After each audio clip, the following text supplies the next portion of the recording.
Hi guys. I made a paid service in Telegram where you will find a great collection of fanfiction audiobooks organized and regularly updated. What you get? An unlimited access to the full audiobook library. New fanfiction audiobooks added regularly. You can play audios directly from Telegram anytime. Joining our service is available through a monthly subscription of $5. You can pay using PayPal or Ko-fi. So what are you waiting for? Send me a message on Telegram or Discord. I will provide the payment details. After the payment is confirmed, you will receive access to the private Telegram channel containing all audiobooks. If you enjoy fanfiction and prefer listening instead of reading, this library is made for you. Message me anytime to join.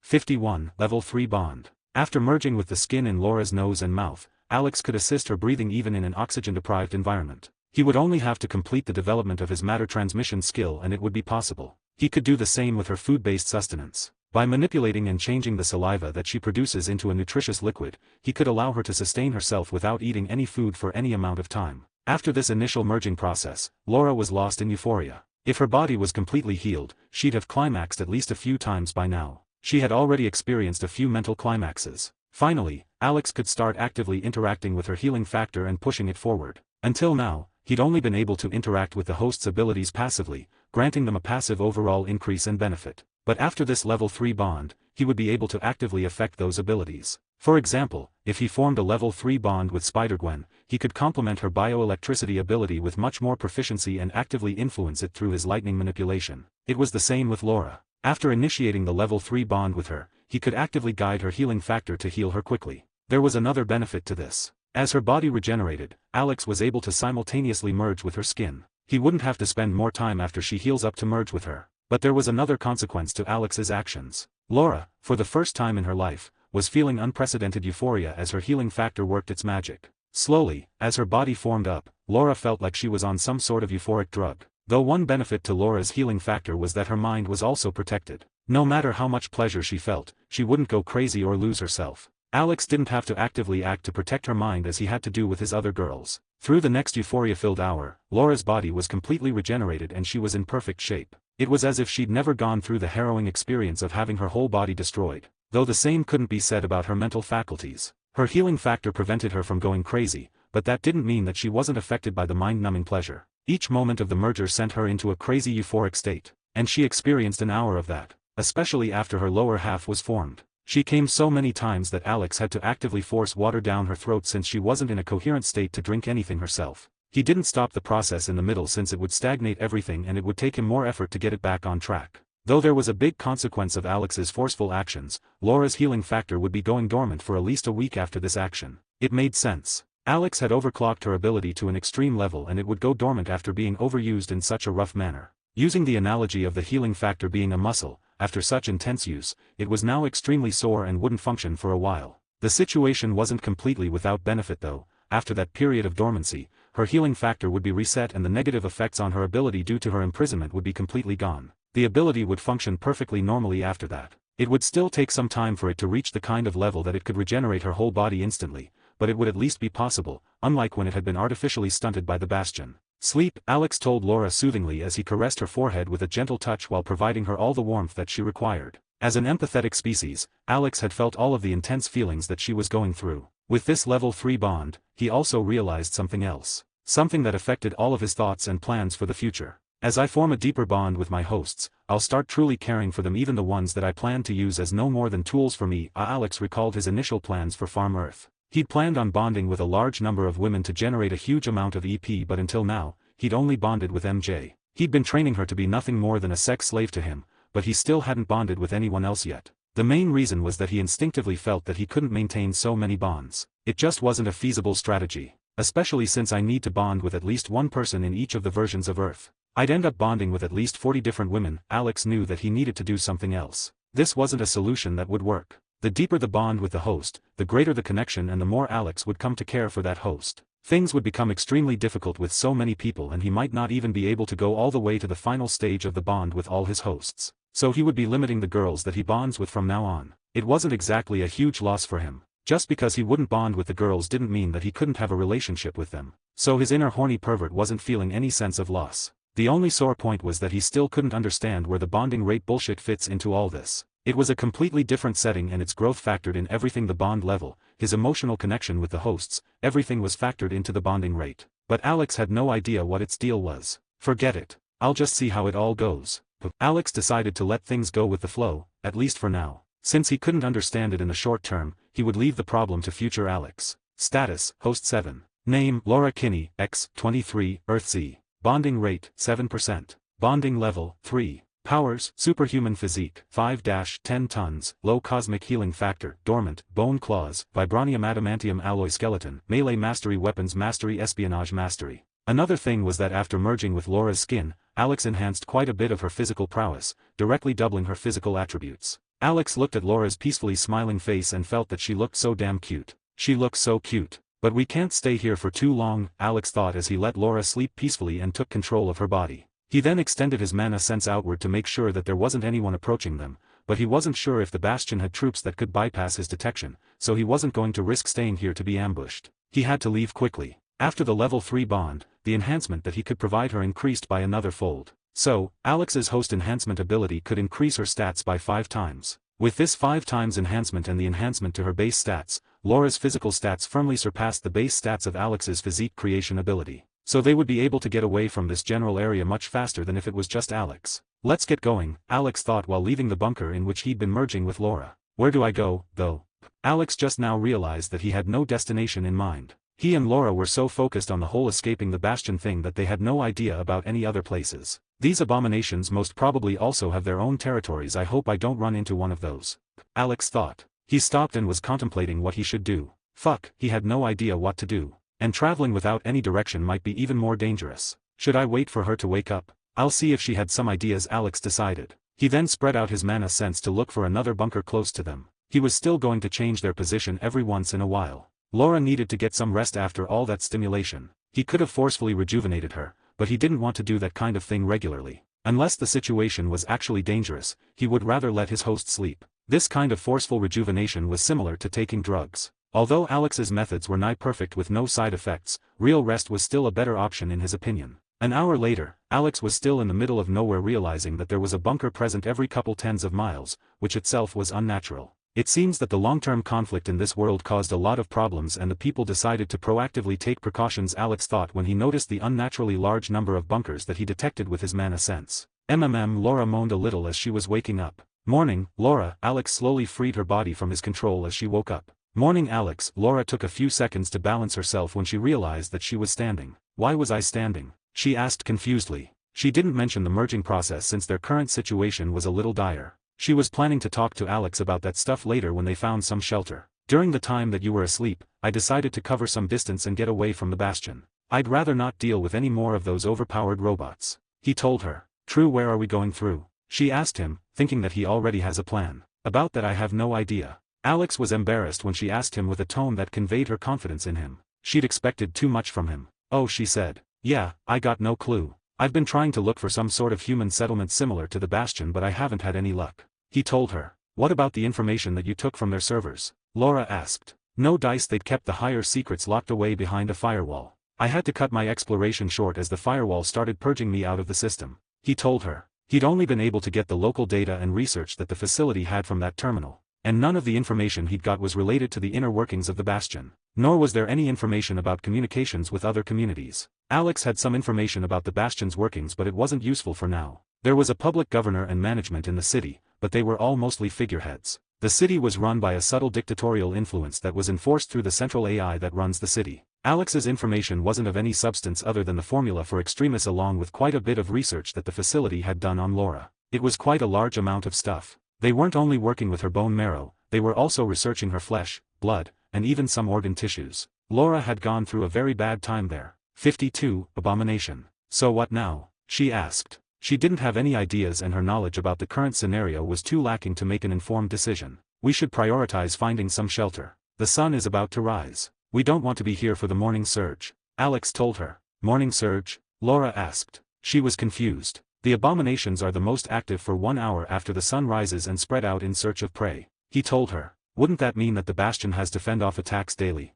I remember you mentioning that they are attacked only once every few days. Laura wanted to confirm some stuff. Yeah, those attacks are weekly mass waves that attack the city in bulk. But they have to fend off quite a few stragglers every day, but the sentry turrets can automatically deal with them. Those main attack waves are the ones that require extra manpower. I see. Laura understood. Let's get going. We have a shelter in that direction a few hundred miles that way. Alex pointed in the direction where he'd seen a shelter with his mana sense. All righty, Laura burst out in a full sprint. Bam! She crashed into the ground. Ha ha ha. Alex burst out laughing as he saw Laura's face buried in the dusty ground. As she got up, she looked almost comical with her hair frilly and filled with dust while her face was also pretty dirty. Even her nose was broken from that damage. Shut up, Laura grumbled as she ignored the pain in her nose, expecting it to heal up soon. Why am I not healing?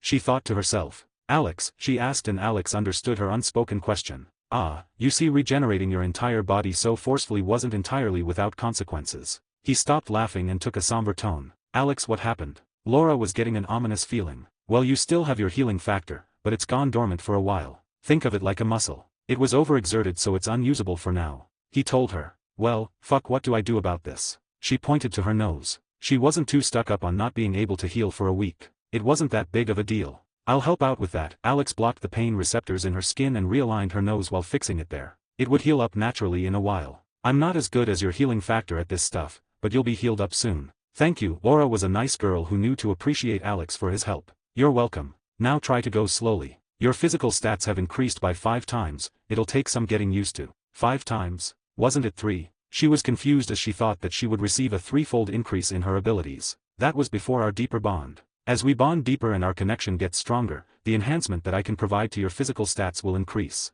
He patiently informed her. Laura nodded in understanding and started moving slowly in a controlled manner so that she doesn't fall face first into the ground again. Taking around 10 minutes to reach their destination, Laura reached the gate for the shelter. This the place? Laura looked at the airlock that seemed to be the entrance of the bunker. Yep. Alex came out of Laura's hand and seeped through the airlock, unlocking it from the inside. Laura went into the bunker for the sunrise and closed the airlock tightly. You need to train your strength. Alex looked at the bent lever that she used to close the door. Laura was embarrassed. Come on, let's explore this place. Maybe we can find a nice open area to use as a training ground. I can't have you plant yourself face first into the ground every time you run. Alex had been assisting her in running at full speed so that they could get here in time. Hey, her protest didn't have any substance. Hey, Laura, any idea about the location of the X-Men? Alex asked. He hadn't found any information about any other cities in the database, so he had to get creative. No clue, but they should be in the same location as the old Xavier mansion. It used to be in New Salem, I think. Not that it matters now. Laura had a sad expression. On second thoughts, let's not go there. I'd rather not get discovered by Charles. I'd rather not gamble on him being dead. Alex thought. A mind-reading, all-sensing telepath was one of the worst possible enemies for him. Forget it then. Let's just go with the flow. We'll find something to do at some point. What about the Bastion? Laura wasn't done with the Bastion, she was going to get her revenge. Patience. That place is far too much for us. Let's slowly move up to it. With me, you'll be able to grow without limits, and at some point, we'll get strong enough to decimate those vibranium suits that they sent after you. Till then, we'll train. Alex had already explained to her the nuances of the benefits that he provides. Sounds like a plan. Let's start now. Laura was excited to train. Let's hold back for the next week. We need your healing factor to come back. I'll be doing extremely brutal training with you. Without your healing factor it would only be detrimental. Alex's words gave Laura an ominous feeling. What do you mean? She asked. We need to train your healing factor too. That means injuries, serious ones. I'll train your ability to the point that you can regenerate an amputated arm within a second. He said nonchalantly. Fuck, anyone else in Laura's situation would be traumatized. She'd gone through a similar experience in the Bastion and wouldn't want to go through something similar.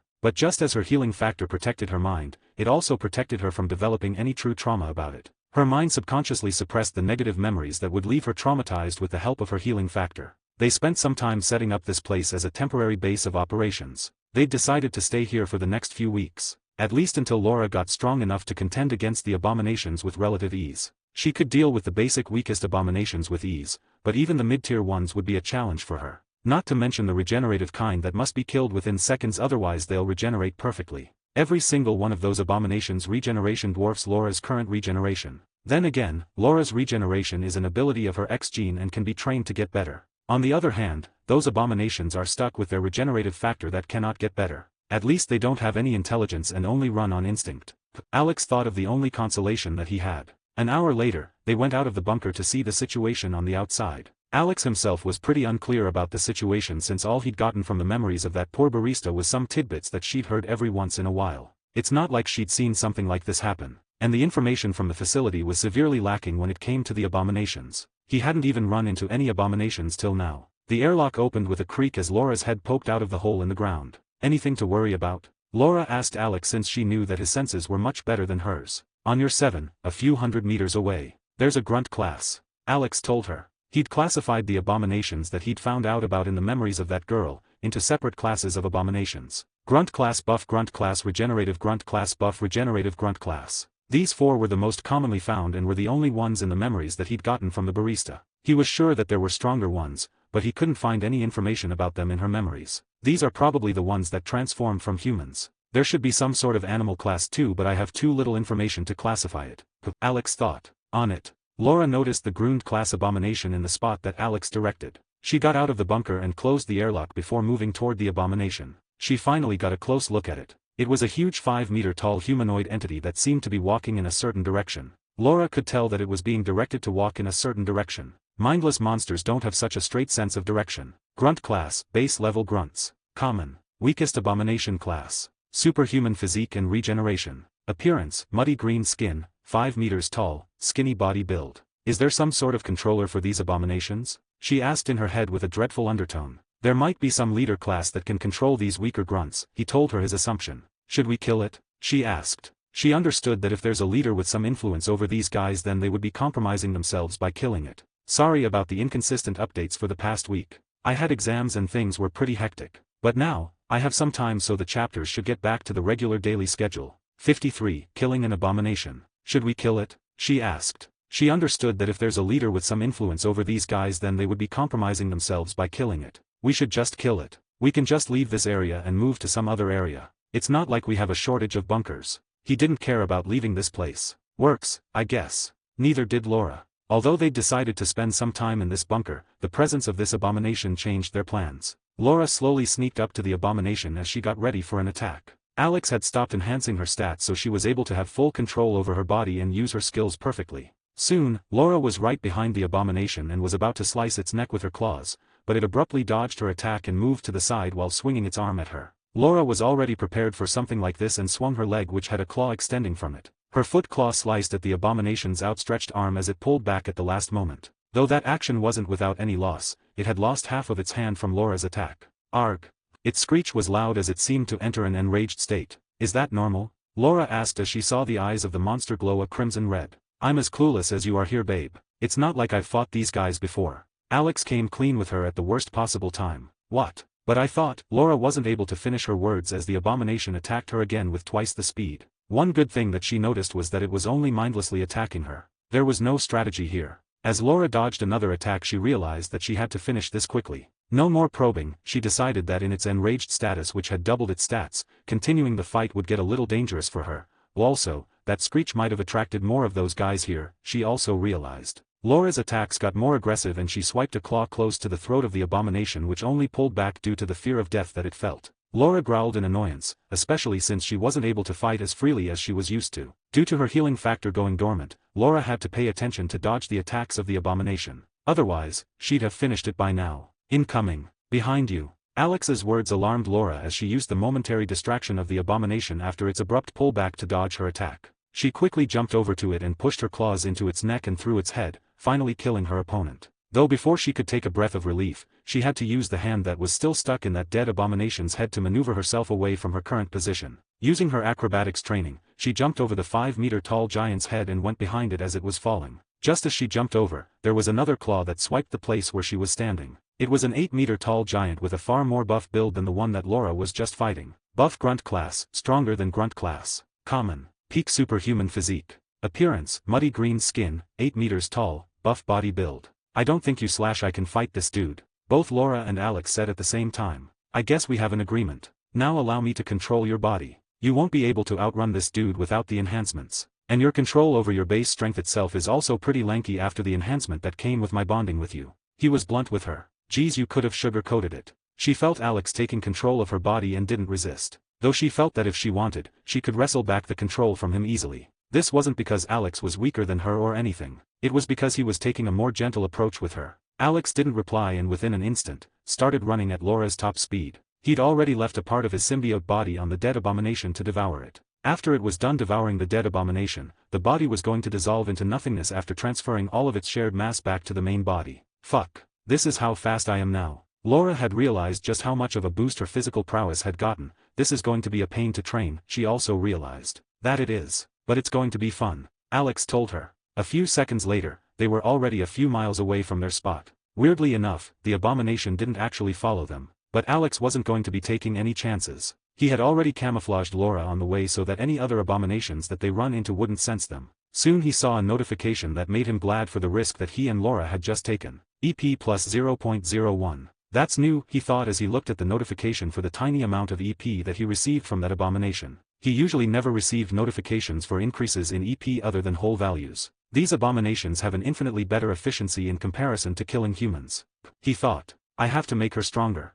Alex got a new drive to make Laura stronger so that the two of them could easily contend with those abominations. Soon, they were far enough away to stop and take a breather. Laura. Alex called her after stopping and gave her back her body's control. What's up? She asked confusedly. She'd thought that she could take a rest, leaving Alex to find the next shelter, but apparently not. We need to get stronger. He told her. I know. She nodded. I have to expedite the recovery of your healing factor. Alex said. Oh, what's the catch? She caught onto his tone and understood that there was some sort of catch. We need to stimulate you. Heavily. I'll have to augment it with a certain type of energy that I control. He hoped that she would agree. He was going to try to use his mana to awaken her dormant healing factor. He hoped that by absorbing magical energy, it would show some reaction. He could have gone with the route of using electricity to do this, but it would be counterintuitive. Electricity would be a forceful act and would upstraining the ability even more, making it prone to going dormant every once in a while. On the other hand, using mana would be like caressing it to wake it up while also magically empowering it. What kind of stimulation?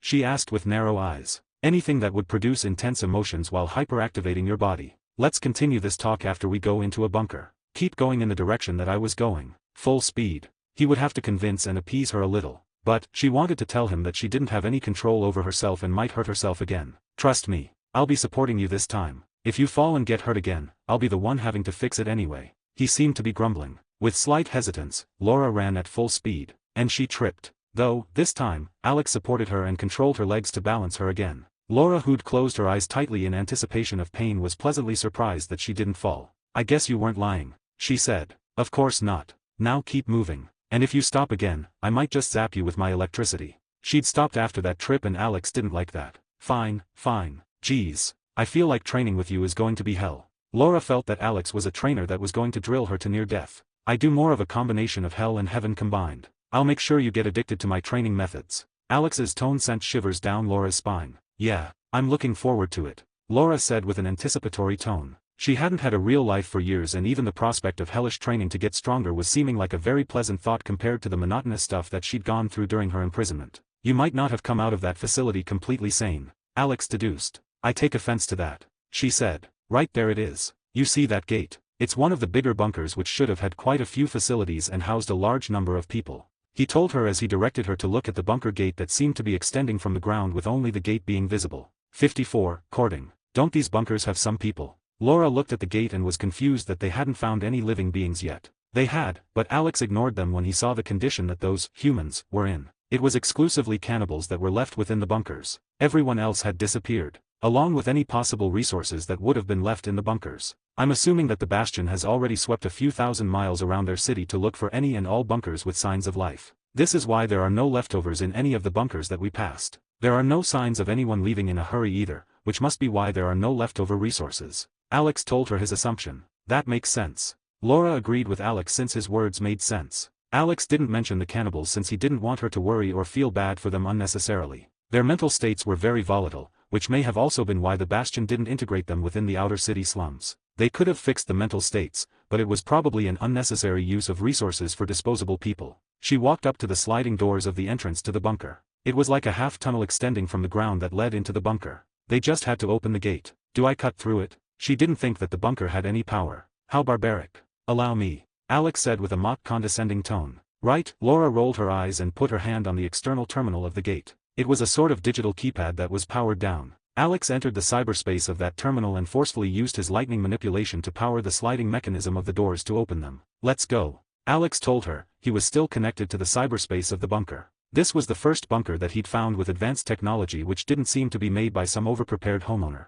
This was more of an official bunker that was most likely sanctioned by the government or by a large corporation. Just as Laura entered through the gates, they closed back up, engulfing Laura in complete darkness. Okay, I need at least some light to see. I don't have true night vision. Laura had really good eyesight to the point where she could see in the darkest of environments, but she couldn't see in absolute darkness. There has to be at least a weak source of light for her to see. Those gates served as an airlock and not a single ray of light could enter. My bad. But there's no power in the generator to turn on any lights. The gate only opens since it has a backup internal power generator that I could charge. I'll guide you to look for the power core of the bunker so that we can charge it up, he told her. All right. She shrugged and started walking down the stairs that she'd seen. When she reached the bottom, Alex guided her to the power core. He had to use mana sense to navigate around due to the complete absence of light in the underground bunker. Almost all types of night vision would fail in such a scenario. For this one needed true night vision where their eyes could produce their own light. I just realized that I could have just produced light using my lightning manipulation, Alex said in Laura's head as they both reached the generator room. Well, aren't you a smarty, Mr. Symbiote? Laura was amused.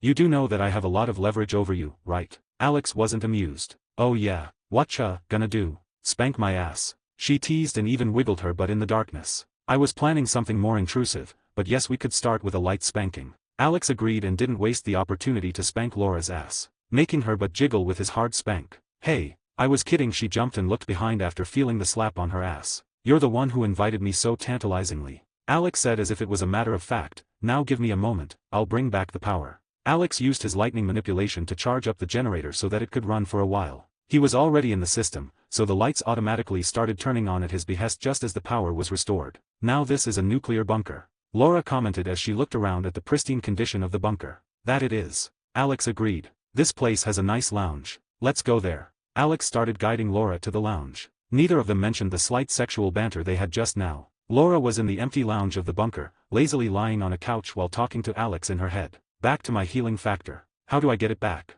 She asked while lying on her back and looking up at the ceiling while playing with a ball that Alex had formed for her. Gentle hyperstimulation. That's the best way to get back your ability without any problems, he told her. Normal words, please. Laura wanted a straightforward explanation. I have to fuck you. Alex was blunt. What? She stammered a little. I have only 2 ways to awaken your healing factor. One is to shock you with electricity at small intervals to stimulate your nerves and awaken your healing factor. But that would cause it to be unstable and go dormant every once in a while. On the other hand, I have a unique energy that could bring you much better results. It's just that the infusion process is intimate. Think of it as a really stimulating massage of your insides, he explained to her patiently. But, she was hesitant. What? You don't remember how you were screaming, fuck me, please, at the top of your lungs when I was regenerating your body? Alex teased her. Hey, that was circumstantial. I don't want my first fuck to be an alien, Laura mumbled mentally. That's offensive. And really? First fuck? Alex was honestly surprised. Given Laura's personality, he'd expected that she wouldn't treat this kind of thing as a big deal. I didn't exactly get to live a lot of life. I was created as a clone of my father and trained as no more than a weapon for the greater part of my life. Then I was freed and spent a few years getting therapy along with some mental manipulation by Jean to get rid of a very problematic mental liability. Guess what happened after that? I got captured again. Laura hissed. Okay, geez, would you like to fuck me if I had a human face then? Alex offered. Laura's life experiences were extremely traumatic. What? How? She asked. I'm a slime species. I can turn into anything I desire. I've been on Earth for a while and observed quite a few people. I can create a unique face for myself on the basis of my persona that would be uniquely identifiable. I already have a human name, a human face wouldn't be a big deal. He told her a technical truth. Show me. She wanted to see him. He didn't say anything and black tendrils started escaping from Laura's body and started coalescing into a humanoid figure. Within a second, Alex was standing in front of the couch that she was lying on. Hi. He smiled as he looked down at her. You're hot. She felt like she was getting lost in his green eyes. We have the same eyes, Alex mentioned. Both he and Laura had green eyes. Yeah, Laura admired him for a few seconds before beckoning him close. Come here. She extended her hand to him. It seemed that she didn't want to change her position. Alex kneeled beside the sofa and got at the same eye level as her. Laura put her hand over the side of his face. You look so real. That's because I am real. Alex smiled. Well, that's good. Because you have to seduce me. Laura nodded with a smile on her face. What? Alex smiled amusedly. You heard me. I'm not just going to let you have sex with me just like that. You have to court me. Take me out on a date, feed me some nice food, watch a movie with me. I'm not some easy chick that you can get into the pants of just cause you saved her from a hell prison. She told him aggressively. Alex could feel Laura's excitement increasing as she listed out what she wanted. She hadn't had a normal childhood due to growing up in a lab as a mere test subject. And even in the Xavier school, she didn't make any friends early on due to her isolationist habits. She just spent all her time training, and when she was finally allowed to go outside, she was captured and used as a glorified blood bank for an entire city. I guess I have my work cut out for me, huh? He smiled. He didn't mind her demands. Hell, Laura's so-called demands made him want to be more considerate of his other hosts too. That you do. Laura was anticipating how Alex was going to fulfill her demands. She understood that the stuff that she asked was unreasonable and nigh impossible in the current situation of the world. That's why, even if Alex couldn't do that stuff, she would be happy just to see him try. It would prove to her that he cares, and that would be enough for her. Let's start with a movie, shall we? Alex decided to not delay by letting either Laura or himself be bored in this empty shelter. How? She asked. I'll show you, he said with an excited tone. He held Laura's head up from the couch and took a seat himself, putting her head on his lap. At the same time, the couch was pushed back by a few tendrils to make some space with the wall in front of them. Laura was curious about Alex's plan and was feeling comfortable in his lap. She almost purred as Alex ran his fingers through her hair. She looked ahead with curious eyes as a large pitch-black screen formed in front of them while the lights dimmed almost completely. You going for the full theater experience?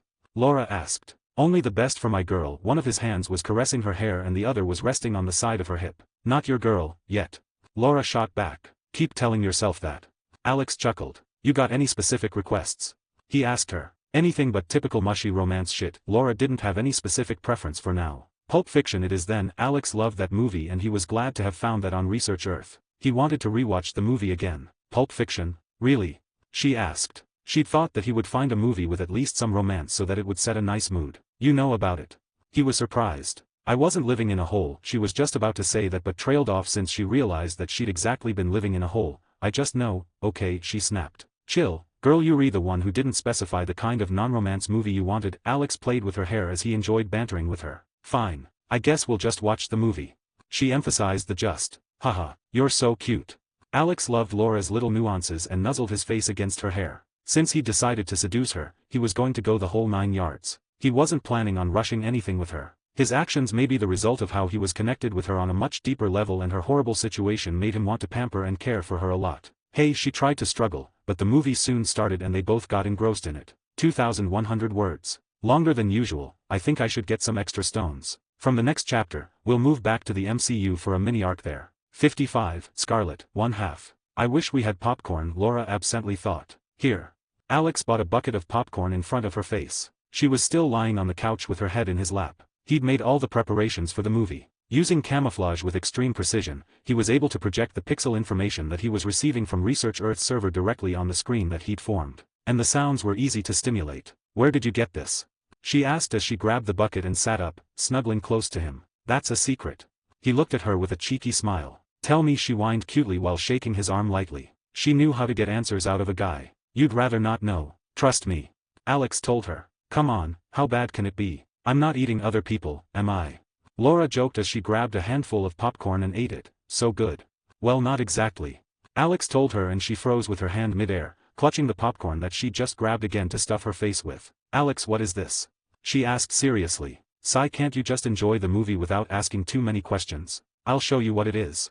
He said, and the bucket of popcorn turned into a black bucket with pitch black popcorn. It's me. Well, an extension of my body. I can stimulate it to taste however I want. Alex could do the same with any part of his body, even his cum. Laura was left blinking her eyes for a few seconds. That's why I said you'd rather not know. He said, and the popcorn turned back to look normal. Can you do caramel popcorn? She asked, deciding to push the weirdness to the back of her mind. She hadn't eaten popcorn for years, and she'd be damned if she doesn't eat it after it was served to her on a silver platter. More like a cardboard bucket, but whatever. She thought. Sure. The popcorn gained a caramel sheen and started tasting like caramel popcorn. There aren't any problems with eating this, are there? She asked as she grabbed another fistful and stuffed her face. Not at all. Hell, you can eat as much as you want without feeling full. Awesome. Best date ever. She loved their movie experience. Not that she had much of a dating experience, to begin with. Can you do the same with drinks? She asked. Sure. Here you go. He handed her a glass of Coke. And the best thing about these foods was that they were never ending. She could drink tens of liters of Coke from that glass, but it would still be the optimal amount of full. Not completely full, but a bit more than half full. In the MCU, with Wanda and Natasha. Natasha threw a kick at Wanda's head, but Wanda blocked her attack with her forearm while elbowing Natasha with her other hand. Natasha used her hand to block her elbow and twisted around while using her leg as leverage to disbalance Wanda. Nat pinned Wanda down between her thighs. Wanda tapped Natasha's leg 3 times in surrender. You've got better. You can hold me off for more than a minute now. It's a pretty solid improvement. Natasha praised Wanda. I agree. You're doing splendidly. Alex walked up to them both. He'd been acting as the referee for the fight while observing and understanding Natasha's fighting style. They'd been training regularly for the past week and both Wanda and Alex had gotten pretty good at physical combat. Wanda was only able to hold Natasha off for a minute while Alex was able to hold her off for 4 minutes before caving in. Neither of them had had a win against her yet. Then again, Natasha was technically the weakest of the 3. It was just that her physical combat technique was extremely good. All right, you guys continue. I'll get going.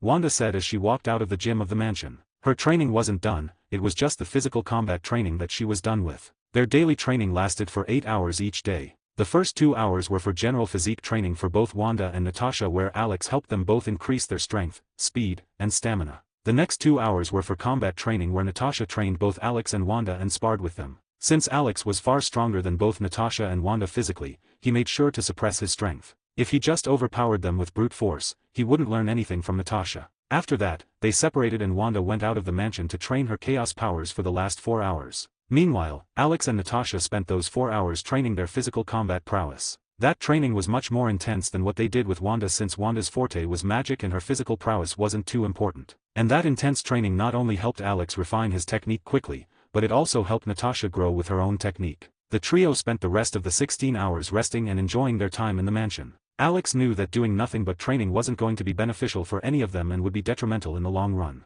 Wanda and Natasha's current stats looked like this after a week of training. Status, Host 3. Name, Natasha Romanoff, Black Widow, MCU Earth. Bonding rate, 24%. Bonding level, 2. Powers, low superhuman physique, 3 tons, melee mastery espionage mastery. Status, Host 4. Name, Wanda Maximoff, Scarlet Witch, MCU Earth. Bonding rate, 13%. Bonding level, 1. Powers, low superhuman physique, 1 ton, chaos magic. As Alex and Natasha continued their training, Wanda walked out of the mansion. She couldn't train her powers inside the mansion since it might get damaged if her powers go haywire. Especially since her unrestrained training with her powers had finally removed the dormant status from her chaos magic. Her powers weren't just limited to basic mind manipulation and telekinesis anymore. She had a lot more to explore now. She walked out to the backyard and kept walking. Alex, can you please change my clothes? She asked Alex mentally while walking. Sure. Alex changed her clothes from her usual leggings and sports bra that she wears during physical training to her Scarlet Witch outfit. Apparently, the look had some significance. This outfit wasn't something suggested by Alex. When Wanda's chaos magic awakened, there wasn't a lot of fanfare other than a slight energy spike. But what was weird was that the magic started overlapping with her clothes, i.e. Alex. Her Scarlet Witch outfit wasn't something that she randomly came up with, it was something that was instinctively created by her chaos magic. In the end, Alex ended up merging with her Scarlet Witch outfit. Somehow, it also allowed him to gain rudimentary control over her chaos energy. Otherwise, he would have needed a lot more time to actually use his collected chaos energy in a combat setting like the Bastion at that time when he was escaping with Laura. The scene looked pretty magical as Wanda walked out of the backyard and onto the snow-covered mountain while her clothes morphed into a blood-red bodysuit with a gown and a red tiara formed over her forehead. Soon, it stopped looking as magical as she had to start climbing the snowy mountain with her bare hands. Why am I doing this again? She was annoyed that he didn't let her use her magic for this. Physical training is important, Wanda. Magic requires a strong conduit. He wanted her to climb up to the top using her physical abilities rather than her magic.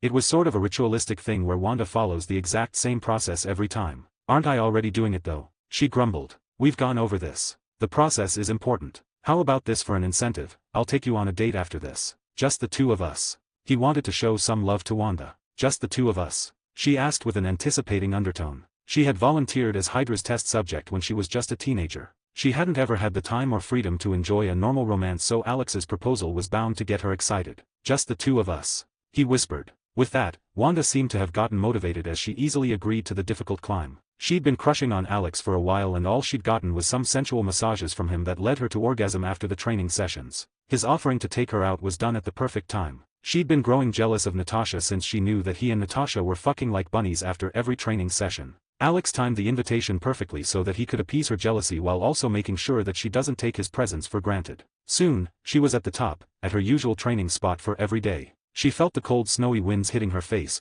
her bare toes feeling the soft snowy ground as if she was connected to it. And she kinda was. This was the spot where she'd awoken her dormant chaos magic. It had some unknown significance. Neither Alex nor Wanda understood why, but they knew that this location meant something. especially since Wanda noticed that her training efficiency at this spot was greater than at other locations. Even her power output was greater. It's like a sort of chaos energy concentrated zone, that was what Alex assumed. The awakening of Wanda's chaos magic caused the area to get permeated with chaos energy and made her efficiency greater here. Or I could be completely wrong and it's like some sort of causality thing where this spot is designated as Wanda's home ground and she can harness more of her power here. All he had were theories. They weren't concrete answers. 56. Scarlet, 2 halves. After Wanda was done training her magic, she went back down the mountain and into the mansion where she and Natasha would have lunch. They would wake up at 6 a.m. every day, fresh as the sun, courtesy of Alex's help that allowed them to sleep with perfect efficiency. Then they would do 2 hours of physique training, followed by breakfast. After which came 2 hours of shared combat technique training and 4 hours of separate training for Wanda and Natasha. After that, the rest of their days were free. Wanda went back to the house and smelled a delicious lunch. I thought that it was my turn to make lunch today, Nat. Wanda asked as she walked into the kitchen and saw Nat wearing an apron over a hoodie and leggings. I know, but I wanted to make something that I remembered from my childhood. Melina used to make this. Nat smiled as she told Wanda. Melina. Wanda was confused. My surrogate mother for a temporary period of time. It's a long story. Natasha wasn't planning to talk about her past yet. It's fine. Wanda smiled and took a seat at the dining table. Soon, Alex also came and took a seat beside Wanda. Since the 3 of them were living together, Alex had made it a habit to stay in his human form and not create any more bodies. At least not visible ones. The presence of 2 copies of Alex would be a little weird for both of the girls. After lunch, it was time for both of the girls' training rewards. Though today was a little different for Wanda. Natasha went into her room alone to enjoy her time with Alex, but just as Wanda was getting up, Alex said in her head, let's not do the reward today. Wanda's cheerful expression fell and she looked like a puppy who'd been abandoned by her owner. She looked at Alex who was sitting beside her. Alex felt immensely proud when he saw her expression. The fact that she wasn't embarrassed about showing her disappointment with his words was in itself an achievement for him. He'd been working hard in getting her comfortable and open with him, to the point that she treats him like a true confidant. We have our date today. We can do it after the date tonight. He appeased her. His words had an immediate effect as Wanda got a smile on her face. Fine. I'll watch some TV till then. She was excited again as she walked to the living room. Alex inwardly smiled as he felt her happy feelings through the empathetic connection. Snuggle with me, Alex, Wanda called him as she put on a show. You're really spoiled, you know that.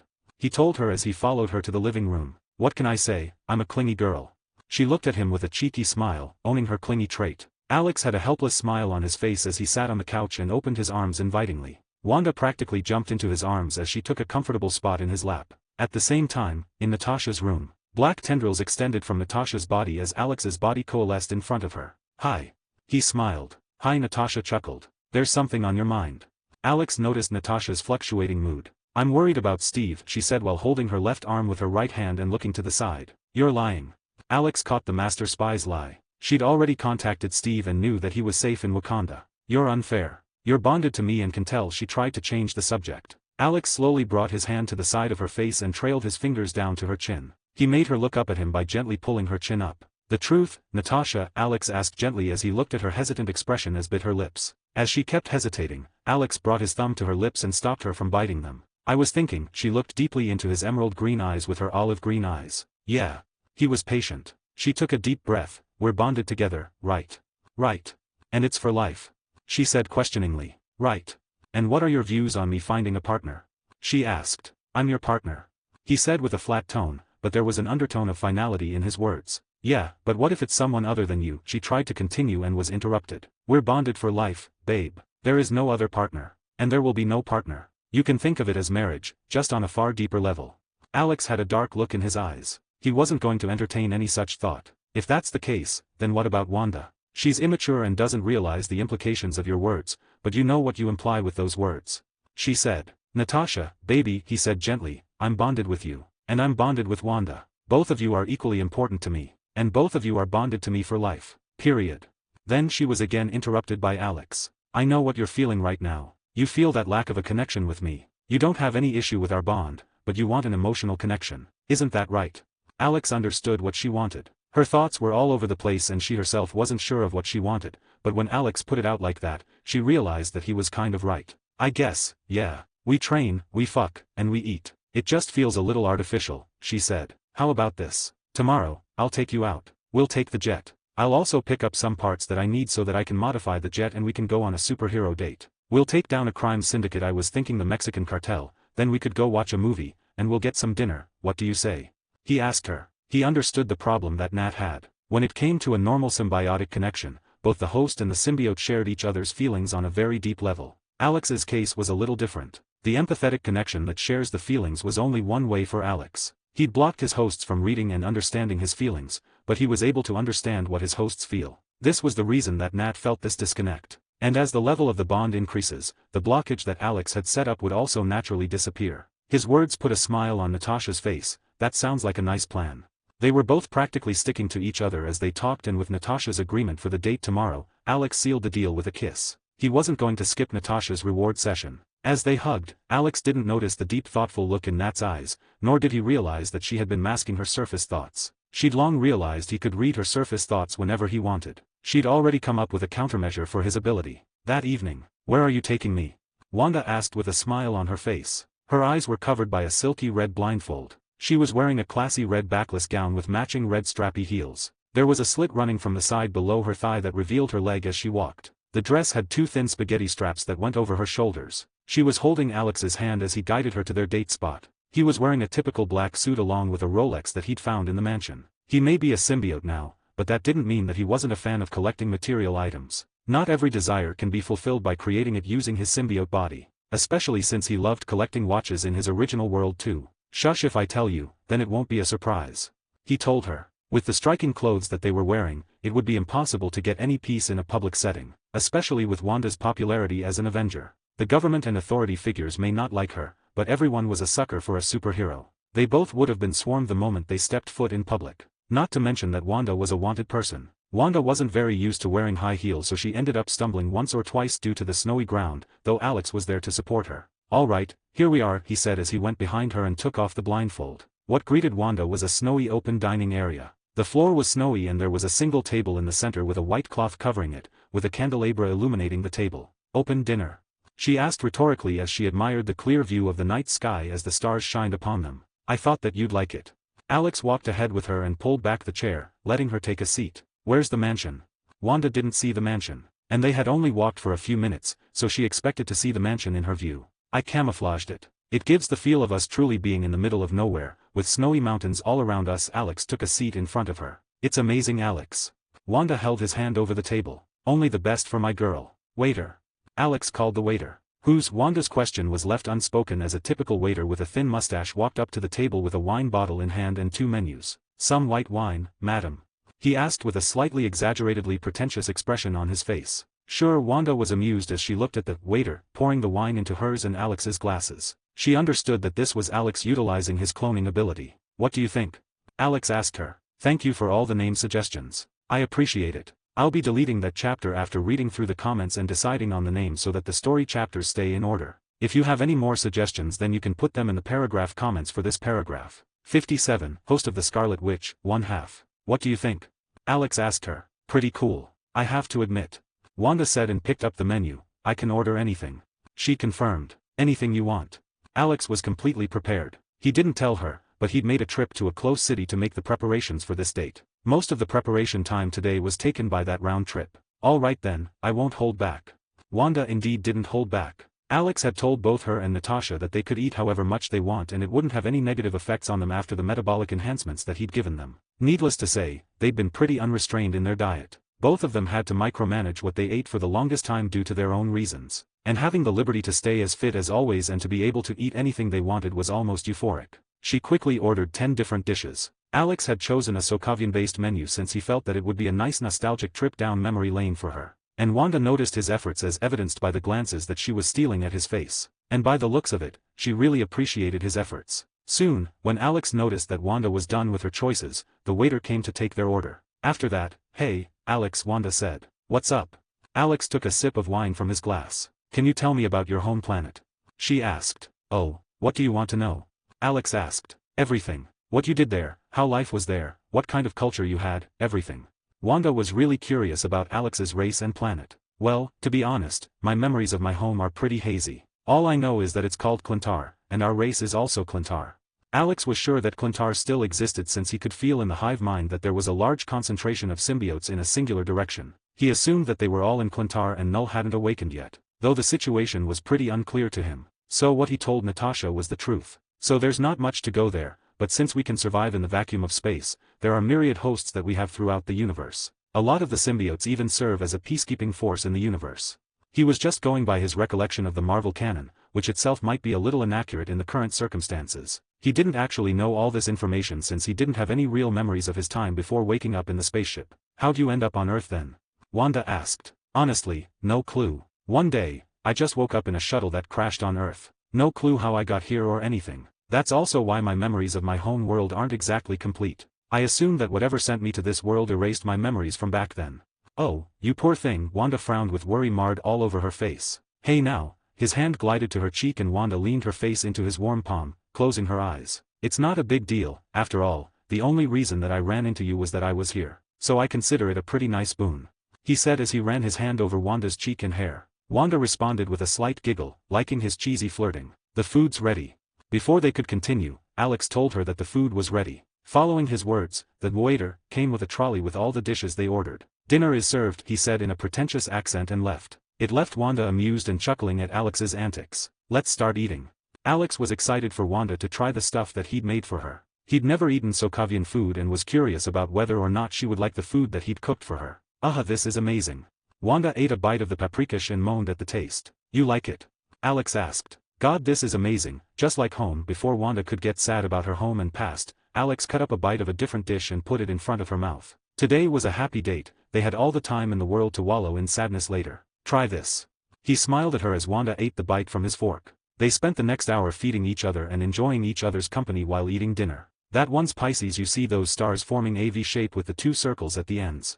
Wanda told Alex as she pointed to a constellation in the sky. They were both lying in the snow while Alex's arm was under Wanda's head. She was telling Alex all about the constellations that she remembered. They didn't need a blanket and were lying directly on the snow since Wanda's dress was more than enough to shield her against the cold. They'd both walked up to the spot where she usually trained since the view was better from there. Alex had even gone far enough to create stairs for them to walk up to the spot since it was a steep hill. As she was laying down on the ground, Wanda could feel a faint but profound connection with the ground that she wasn't able to identify or understand. I'm a Pisces too. She looked at him. You believe in that zodiac stuff? He asked. Not really, but it's fun to know that my birth month correlates to a constellation in the sky.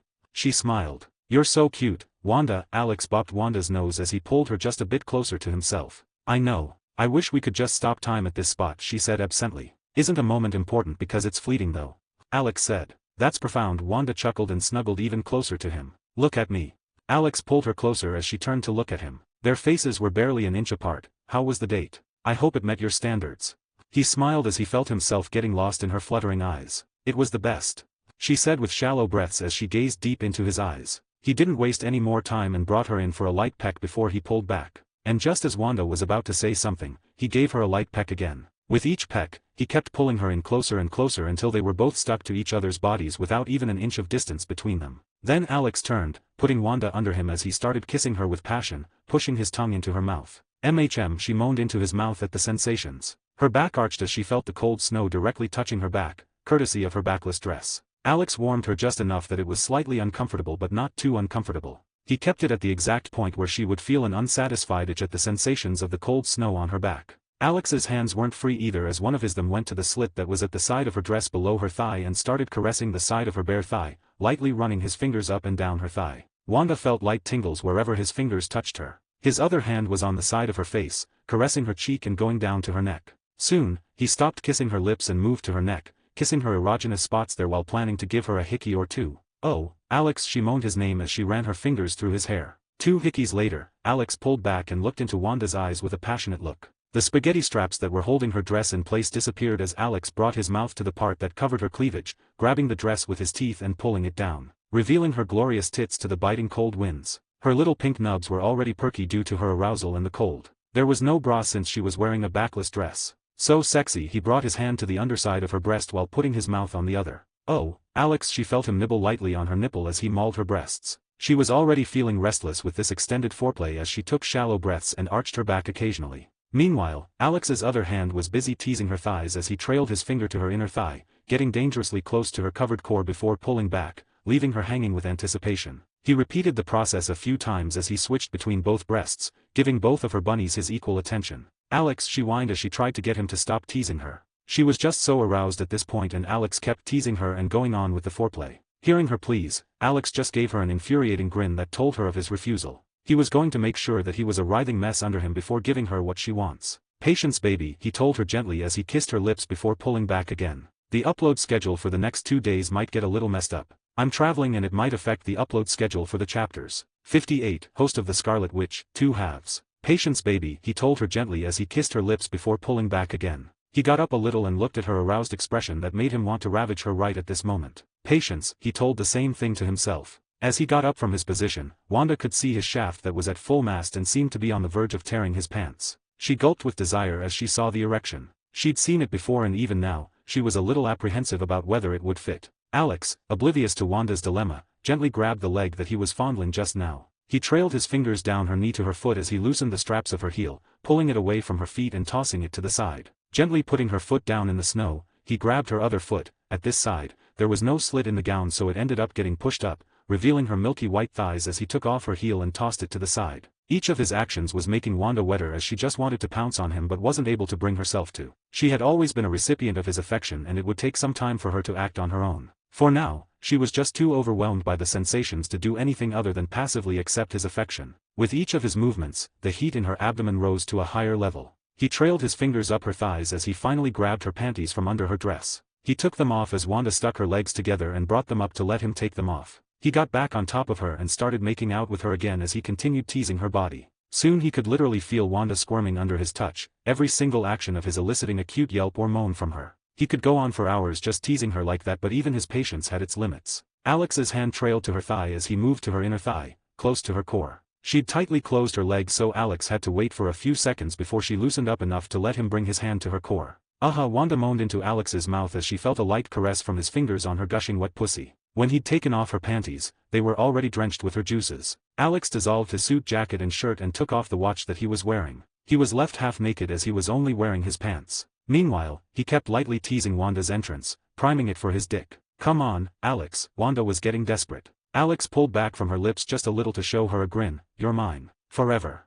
He said as he kissed her lips, bringing his cock to her entrance and teasing it with the tip. Stop teasing me, Alex please. She couldn't take it anymore. Say it, baby. He wanted her to ask for it. Please fuck me. Fuck me, Alex. Just as she said it, his cock started invading her snatch. Ah. She pulled away from the kiss as she felt herself getting full while feeling some pain but it was overshadowed by the pleasure that she was feeling. Alex slowly kept pushing in as he gave Wanda time to accommodate his girth. When he was finally fully inside her, something happened that Alex didn't expect. There was an uncontrollable and euphoric feeling that was going through his body as his cock was completely snuggled into Wanda's lovely pussy. That was when he felt it. An authority. Something too obscure for him to understand without paying attention to it so he decided to ignore it for now and completely focus on the girl who was scratching his back with her nails at this moment. You're all mine, Wanda. He told her as he kissed her lips and started moving. I'm all yours Alex Wanda felt Alex toying with her nipples while he fucked her and kissed her passionately. Soon the buildup of all that foreplay was here as Wanda couldn't help but squirt like crazy while convulsing in her spot. Alex didn't stop, he kept going, uncaring of how much Wanda's pussy tightened around his cock. He could also feel that authority strengthening with each thrust that went into Wanda. Wanda was incoherently moaning as Alex kept going. He decided to take it up a notch as a tendril extended from his pelvis and started teasing her clit as he fucked her. There was a noticeable increase in the intensity of Wanda's reactions. Soon, she came again and tightly held onto Alex's body like a koala while convulsing and arching her back. Her hands were scratching his back while her legs were wrapped around his hips. He could clearly feel her breasts while her stiff nipples rubbed against his chest. Let's change things up, shall we? Alex decided to change positions to one of his favorites. Doggy style. And that too in the snow. He pulled out of Wanda's pussy as she whimpered with arousal and disappointment. It seemed that she wasn't done yet. Luckily for her, neither was Alex. He grabbed the sides of her waist as he turned her around, putting her on all fours. At the same time, her dress disappeared. Alex without the presence of the dress, she was feeling exposed. The cold wasn't bothering her as much as being exposed like this was. He didn't say anything but grabbed her breast from behind and squeezed it before pinching her nipple. He rubbed his cock over her snatch again for a few strokes before pushing it in before Wanda had a chance to say anything more. And she arched her back at the feeling of being filled as she moaned with the pleasure that she was feeling. Alex decided to mess with her a little as two tendrils extended into the ground and started making two lumps of snow rise up at the area of her breasts. He was going to bury her breasts in the snow as he fucked her. Alex. Wanda's speech was slurred at this point as she'd climaxed again and when the snow started covering her nipples, she felt the cold suppression that Alex was providing reduce from her chest area. Most of her body was still warm, but her tits and nipples were feeling some of the biting cold directly as she couldn't help but get even more stimulated. "Alex, take it away," she whined and cried as he kept fucking her. The snow was making her feel very weird, especially with Alex fucking her so roughly. Though Alex didn't pay her any heed, he kept going at his own pace, enjoying her insides while making her feel sensations that she'd never felt before in her life. He didn't waste any more time and deepened his bond with Wanda too. His tendrils extended through Wanda's cervix as he truly invaded her. Wanda's eyes rolled back into her head as she orgasmed again due to that intense sensation. He and Wanda kept going for the rest of the night. It was almost sunrise as Alex held the naked Wanda in his arms and brought her back to the mansion. He didn't bother putting any clothes on her since she looked just so sexy while naked, especially with his semen spread all over her body and face along with the hickeys that he'd given her. He'd completely marked her as his last night. They'd been going at it till the morning and only when Wanda was completely out of it did the two of them stop. As he walked, he finally had the chance to look at the authority that he'd gotten when he took Wanda's virginity. It's like some sort of control over chaos energy, Alex realized as he felt that his control over chaos energy had increased by leaps and bounds. Though he couldn't generate any himself, being close to Wanda meant that he would have an endless supply of chaos energy. As she used more and more chaos magic, her speed of generating chaos energy only increased with time. Alex had already been siphoning some of her excess energy that would get lost due to being unnecessarily released, so this authority helped him immensely. He himself doubted that he would be able to generate chaos energy himself without actually devouring Wanda, something that he wasn't ever planning on doing. Maybe after the bond reaches the soul level, Alex theorized. He decided to quantify this new authority in the status panel. Host of the Scarlet Witch allows the recipient of the authority to manipulate chaos energy with a similar proficiency as the host Wanda Maximoff. Skill acquisition. EP 12. EP generation 0.8/day. Own skills: superhuman grade physique creation 35 tons, enhanced sixth sense basic lightning manipulation weak magic affinity mana sense host of the Scarlet Witch lesser heat and sound resistance biological manipulation basic matter transmission advanced energy transmission camouflage host enhancement devour copy. Just 12 fucking EP. After so long, Alex was still annoyed at the abysmal rate of increase of EP. Even though he'd found Earthsea, where he could farm quite a bit of EP, it would take quite some time before that happens. Laura was too weak in the grand scheme of things to do enough against the truly strong Abominations. Status: Host 4. Name: Wanda Maximoff, Scarlet Witch, MCU Earth. Bonding rate: 19%. Bonding level: 2. Powers: Low superhuman physique, 1 ton, Chaos Magic, Chaos Shockwave, Chaos Beam, Sleep Inducement. 7% increase in one night. I guess the emotional factor is a really big deal. This is also the first time that I've actually had sex with Wanda, so there's that too. Alex didn't expect the bonding rate to increase so much in one night. Nevertheless, Alex was extremely excited at being able to manipulate chaos energy at the same efficiency as Wanda. This meant that he could help her train her energy better too. "You're the best, Wanda." Alex looked at the naked girl in his arms with a loving look as he kissed her forehead. 59. Bloody date, 1/2. Wanda's not up yet. Natasha asked Alex as she was in the gym while warming down after her usual 2-hour morning physique workout. "She's getting some well-needed rest," Ale told her vaguely as he pushed Natasha's back. She was sitting on a yoga mat as Alex helped her stretch her sore muscles. She honestly didn't need to do this since Alex could passively rejuvenate her, but Alex felt that it was a nice way to take a break, not to mention that it would help him grope around Natasha's body. He might have access to her body at all times, but he could never be bored of her. "Yeah." She grunted a little with her reply. "Yep, so we can cut short our training and go have some fun after we're done with our usual stuff." Alex told her his plan. "What will we be doing?" Nat asked as he turned her around and put her in a different position to help her stretch. "Oh, you know. The usual. I've got my eyes on a Mexican cartel that we could bust." Alex put her on her back and grabbed her leg, folding it and pushing it down to help her stretch her gluts. He brought his face real close to her face while pushing down her leg. "Sounds fun. What next?" Her voice was just a little strained. "Then I'll take you out to see a movie." Alex gave her lips a chaste kiss before pulling back and letting her leg go and grabbing the other leg. "And then?" She was smiling. "We'll get some dinner." Alex pushed her leg down to help stretch the other side of her gluts and brought his face real close to hers. "Then?" she asked. And then Alex gave her another chaste kiss before pulling back. "Then I'll fuck your brains out to the point that the only thing you can think about is my dick." He told her with a tone that sent slight shivers down her spine while looking deeply into her eyes. "So rough," she said with a smile and gave him a narrow-eyed seductive look. The training was cut short since Wanda wasn't there for the training. Alex and Natasha went to the jet for their so-called date. Alex hadn't had the chance to do too many modifications to the jet since he didn't exactly have the materials that he needed, and he wasn't too keen on using his own body as parts for the jet. He'd been able to double its initial speed from that of a commercial jet and reinforce the plane as best as he could without the necessary equipment and parts. Making temporary simple constructs like clothes was easy for him, but he wasn't good enough to be able to create a complete airplane yet, at least not a lasting one. The plane would fall apart once his mental energy got consumed and he stopped maintaining the shape of the constructs. They hiked down to the location where Alex had parked the jet and the jet stairs extended down as it came into their view. "Milady," Alex offered Natasha his hand as they reached the jet. "I feel like I'm forgetting someone." Alex had a vague feeling that he was forgetting someone. Someone who might be a little important. If I don't remember then it's probably not important.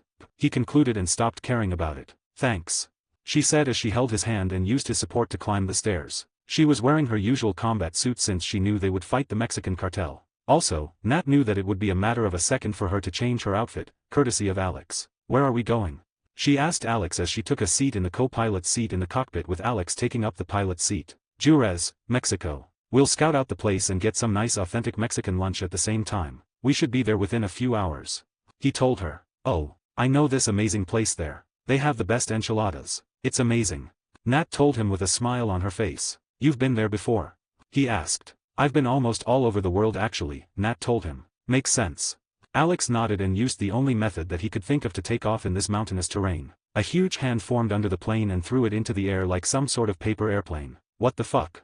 Nat was halfway buried into her seat due to the inertia and wanted to scream but her voice was throaty at best. "My bad." Alex wasn't in a much better situation, but due to his higher physical stats, he could hold himself upright enough to ensure that the plane doesn't end up crashing after that head start. Thankfully, nothing was damaged. Alex sweated inwardly and was glad that he'd been covering everything with his symbiote body, reinforcing everything. After they were stably in the air, Nat asked him, "Do we have to do this every time we go airborne?"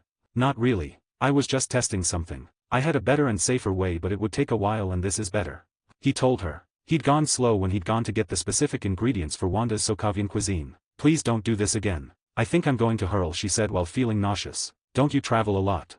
he asked her and put the plane on autopilot. "Yeah, I do. That should tell you how bad this was. I have spent a huge part of my life in an airplane. Motion sickness is an utterly foreign concept to me," she told him. "I told you that I'm going to introduce you to all kinds of new experiences in your life. I never said that they would all be pleasant." He tilted his head at her with a cheeky smile. He was free now since he'd mapped their destination in the autopilot. "Fuck you, Alex." Nat gave him the finger. "Gladly." He grabbed her hand and put her extended middle finger into his mouth, sucking it as he looked directly into her eyes. Natasha felt his tongue wrap around her finger and felt tingles throughout her body with his actions, though she kept looking into his eyes, treating it as a challenge. They both had a staring contest for a grand total of 2 minutes before Natasha finally averted her eyes from Alex's. He smirked as he pulled back from her finger, enjoying the little victory that he just scored against Natasha. "Come on, let's go watch a movie." Before Natasha had a chance to banter with him, Alex unbuckled her from her seat and stood up, offering her his hand. "Sure. It's probably going to be around 7 hours before we reach Mexico." Nat grabbed his hand with a shrug. "How do you know that?" Alex knew that she couldn't have had a chance to see the autopilot pane since he'd enabled it through the cyberspace of the plane. He had full control over the computers of the plane. "I just do," she asked innocently. "I understand that you travel a lot, but this is bullshit," Alex said. Hee hee, she laughed cheekily at his disbelief. "Well, sorry to burst your bubble, but it's going to be 3 hours. Alex's expression changed from disbelief to a smirk. "How?" She was confused. She knew they were in Alaska and it should be around 7 hours to reach Mexico for the commercial jet they were using. "I made some enhancements," he told her with a cheeky smile of his own. They enjoyed the flight as they watched a movie and even went for a quickie while watching the movie. "That's him?" Alex asked Natasha. They were both sitting in a cafe while discreetly keeping an eye on a Mexican man with a thick accent. He was walking into his usual strip club. "Yep, Juan Cuarto Terrones. He's the son of Cuarto Terrones, the leader of the main branch of the Mexican cartel here in Juarez," Nat said. Nat had quite a bit of information about the Mexican cartel. She also knew that this guy regularly visits this specific strip club every day at this time. "Cool, we can just tail him," Alex said. "You really don't know much about espionage, do you?" Nat had an amused smile on her face as she looked at Alex. She'd realized that he only seemed to be acting like he knew his stuff when he didn't know shit. Well, Alex was embarrassed at being seen through. He lamented that he'd only found people with random professions and no one with any actual skill in this stuff. At least not yet. He had devoured almost 1,000 people till now and yet hadn't found anyone with the skill sets that he needed. That's why he had almost no information about the skills that Natasha was a master of. "It's fine. If you were that perfect then it would be extremely uncanny. And you can always learn," she comforted him. Initially, Nat had only been working with Alex's whim since she'd felt threatened by him while also being a little tempted by the power that he was offering. Even now, she hadn't completely trusted him with everything. But he was slowly growing on her. She didn't mind the Wanda thing, especially since she realized how much of a difference there was in Wanda's attitude from usual. He was helping Wanda control her powers and giving her the mental stability that she'd been lacking. Till now, Nat hadn't found anything that would give her any reason to suspect him. Though even now, she'd been masking her surface thoughts since she didn't completely trust him with everything yet. It was going to be very difficult for Alex to make her trust him completely. And the biggest thing was that he hadn't even realized that yet. He was just doing his own thing, not knowing that he was always being evaluated by Natasha. He should be glad that he hasn't ever lied to her other than the reason for merging with her. Nat had always been vigilant with him while not even letting him know the situation. 60 bloody date 2 halves. Let's tail him. Nat and Alex went to the car that they'd rented and started tailing Juan Cuarto Terrones when they saw that he'd left the strip club. Nat had ample funds that she'd hidden around which were completely inaccessible to anyone other than her, and she was able to get enough money to get whatever they needed. Soon, the guy turned off the highway to an empty area with a single road and nothing but empty fields all around. I don't think that we can follow him anymore without getting his attention, Alex commented. I agree. Can you camouflage the car? She asked him. Sure, that works. Alex was expecting a more interesting solution from Nat. What? You're disappointed. She read his expression. What? No, he trailed off. I'm a spy and espionage master, Alex. In another situation, I would have been in the trunk of his car and threatened him to take the car to the villa. I'm with you so I have the liberty to utilize the better resources that you provide. There is no situation where I would willingly go in guns blazing with no subtlety in my actions whatsoever. She explained to him. I guess that works. Alex understood that his usual all-out style preference was the exact opposite of Natasha's subtle working style. She preferred going in with finesse. How about this? We'll sneak into their base of operations, map out everything and get all the information that we can get. And then we can go out guns blazing while destroying everything that's there. What do you say? She offered. I like that plan. Alex was happy with that. He would get to learn about espionage from Natasha and he could enjoy a nice little bloodbath of murder. Maybe I won't kill them all, Alex thought. He knew that he couldn't be as unrestrained in this world as he acted in Research and Farm Earths. Those places didn't have any presence of superheroes, or at the very least, their presence was extremely minimal. But the MCU was different. Alex camouflaged the car and they both kept going on their merry way. Soon, they saw a large farmhouse on the horizon. That's the place. Natasha followed the guy to the gate of the farmhouse and parked the car somewhere discreet around the area. That was when they both got out of the car. Let's just talk through the telepathic connection. She told Alex. Works. He agreed. Follow me. Nat told him and started looking around the perimeter of the estate. She was looking for an optimal entry point. At the same time, she took the initiative to explain exactly what she was doing and why she was doing it. Alex realized that she was practically tutoring him about how espionage works. She gave him a description of why she parked the car at that specific spot and why she chose the specific place on the fencing to climb over. I may not trust him, but I am grateful, Nat thought as she discreetly looked at Alex's thoughtful expression after her explanation. Just as she was helping him with combat skills, she was also teaching him about espionage. For now, their relationship was a give and take where Alex allowed Natasha to get stronger and Natasha taught him her skills. The regular wild sex was just a bonus in her opinion. He does feel amazing, though. Nat loved the sex that they had. They were in the estate. Let's not camouflage for now. Even if we get caught we can take care of it.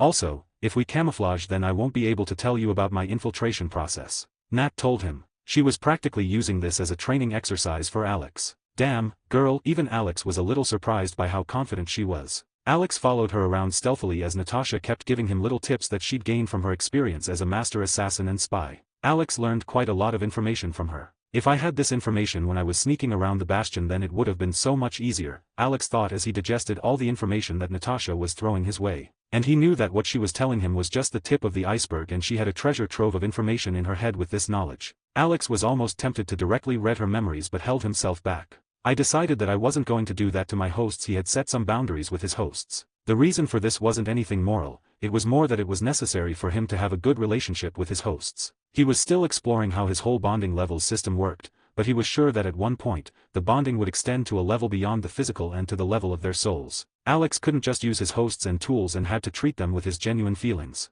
That was the only way that he could be able to truly grow with them till the end. And he didn't mind that at all. He didn't want some depressing life where everyone is no more than a tool. He wanted to love and care for someone with his heart. Heads up. Nat alerted him. They had a guard approaching their direction and they couldn't hide anywhere nearby. She was hiding behind a corn as she peeked at the approaching assailant. 321. She mentally counted down as she waited for the guard to reach the perfect spot. Just as the guy stood right before the corner, Natasha's count finished and she grabbed the guy in a chokehold and grabbed his neck, twisting it and killing him soundlessly. She made all those moves in less than a second. She holds back with me, Alex realized as he looked at her skill. He realized that she utterly outmatched him in skill. If she didn't hold back during their spars, then she would have him beat within seconds. Granted, he uses the exact same physical stats as her. though that didn't demotivate him in the slightest. If anything, he was more motivated after seeing her level of skill. "You've got to teach me all that," he told her. "Learn the basics first." She chortled mentally. Yeah, Alex grumbled. She'd been drilling the so-called basics into him ever since they started and he was getting bored. An hour later they had mapped out quite a bit of the estate and finally stumbled upon what they were actually here for: information. They both reached the central server room where all of the cartel's data was stored. They were going to copy all of that data and then release it for the police to deal with. Nat jumped down from the vent that she was crawling through and Alex followed after her. "I'm sad that I can't admire that booty anymore," Alex was sad. Going through the vent behind Natasha was an amazing experience. He had a first-class view of her toned ass at all times. Even though he had full access to her body at all times, these little things were something Alex loved to enjoy. Natasha brought out a drive that she'd procured before they came here and plugged it into the terminal. Natasha had already programmed the drive with the necessary program, and just as the drive was plugged in, it started copying the data. Alex didn't really need that data, but he also directly connected himself to the terminal and sent the data to the server that he placed in the Research Earth for future use. "I think I might be a data hoarder." He knew that this data was completely useless to him, but he still kept it. The server in Research Earth already had multiple petabytes of data and it was approaching an exabyte. "All right, you can now go all out," Natasha graciously told him as she put the drive into her pocket after it was done copying the data. "Now we're talking."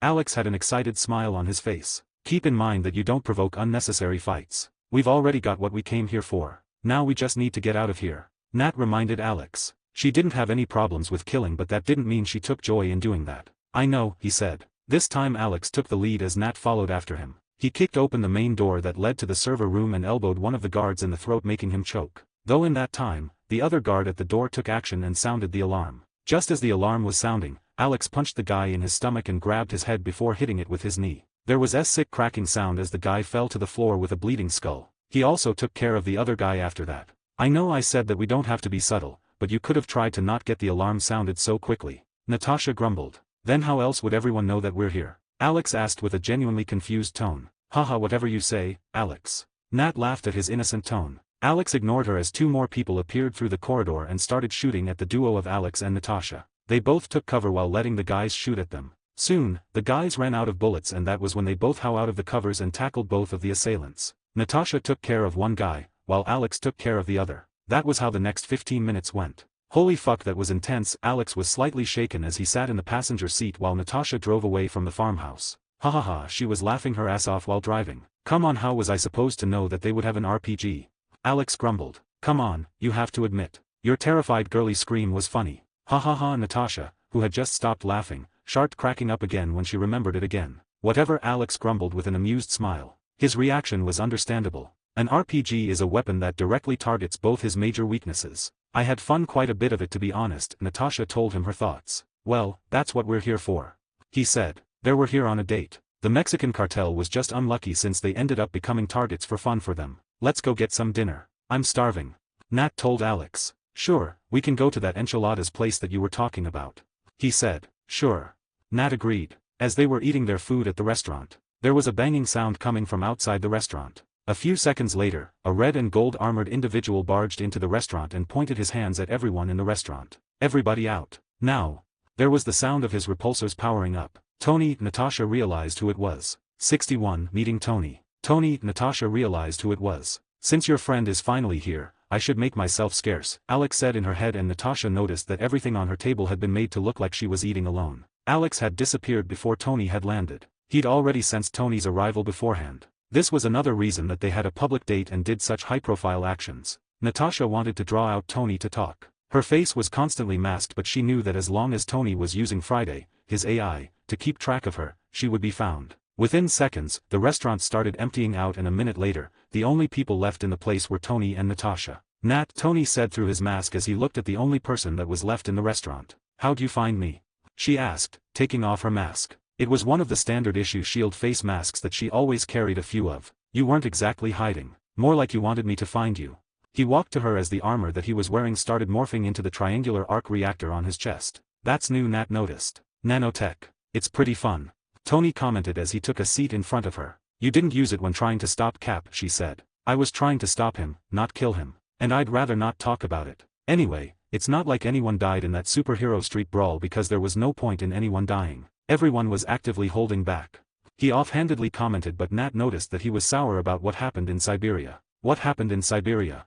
She asked. She'd asked Steve but he'd refused to answer, so she asked Tony. This was what she was here for. She wanted to know. Nothing much. I found out who killed my parents, ripped that bastard's limbs off, felt bad about Rogers, and left the murderer alive. He told her bits and pieces of the information. No wonder she realized the reason that Steve seemed so bitter when they talked. She understood that Tony must have been talking about Bucky and connected the dots from there. Yeah, so, why are you looking for me? And who'd your new partner? There are no records of him wherever I looked. He asked her about the person that she'd been seen with. Yeah, he's something of a ghost. I don't think you'll find anything about him. Nat told Tony. Oh spooky, he chuckled. How are you doing? She asked with concern. How would I be doing? I'm doing perfectly fine. Tony shrugged his shoulders as he answered her. That's so. Nat was skeptical. Yeah, I'm done with the Planet Buster and Tony was interrupted. Planet Buster? She asked with some disbelief. Yeah, what? You thought that I'd make some shield? Pfft. He didn't play things defensively. Right, I'll leave it to your better judgment. Nat's words conveyed her distrust. I hear cynicism. That's hurtful. Tony's tone didn't match his words. Right, I was just out to have some fun. Meeting you was a pleasant non-surprise, but I should leave. I'd rather not have to deal with the locals. Nat said as she finished the last bite of her food and got up from her seat. Hold up. Tony grabbed her arm. Nat narrowed her eyes at him and Tony sheepishly let go. What is it?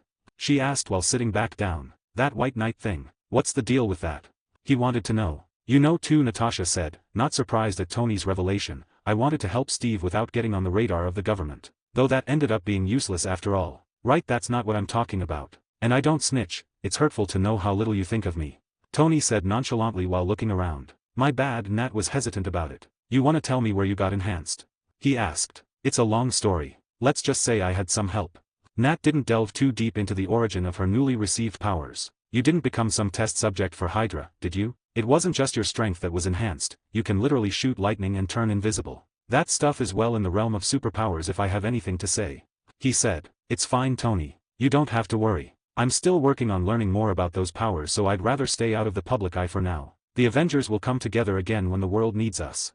Nat told him. Sigh, fine. I just wanted to know if you're doing all right. Ciao. He got up from his seat and walked out, his suit morphing over him as he walked away. Finally, Alex sighed as he saw Tony flying away. He already made the nanosuit.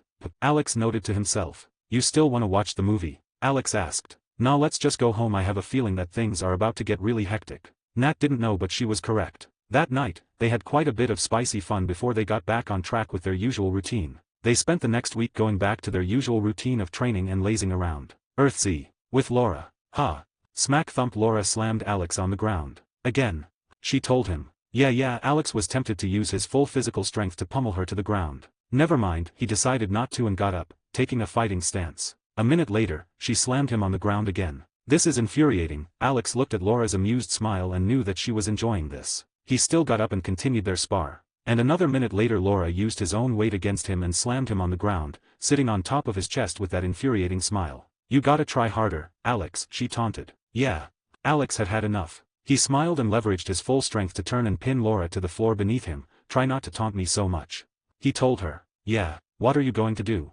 She asked with a taunting edge. I could do so much. Alex's face was a mere centimeter apart from hers and he could easily kiss her right now, but he held back. He wanted her to beg him for it, but not yet. Let's continue training. He told her and stood up, offering her his hand. Laura looked at him with a twitchy expression and grabbed his hand before getting up. I have a way that I might be able to rapidly strengthen you, Alex told Laura. What is it? She threw a punch at him as she asked. Alex dodged her attack and countered with an elbow strike. I can devour and dissolve the abominations that we kill into pure biological energy. I call it EP. He said. Laura pushed his elbow away and jumped back while throwing a kick at him, and? She asked. Alex dodged her kick and got behind her before attacking the back of her neck. I might be able to utilize that energy to strengthen your physique by dissolving EP into your body. He told her. Laura did a front flip on the spot and pushed away Alex's punch with her heel while her other heel was about to hit his chin. Alex had to step back to dodge her attack, though I'd probably only be able to affect your skin. If I want to affect your muscles and your inner physique, I need to deepen our bond. He said. Just as Laura's foot landed, she turned and her other foot, which was still midair, turned around to attack Alex's side. Side effects? She asked. She knew that this stuff didn't come without any cost. Alex ducked under her attack and grabbed her leg, planning to disbalance her so that he could get a good chance to attack her. You have to kill a huge number of abominations, an overwhelming pleasure. He said and noticed Laura's cheeks turning a shade redder. Instead of losing her center of balance, Laura shifted herself to her leg that was in Alex's grasp and climbed on his head, wrapping her legs around his face, killing and orgasms. count me in. Laura wasn't shy and was anticipatory instead. Alex was tempted to cut short the training and start devouring Laura's pussy that was right in front of his face right here, but he held back and instead slammed her on the ground before she could do anything. Slut. He taunted. Before he could slam her on the ground again, Laura let go of his face and unwrapped her legs while jumping to the ground behind his back. I've been in a monitored glass box for quite a bit of my horny years. Forgive me if I seem desperate for carnal pleasures, she said. Just as Alex was about to turn around to face Laura who'd jumped down, he felt Laura grab his arm. Fuck, he thought as he felt Laura grab his arm and slam him on the ground. Again. She looked at him with that infuriating smirk as she told him to get up. 62. Exploring the Wasteland. Alex had spent the last week with Laura training and seducing her. And he was pretty successful in his opinion. In that week, besides training for a few hours, Alex enjoyed whatever dates he could with Laura, given the circumstances. They watched movies on Alex's makeshift TV that combined the usage of camouflage while pulling the data from the servers in Research Earth. Due to the unavailability of food, Alex had to get creative and find other ways to feed Laura whose appetite was far beyond normal. Her dormant healing factor needed quite a few nutrients. Though he could have just fed her tasteless nutrient solutions that he derived from his biomass, he wanted to do real meals. Although he still fed her nutrient solutions directly into her body through her skin. The level 3 bond was pretty useful when it came to that stuff. In the end, he ended up transferring an edible tasteless element from Research Earth and coating it with his symbiote body. He then emulated the taste of the dishes. So, Laura felt all the experience of eating the food but didn't get any nutrients through it. It was just an experience thing. That's why he had to give her the nutrient solutions. None of these bunkers had any supplies, so he had to make do with what he had. And today was a big day. Her dormant healing factor was finally awakened and was perfectly fine now. Her current stats were pretty decent. Status, Host 7. Name, Laura Kinney, X, 23, Earthsea. Bonding rate, 10%. Bonding level, 3. Powers, superhuman physique, 14 tons, low cosmic healing factor bone claws, vibranium adamantium alloy, melee mastery weapons mastery espionage mastery. With the 10% threshold of the bonding rate, she'd also started helping him generate EP. Alex realized that their bond being at level 3 impacted the bonding rate's increase. The only reason that it had only increased by 2% in the last week was that he was playing it slow with Laura. They hadn't done anything more than a few intimate massages here and there. This was why it took the full week to recover the dormant healing factor. Skills. EP, 17. EP generation, 0.9/day, host 1 0.2, host 2 0.2, host 3 0.1, host 4 0.1, host 5 0.2, host 7 0.1. Own skills, superhuman grade physique creation, 40 tons, enhanced sixth sense basic lightning manipulation weak magic affinity mana sense host of the scarlet witch lesser heat and sound resistance biological manipulation basic matter transmission advanced energy transmission camouflage host enhancement devour copy. They were just done with their training as Alex told her, your healing factor's back. He said with a smile. Laura blinked her eyes for a few seconds while comprehending the meaning of Alex's words, really? She exclaimed as she jumped into his arms, giving him a tight hug. Really? Alex smiled as he rubbed her back. Ready? Alex asked her. Ready. She said as she looked at the doors of the bunker opening. I'll leave a magical anchor here so that I can find my way back here later on, Alex thought as he cast a spell that radiated a unique frequency that only someone with chaos magic could identify. With his chaos magic capabilities boosted, he could do quite a number of things with it. It was a very versatile ability. Now let's hope that there's no Scarlet Witch on this Earth. Scarlet Witch was a Nexus entity, which meant that there was only one of her in one universe. There may be more versions of Wanda in this amalgamation of different versions of Earth, but there was only one true Scarlet Witch and she should be on Earth 616 right now. The version of Wanda that was bonded with Alex was very strong, but even at the peak of her power, she couldn't even come close to the true Scarlet Witch who is a Nexus being. Under normal circumstances, there can only be a single Nexus being within a universe. These guys are utterly overpowered powerhouses that have no equal other than a very tiny number of beings, at least within their universe. Now, who would be the Nexus being of this specific universe? Alex knew that this clusterfuck of Earths was caused by one of the multiversal authorities of the Marvel multiverse. Then again, this rule isn't exactly ironclad and may be broken. There may as well be multiple Nexus beings all around this clusterfuck of Earths. He thought. Forget it. Alex decided to forget it since he was having a headache when thinking about this complicated stuff. He was going to let things take their natural course. He just wanted to enjoy his symbiotic life with his sexy and beautiful hosts, corrupting them with his depravity while also helping them get stronger so that they all could survive in the grand scheme of things. He was willing to bet that even if the Wanda of this Earth had that kind of power, then she was most likely dead or extremely occupied for now. You know what, fuck it. I'm not risking it. Alex decided to change his course of action and not make an unnecessarily risky move. He removed all traces of the chaos magic from that spot and left a clone there so that he could track back to the bunker. While Alex was going through his inner monologue, Laura was trying to think of what direction she should travel in. Alex had given her a combat suit that was reminiscent of the comics. It had a Wolverinesque yellow and black color tone. Her skin-tight pants were half yellow and half black with a silver belt wrapped around her waist. She was wearing yellow boots and a yellow top that served as armor. Her forearms had silver metallic gauntlets that worked to provide support to her forearms and suppress the vibrations of her claws if they collided with something hard. That direction. Alex mentally pointed to the direction where he felt the presence of an abomination. His mana sensibility had also grown after his increased capabilities to manipulate chaos energy. Though his magic affinity was still low since that ability was a universal magic affinity with all types of magic, and just increasing the familiarity with chaos magic wasn't enough to propel everything ahead. Although there was some increase, it wasn't enough to propel the ability to the next grade. Laura started moving in the direction that Alex pointed her at. It was currently noon, so there wasn't much of a chance to run into a large number of abominations, especially since the weekly horde attack had already concluded 2 days ago with the Bastion's overwhelming victory. For now, the number of abominations wasn't very high. Soon, the lone grunt class abomination was in Laura's view. She didn't waste any time as she ran behind the abomination while Alex suppressed her presence using camouflage. Sadly though, these abominations seem to have a sixth sense ability that allows them to perceive life-threatening attacks in advance. It worked similarly to spider sense. The abomination stepped back and dodged Laura's extended claw, swinging its arm at her in retaliation.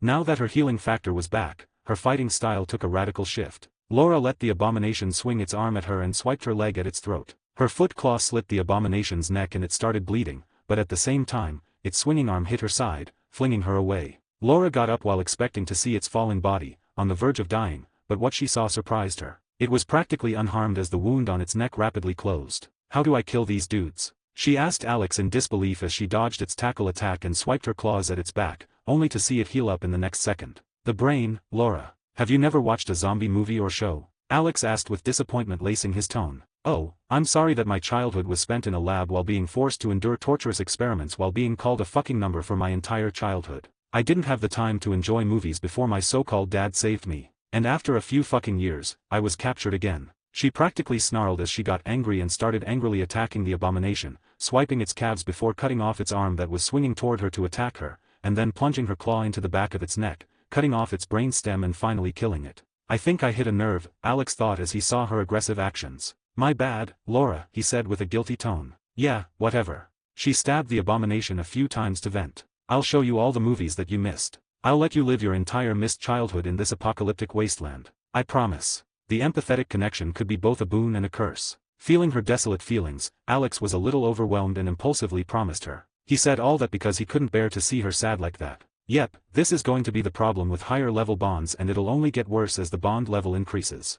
"I appreciate that, Alex." Laura understood his efforts. "Also, isn't there a regenerative class too? Was this guy like that?" Laura asked Alex. "That's the weird part. Those regenerative classes have an even more monstrous healing factor. The only way to kill them is to vaporize their entire bodies," Alex told her with a solemn tone. "How the fuck has humanity survived against these guys?" Laura was in disbelief. "People pull through in dire situations," Alex said, and continued before she could delve into the desolate situation of the world. "I'll devour this guy and see what happens," Alex said as a few tendrils extended from Laura's body and within seconds dissolved the abomination's body. EP plus 0.01. "We'll need to kill at least 100 before we can see any usable results," Alex said. "It's fine," she said. "Give me stones and get me up on the rankings, guys." 63, farming EP. "It's fine. I want to try something," Laura said. "Lay it on me," he asked. "I want to start integrating some of your powers with my fighting style. You told me that you can manipulate lightning. I think it would be good if I can develop a fighting style that can utilize that ability,"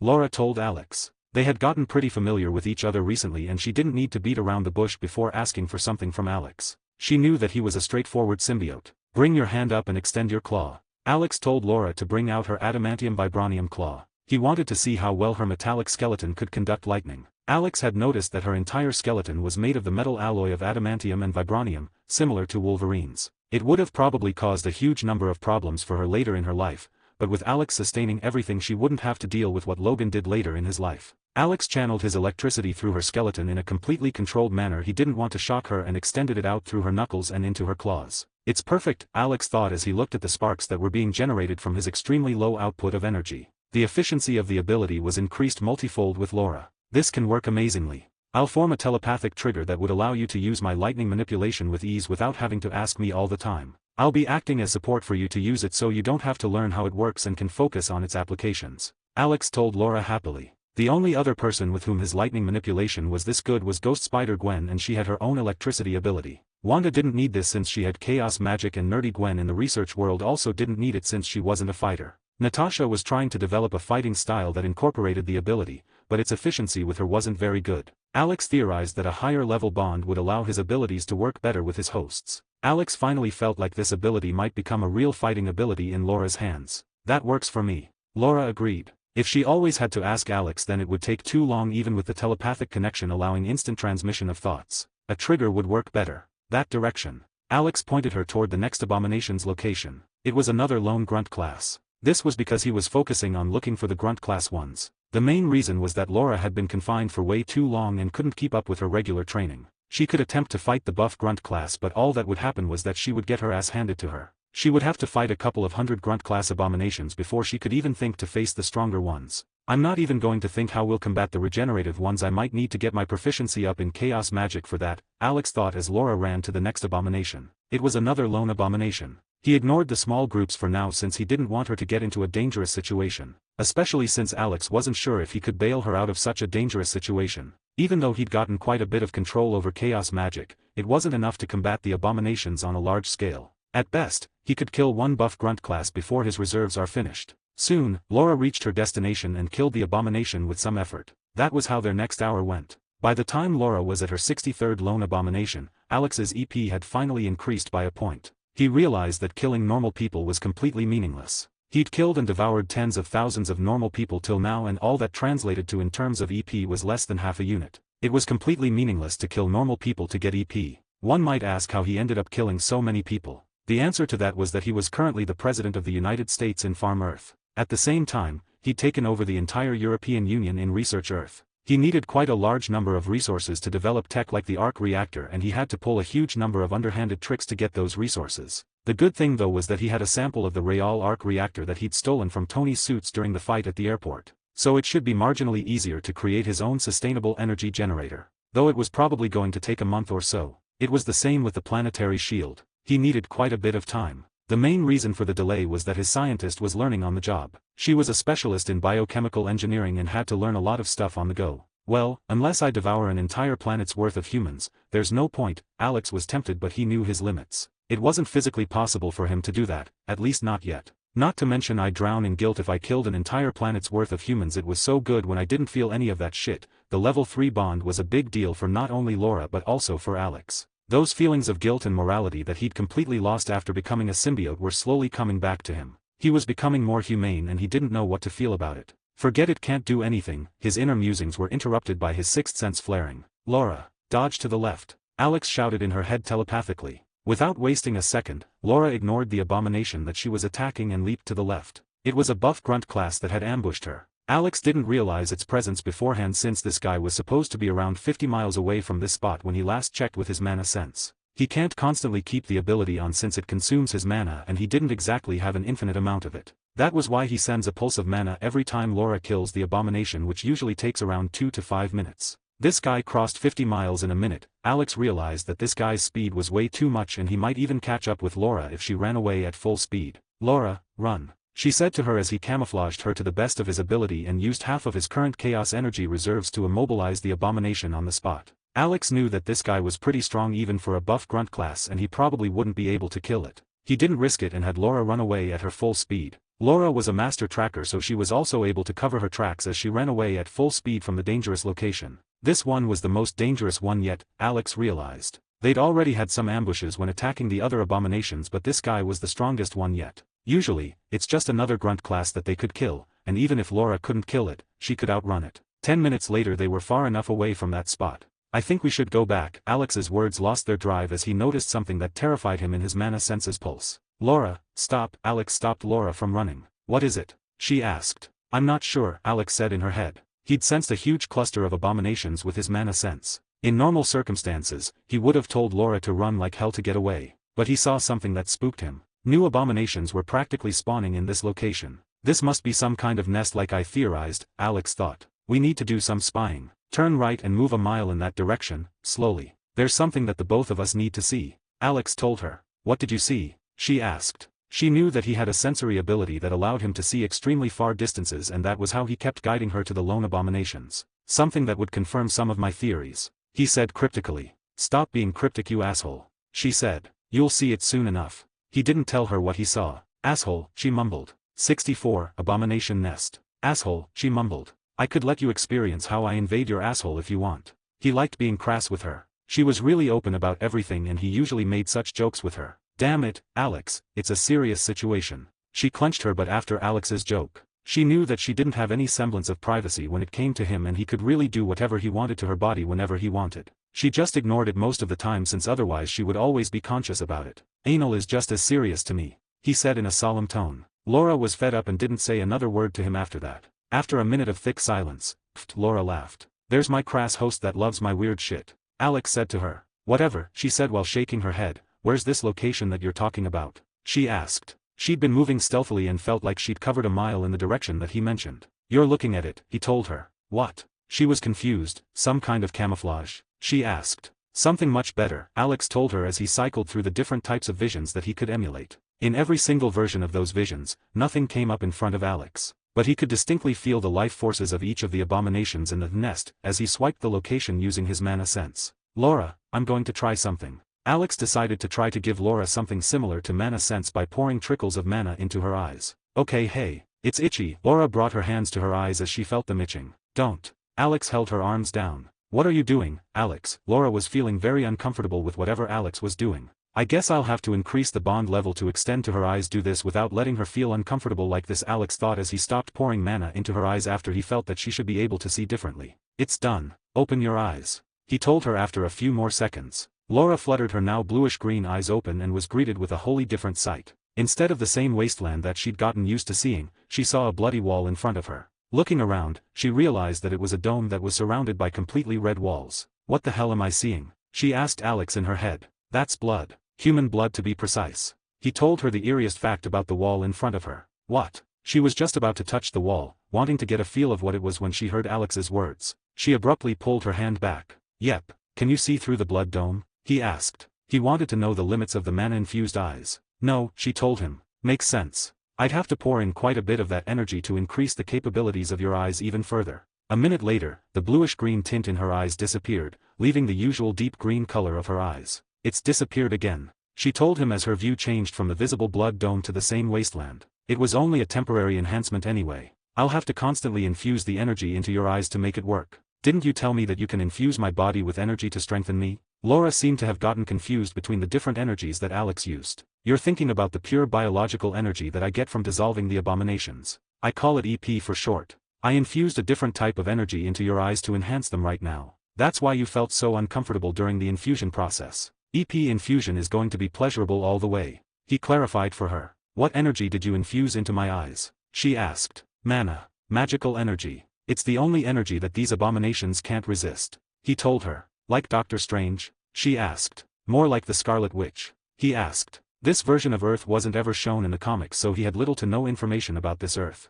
Wanda? She asked. Kinda like her. Did you know her? He asked. No, but I met her father, Magneto, once. The fucker bent my claws with his magnet powers. It was painful as hell, she said. Alex didn't know what to say. I guess all Magnetos have some beef with the Wolverines, he thought. We've gotten off track. Yes, it's mana like that. I can infuse it with your skin without letting you feel any irritation, but your eyes are a no-go, he told her. Why my skin? She asked. If you remember, I've bonded with each and every single cell of your skin. It allows me to better work with your skin, but your eyes are separate and I can't do anything about the resistance to the external energy infusion. That resistance is the reason behind your uncomfortable itching, he told her. Laura looked to be deep in thought. So, what now? She asked. We could either infiltrate this blood dome right now, or do it sometime later when we're stronger. What do you say? He asked for her opinion. I want to infiltrate it, right now, but I'm too weak to do anything to these guys. I can't even fight against buff grunt class ones, let alone an entire nest. Laura knew her limits.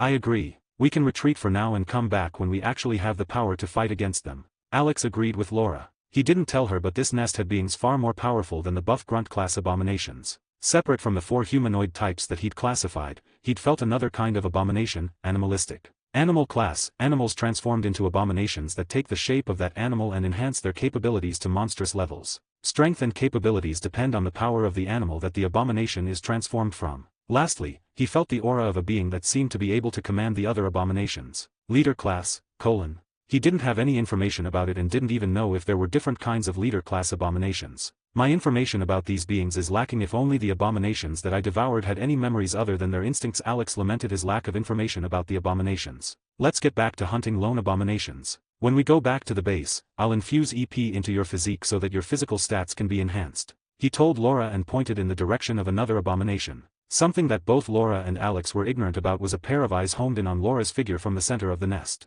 The being that was spawning new abominations was a living entity unlike what Alex assumed. And it had its eyes on Laura. In Earth 65, Ghost Spider's Earth, it had been about a week since Alex punished Gwen for her mistake by giving her the piercings. He distinctly noticed the difference in her sensitivity after she got the piercings, and he was enjoying his time with her quite a bit. Her college was going peacefully while she'd taken a break from her usual Spider-Woman gig. She still showed herself to the public as Spider-Woman every once in a while, but it was just a symbolic thing. She just swung around for a few minutes and that was it. At the same time, Harry Osborn had also disappeared from the map. After that one talk with Gwen, she hadn't run into him again. She presumed that he was busy tracking down Spider-Woman. So you're telling me that you once had a whole multiversal adventure where you met your counterparts in an event called the Secret Wars? Alex asked with an incredulous tone as Gwen walked back home from the warehouse after training with Alex. He wasn't surprised by what she was telling him since he knew the story, but he had to act the part. She didn't know that he was already aware of quite a large part of her story. Yeah, I've experienced 2 multiversal events like that actually.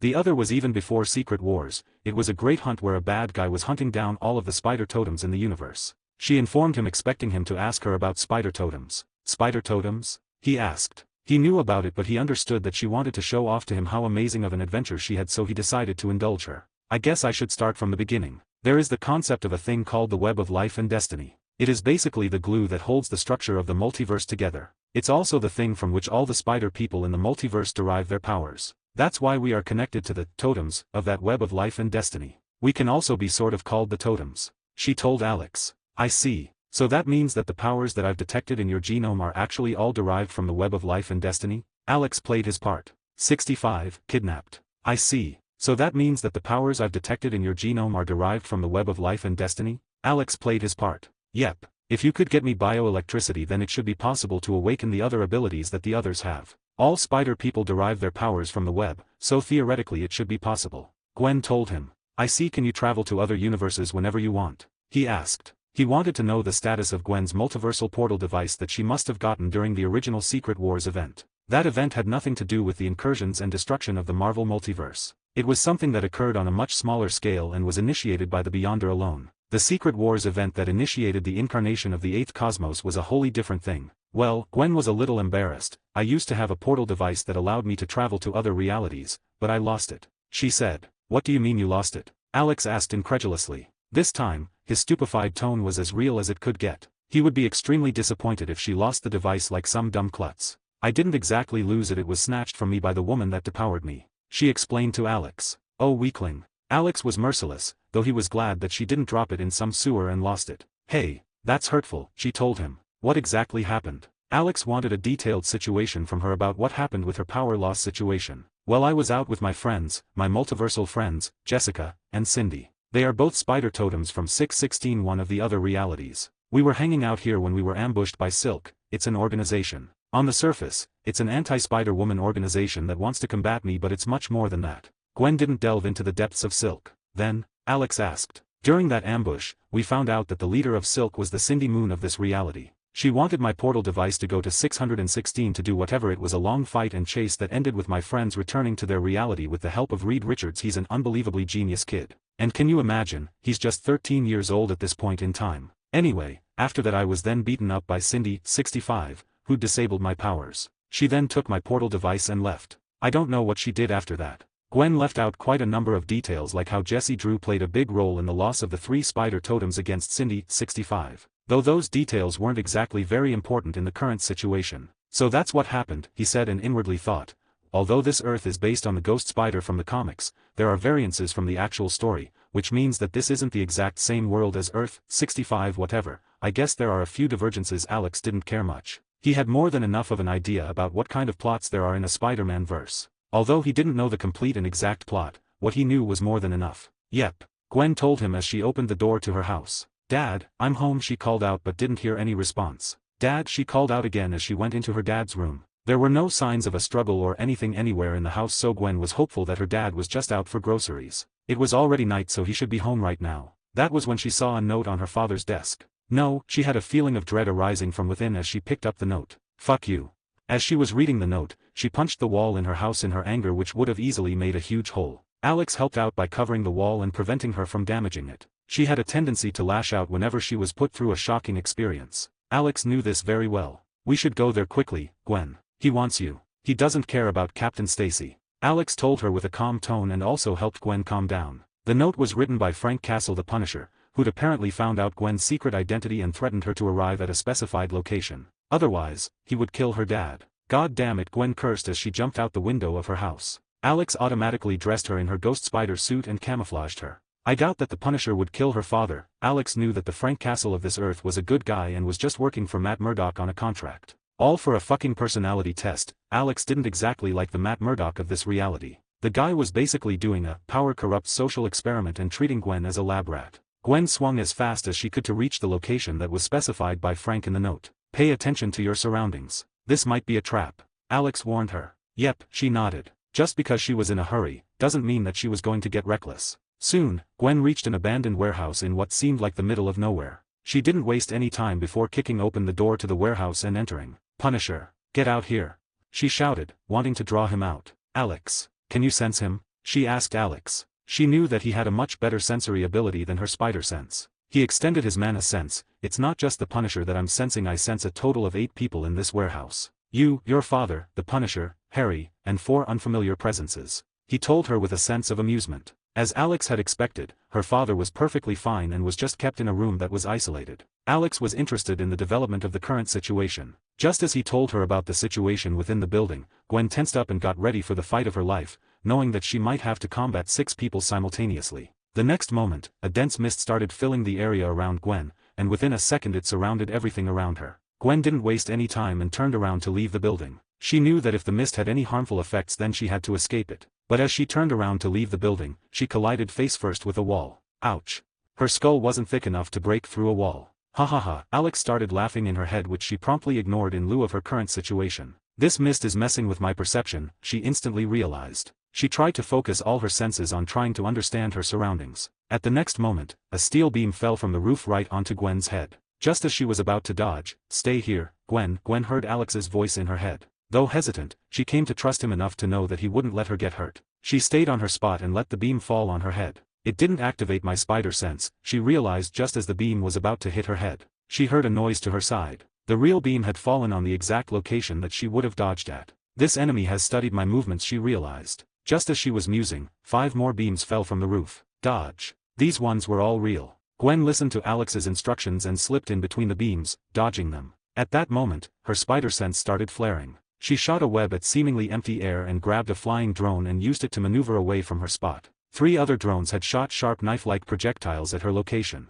"Follow my guidance, Gwen." This would be a good practice session for Gwen's spider sense, but she had more important things to focus on right now. Alex decided to help her take care of the enemy, who was most probably Mysterio, the illusion master that was messing around with Gwen's senses. "I can always simulate a similar situation when training with her." Alex had just gotten an amazing idea to train Gwen's spider sense. It would also help him better his own sixth sense ability. For now, Alex paid attention to helping Gwen get her father away from this place. "You can deal with the enemies later. Let's get your dad away from here first. Then we'll deal with them, okay?" he told her. "Thanks, Alex." She appreciated his concern for her dad. "Follow your spider sense along with my directions. Close your eyes. A lot of what you're seeing is an illusion used to confuse you. The mixture of visual and sonic disturbances causes your perception to get messed up," he told her. "Can you cover my ears too then?" she asked. "Done." He covered her ears. For once, it wasn't a kinky sensory deprivation play that made Alex suppress Gwen's hearing and sight. Now, Gwen was using just her spider sense and Alex's directions to navigate this place. She was dodging the attacks that Mysterio had thrown her way using her spider sense and Alex's directions.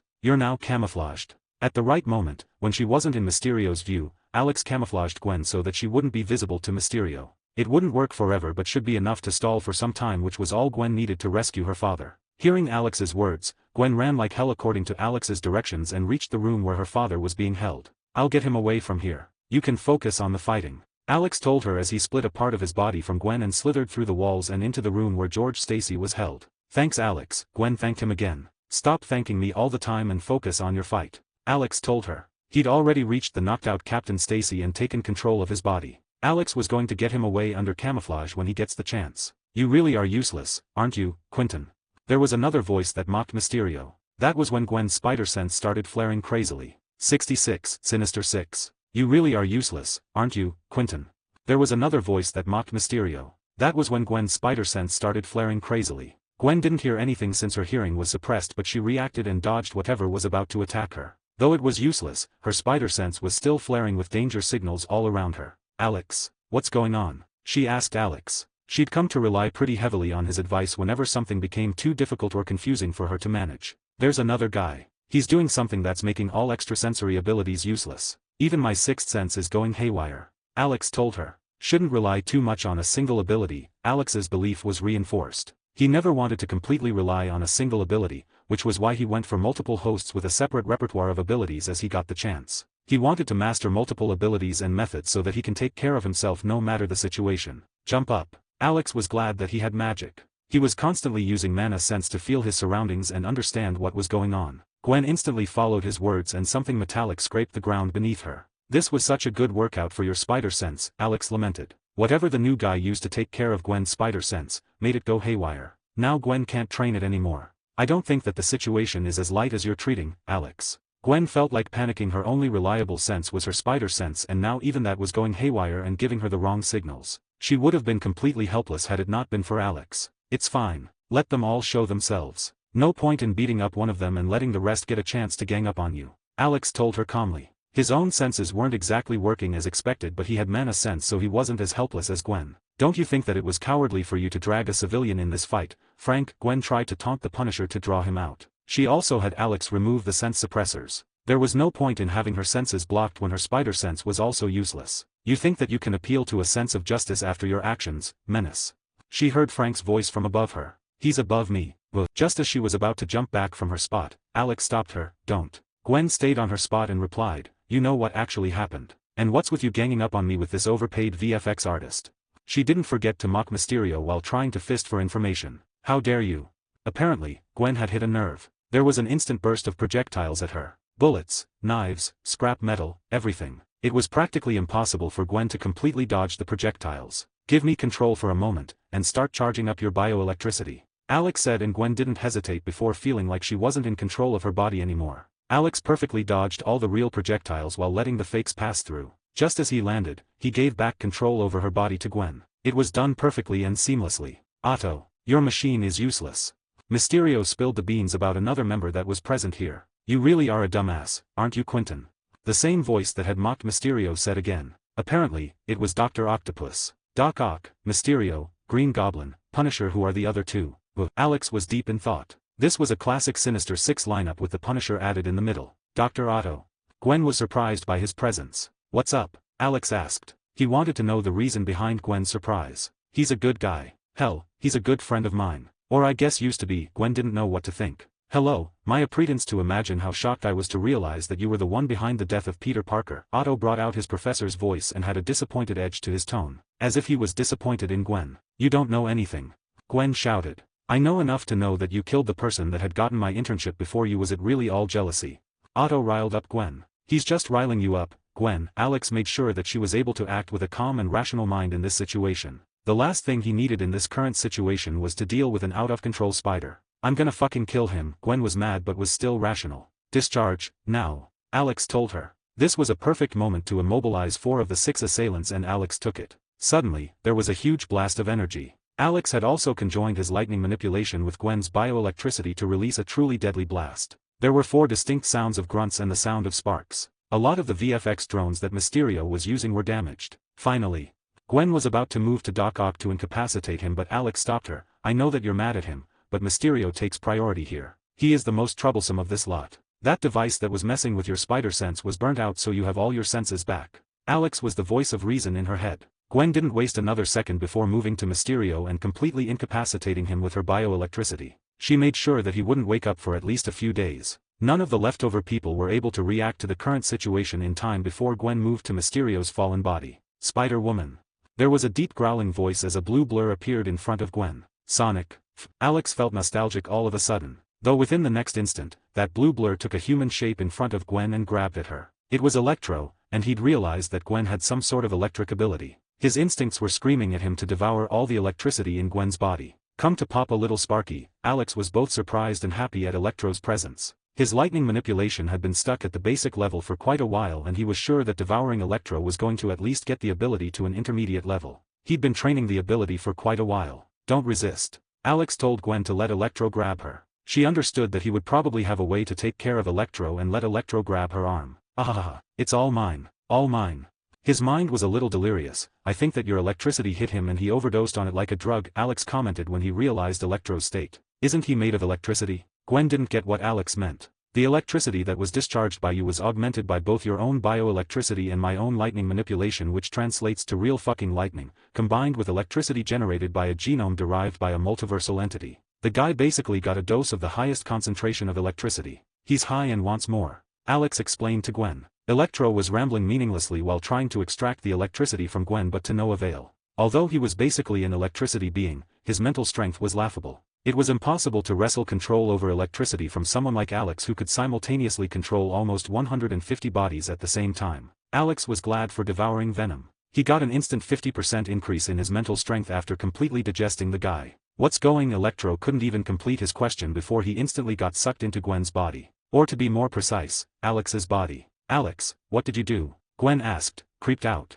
I contained him. Don't worry about it. We can take care of him later. Alex told her. In the same way that Electro was trying to take control over the charged electrons in Gwen's body that Alex was managing, Alex had turned the tables on Electro. He'd taken control over Electro's charged electrons and sucked everything into his symbiote body. He'd contained Electro in the same way as he'd done when he'd contained the version of Electro in Research Earth. He was just much more efficient this time. 2 down, 4 more to go. Alex mentally counted who was left. Doc Ock, Green Goblin, Punisher, and the last unknown presence.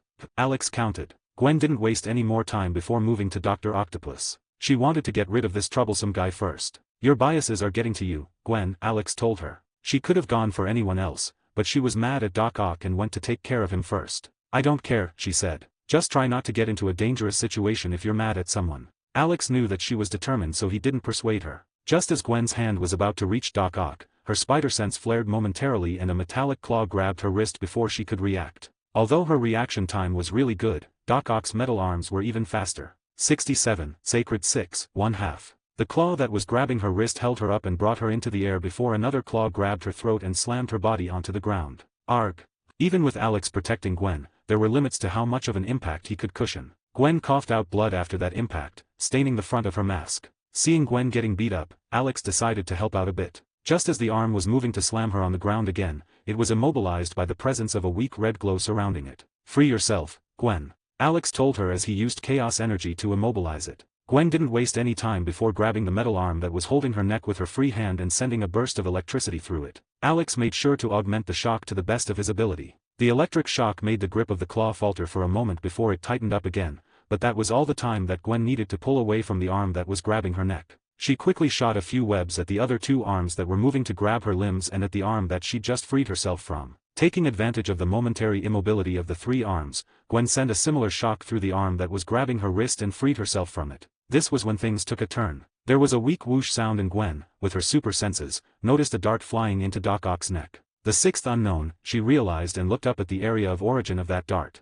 Alex noticed that that dart was shot at all of the incapacitated villains at the same time. Though it was going to be impossible to wake up Mysterio without a heavy dose of stimulation, the rest of the attackers were up. And this was when Gwen realized that she was surrounded. It's you bitch.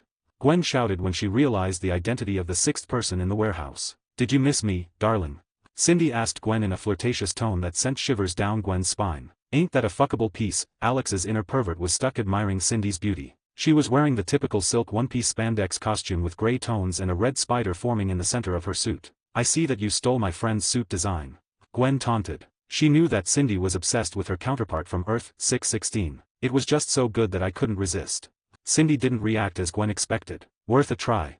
Gwen didn't dwell on her failure to taunt Cindy and shrugged before she shot her web at the ceiling and got away from the ground. Just as she jumped up from the ground, there were a number of explosions on the ground. Green Goblin had thrown some of his pumpkin bombs on the ground. While Gwen was in the air, Doc Ock attacked her with 2 of his mechanical arms while at the same time, Frank started shooting at Gwen's airborne figure with a rifle. Gwen had to maneuver in between the 2 mechanical arms that were grabbing at her while also dodging the bullets that were shot at her. Time to put that damn training to some use, Gwen thought as she decided to take care of the easiest target for now, the Punisher. He would be the easiest to take care of in the current roster of her assailants. She shot a web at a wall and pulled herself to the Punisher with her leg extended outwards, planning to kick him to unconsciousness. I hope he breaks some bones. Gwen was a little vindictive too.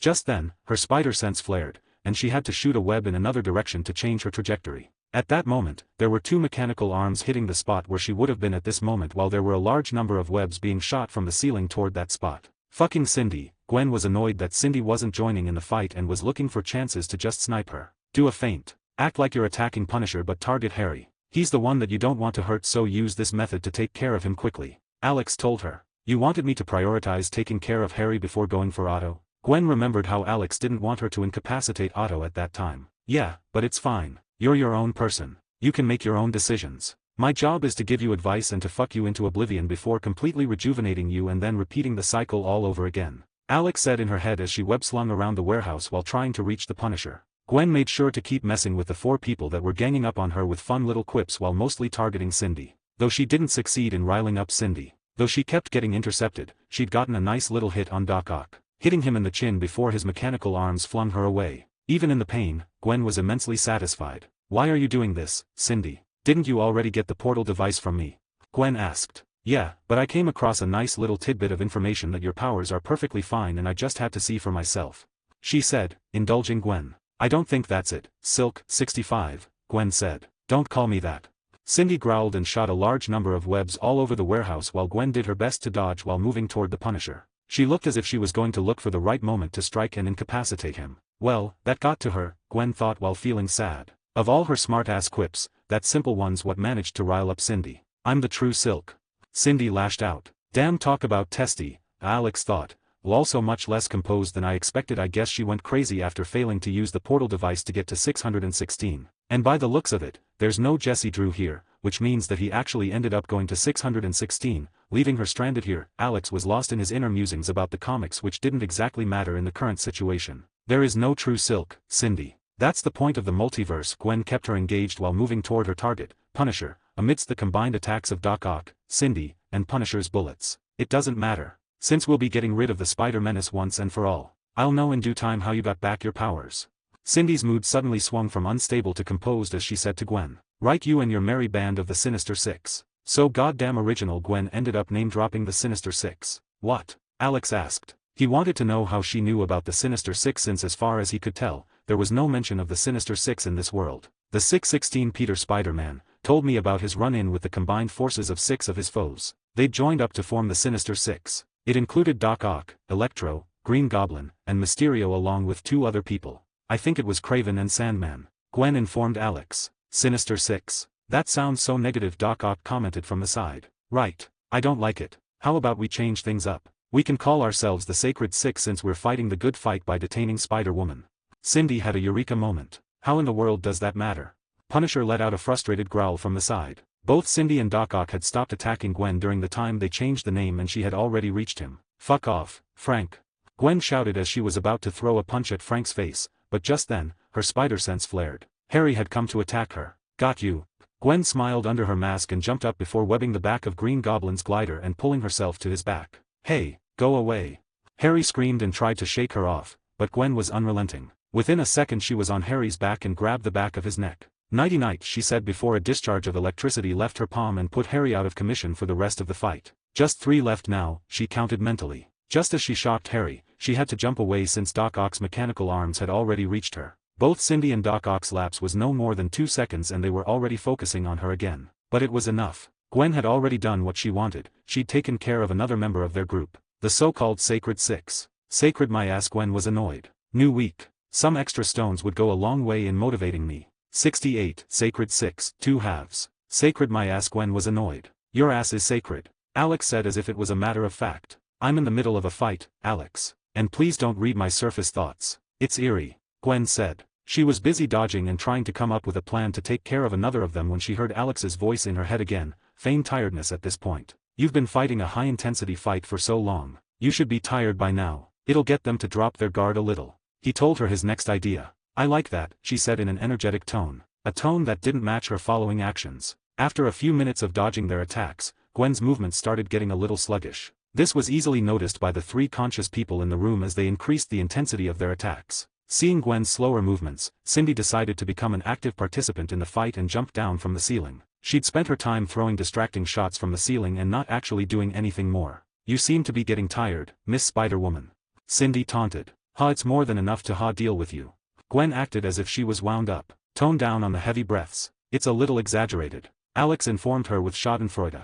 Right, Gwen rolled her eyes under her mask. With Cindy actively joining the fray, Gwen's fight got even harder. She had to dodge Doc Ock's tentacle arms and Punisher's super-accurate headshots that came from an assault rifle that had armor-piercing rounds while also having to deal with Cindy's melee prowess, which wasn't a joke. Cindy had trained extensively in multiple martial arts along with her scientific pursuits. The only reason that Gwen was able to keep up with her and even slightly suppress her was because of her superior physical abilities, courtesy of Alex. A tentacle claw grazed Gwen's waist, drawing some blood while Cindy kept Gwen on her toes. Hey, the only tentacles that can graze my girl are my own. She heard Alex say in her head. Damn it, Alex, you pervert. At least pay attention to the situation. Gwen chided. You can take care of it. I'm confident in your abilities. Alex told her. He could always bail her out with his chaos magic in a desperate situation. Now he decides that he should let me deal with my shit myself. Gwen felt like she was rolling her eyes too much today. I heard that. I meant to let you hear that. She snarled while dodging a particularly well-aimed headshot that the Punished had shot at her after she kicked Cindy away. Having to dodge that bullet put Gwen back where she was as Cindy gained on her and started attacking her again, making Gwen lose the little advantage that she'd brought for herself.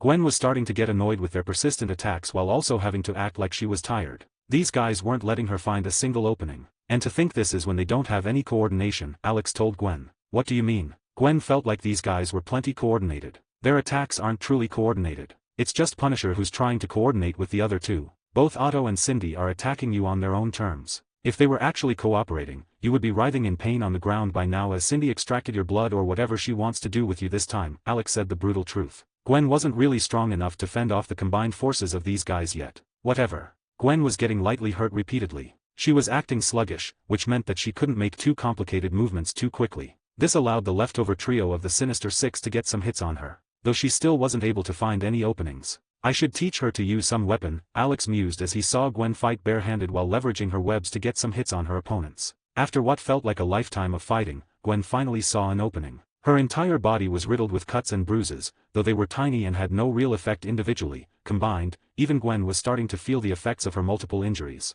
But she finally found an opening to take care of Doc Ock. Just as Cindy was moving to attack her while Doc Ock was behind her to attack her with his mechanical arms, Gwen attacked Cindy with her bioelectricity augmented with Alex. He always augmented Gwen when she used her bioelectricity since it helped him get more proficient in using his basic lightning manipulation ability. Though, Cindy had already jumped away. She had her own version of Spider Sense, called the Silk Sense. It was a superior ability to Spider Sense but was a bit too superior, causing Cindy problems in her daily life. But in this fight, Cindy had an absolute advantage in extrasensory ability. With Cindy jumping back, Gwen was free to attack Doc Ock, but his mechanical arms were in the way, blocking her from getting close to him. At the same time, Punisher also started shooting at her. That fucker had been the biggest reason that she wasn't able to take care of these two yet. He kept interfering whenever Gwen got a chance to take care of one of them. This time though, Gwen leveraged Alex's camouflage ability and disappeared on the spot. Within half a second, before either Punisher or Doc Ock could react, Gwen was behind Doc Ock and pushed a high-voltage current through his brain stem.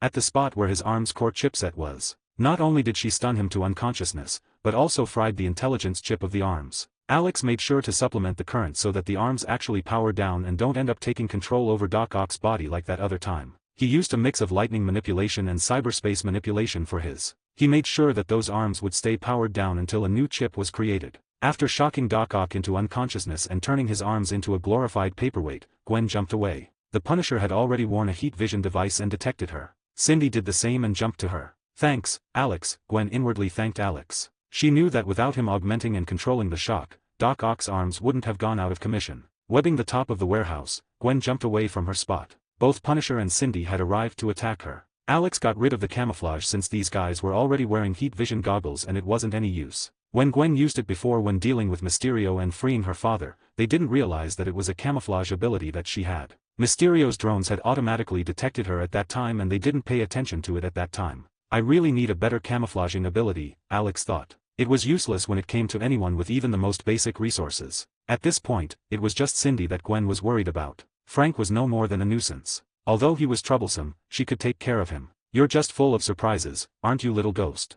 Cindy shot a web at Gwen, which Gwen promptly dodged. It stuck itself to the ground behind Gwen, and Cindy pulled herself toward Gwen using that web. Gwen punched the spot where Cindy was about to arrive, but Cindy, already having sensed the danger, moved a bit to the side. Gwen's punch failed to land, which she already expected, so she shot a web at Cindy while shooting another at the ceiling. Cindy dodged the attack and the web went behind her, but Cindy grabbed the web and pulled Gwen to her. Gwen had already attached another web to the ceiling and was in the air. Then with Cindy's pull, she decided to lean into the momentum and shot toward her with a kick aimed at Cindy. Cindy had already moved to another location before Gwen landed. And with her landing, Frank started raining more bullets at her location. Gwen had to keep herself busy while dodging those bullets as Cindy started attacking her, not wanting to lose her advantage. Gwen kept getting pushed back by the combined forces of Cindy and Frank, but soon, Frank's bullets were out, and just as he was reloading like he'd done tens of times before, Gwen decided that she'd had enough. Her bioelectricity was charged up enough and she decided to go with another explosion. "Alex, some support?" she asked.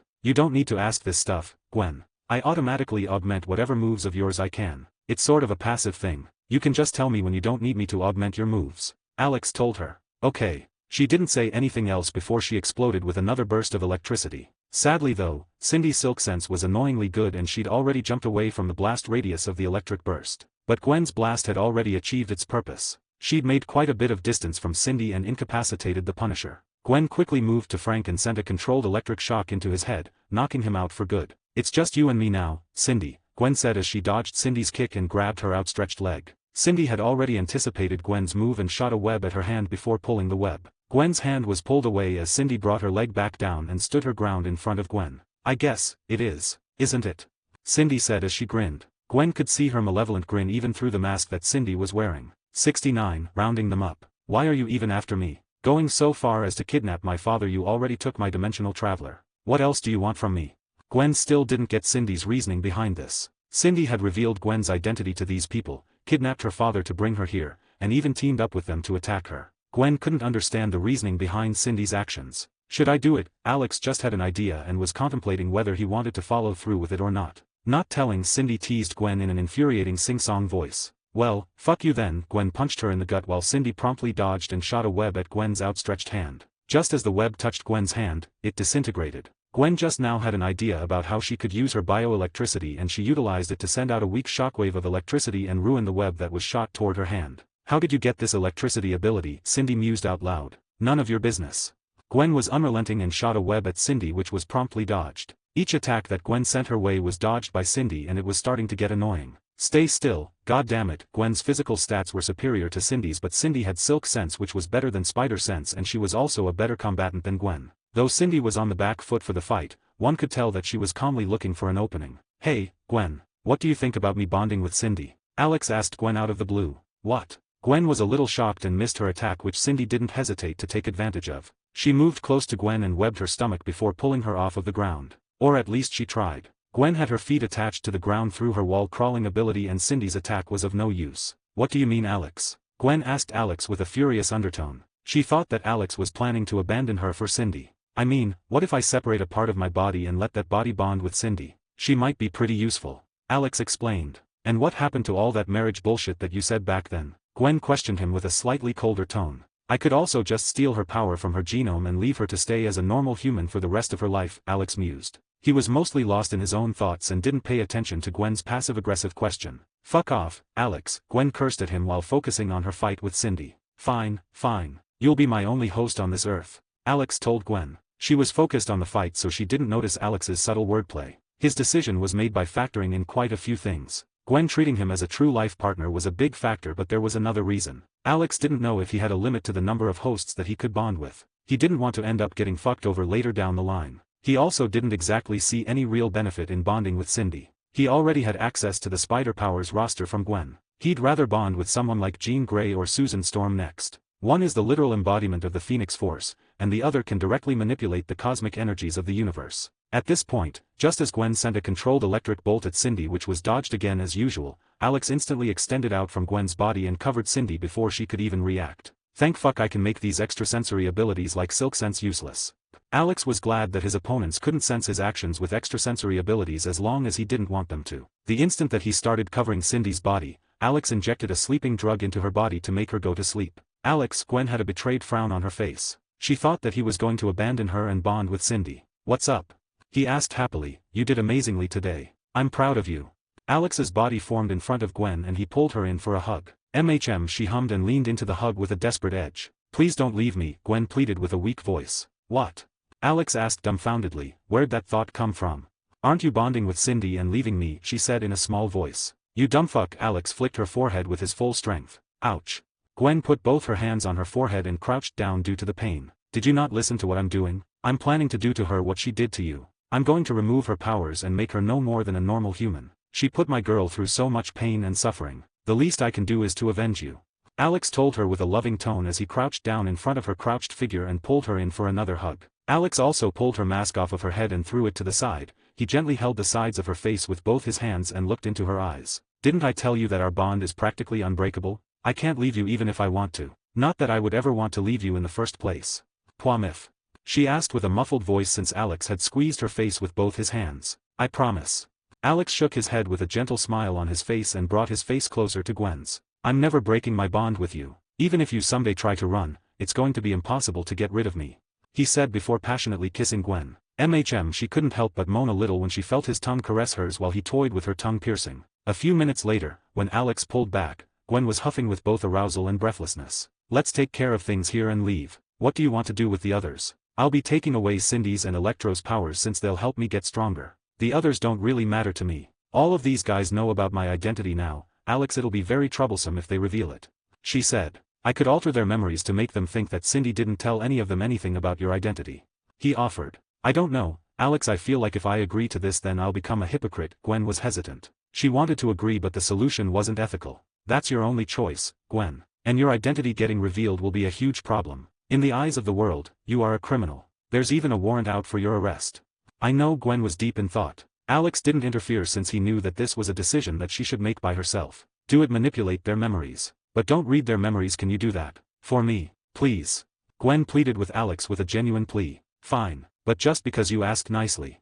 Alex lovingly kissed Gwen's nose and manipulated everyone's memories of today's incident. He didn't have any issue not reading any of their memories. They didn't have anything to offer him. He already had the blueprint for Doc Ock's arms and Harry's Green Goblin tech. The Punisher didn't have much to interest Alex. It was the same with Mysterio. The only two people left were Cindy and Electro, and they both had quite a bit that Alex wanted. Electro would give him both EP and would let him upgrade his lightning manipulation. On the other hand, Cindy was even more useful. He would be able to increase the stats of his superhuman-grade physique creation ability while also enhancing his sixth sense by a huge amount. Her silk sense was far better than spider sense. That's not to mention that Alex would be able to get the formula to create his own radioactive spider that could create a Spider-Man. He could literally mass-produce an army of Spider-Men with that spider. I doubt it would be that easy though. Alex didn't expect things to be that simple with that radioactive spider. Otherwise, Cindy would have already taken over the world. "We're done. Grab Cindy. We'll go to our warehouse," Alex said and merged back into Gwen's body. "Okay, what about Electro?"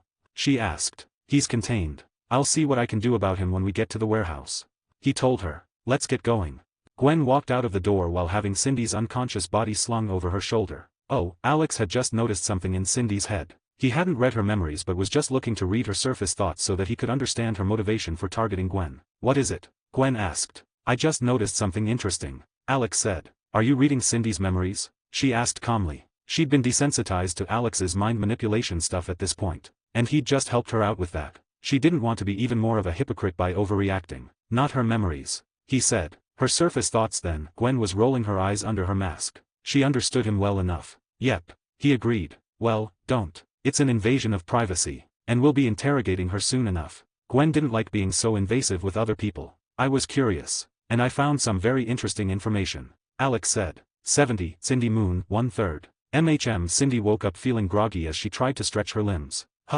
She was confused as she wasn't able to move her limbs. That was when she realized that she was lying on a bed in a spread eagle position with her arms and legs tied to the four corners of the bed. She tried to shoot her webs to free herself but her hands were covered by gloves. She didn't have any mobility in her fingers as her hands were balled up into fists. She tried to release her organic webs through her intent and it worked but even that was useless. The webbing just got dissolved by those gloves. She tried to look around but her eyes were covered by a blindfold so she couldn't see anything around her. No, you are not killing him, she heard a voice saying. Gwen, she thought, recognizing the voice. Why not? It'll help me get stronger, another voice argued against Gwen's words. Come on, Alex. At least don't kill him, she pleaded with him. Fine, I won't kill him, he begrudgingly agreed. Thank you, Alex. You're the best.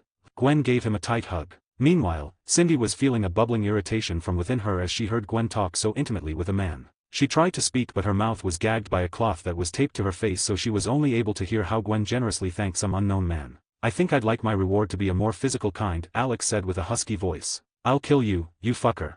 Cindy struggled as she tried to free herself. This was what Alex had noticed when reading Cindy's surface thoughts. She was obsessed with Gwen and wanted her for herself. Alex didn't know if this stalkerish obsession was present beforehand or if it was developed after Gwen regained her powers, but he would find out sooner or later. For now, he was going to play Cindy. Who said that I have to bond with her to enjoy Silk's insides? Alex chuckled evilly inwardly. Gwen moaned as Alex brought her in close and kissed her. Are you sure that this is going to work? Gwen asked Alex with a hesitant tone. Positive, he said as he squeezed her but over her spider suit. They had already taken care of Electro as Alex had taken away his powers while sucking as much life force EP as he could from Electro. After this, he would only be able to live for a decade at most before dying naturally of old age. Alex liked to indulge Gwen every once in a while, but that didn't mean that he was going to abandon his benefit for her morals. EP 22. Intermediate lightning manipulation allows for fine control over electricity along with its generation. Allows use of atmospheric burst to attack. Atmospheric burst, the user can attract the surrounding atmospheric lightning by gathering the charged clouds. The lightning will then rain down on the enemies to kill them or on the user to enhance their abilities. Cooldown, 5 hours. Alex loved the atmospheric burst ability that can attract atmospheric thunder to make a burst attack in an instant. Though the 5-hour cooldown was annoying, it was due to his own limitations. He could reduce this cooldown to 0 with practice and time as long as his control over lightning improved.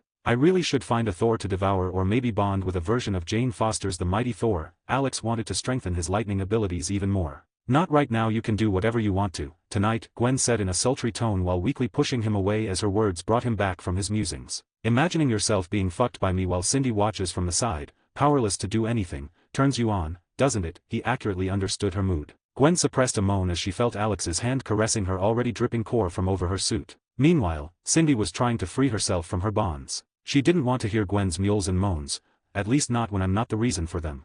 That's not true, Gwen feigned disagreement. I don't believe you, he told her as he felt her dripping even more juices. You know that chick that's lying there on the bed is utterly obsessed with you. Alex continued his mixed act while revealing to Cindy that he knew about her inner thoughts. His words had an immediate effect as they made Cindy calm down in her bonds, deep in thought. She was utterly dumbfounded about how someone knew her thoughts. You don't know what you're talking about. That bitch took away my powers and beat me up. Gwen continued the act while shyly reacting to Alex's caresses over her sensitive spots. She was also actively responding as she kissed him. I bet that she regrets leaving you there to this day. I bet she wants to kidnap you and keep you in her basement forever as her slave.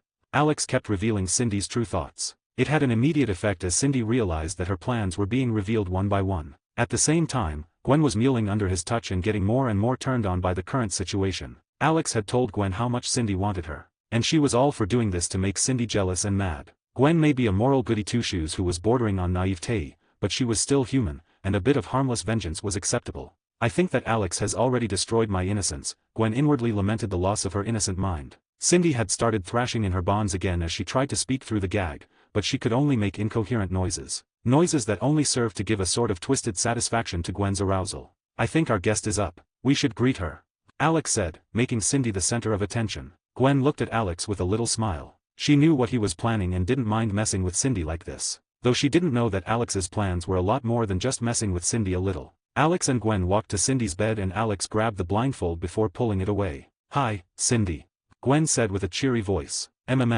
Cindy struggled even more and tried to speak unsuccessfully while looking at Alex furiously. I heard that you're obsessed with me. I decided to put it to the test. Me and my boyfriend here are going to have some fun. I hope you can give us your informed opinion. Gwen was smirking. Cindy just struggled even more intensely. Sadly, what was keeping her limbs immobile was Alex. It was going to be impossible for her to break free using brute force. At this point, Alex moved behind Gwen and wrapped his hands around her stomach while bringing his face to her bare neck and sucking. Gwen's resulting moans were heavenly. Cindy's fury was dripping from her eyes and she was giving him a deathly glare that promised endless pain and damnation. Alex just chuckled as he brought his hands to Gwen's chest. She was still wearing her ghost spider suit, so he was only grabbing her tits over her suit. He then held her chin and turned her face a little before kissing her, enjoying the looks of frustration on Cindy's face. Alex gently toyed with Gwen's breasts while kissing her right in front of Cindy. He could feel Gwen rocking her hips against his pelvis, indicating that she was just as aroused as he was with this. Having someone that you're obsessed with and only being able to look at, while another person claimed that person as his own was as frustrating as it could get.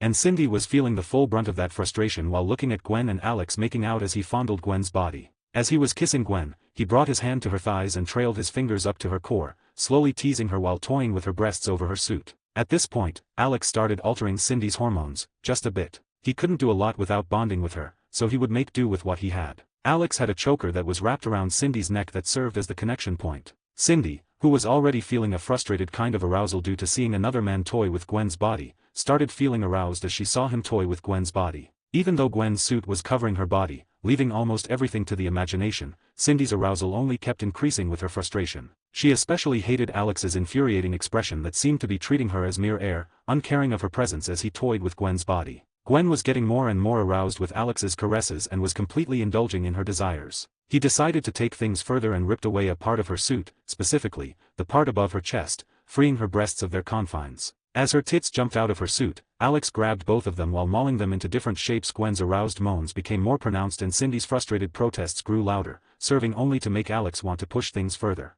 Alex could feel Gwen's piercings on his palms as he mauled her tits and he decided to change things up. From the usual regal design of her piercings, Alex changed them to typical barbell piercings. They were better since they didn't get in the way. The other piercings were really erotic when in view but didn't allow him to grab her sensitive nubs with ease. Oh Alex, Gwen's moans were more than just vocal as her ass kept grinding against his erection. Alex finally decided to shift things up a little. He turned Gwen around and looked deeply into her eyes before giving her a light kiss. Then, he put his hand on the center of her chest and pushed her. They had both been standing on the side of the bed that Cindy was tied up on so Gwen couldn't move back. She ended up falling on Cindy, particularly, on her tits. Using Cindy's soft tits as pillows, Gwen made herself comfortable and invitingly parted her legs to invite Alex. Seeing that erotic gesture, Cindy went ballistic and started thrashing in her place. Your little friend seems to be mad, Gwen, Alex mentioned as he looked at Cindy with an evil smirk. Forget about her, fuck me.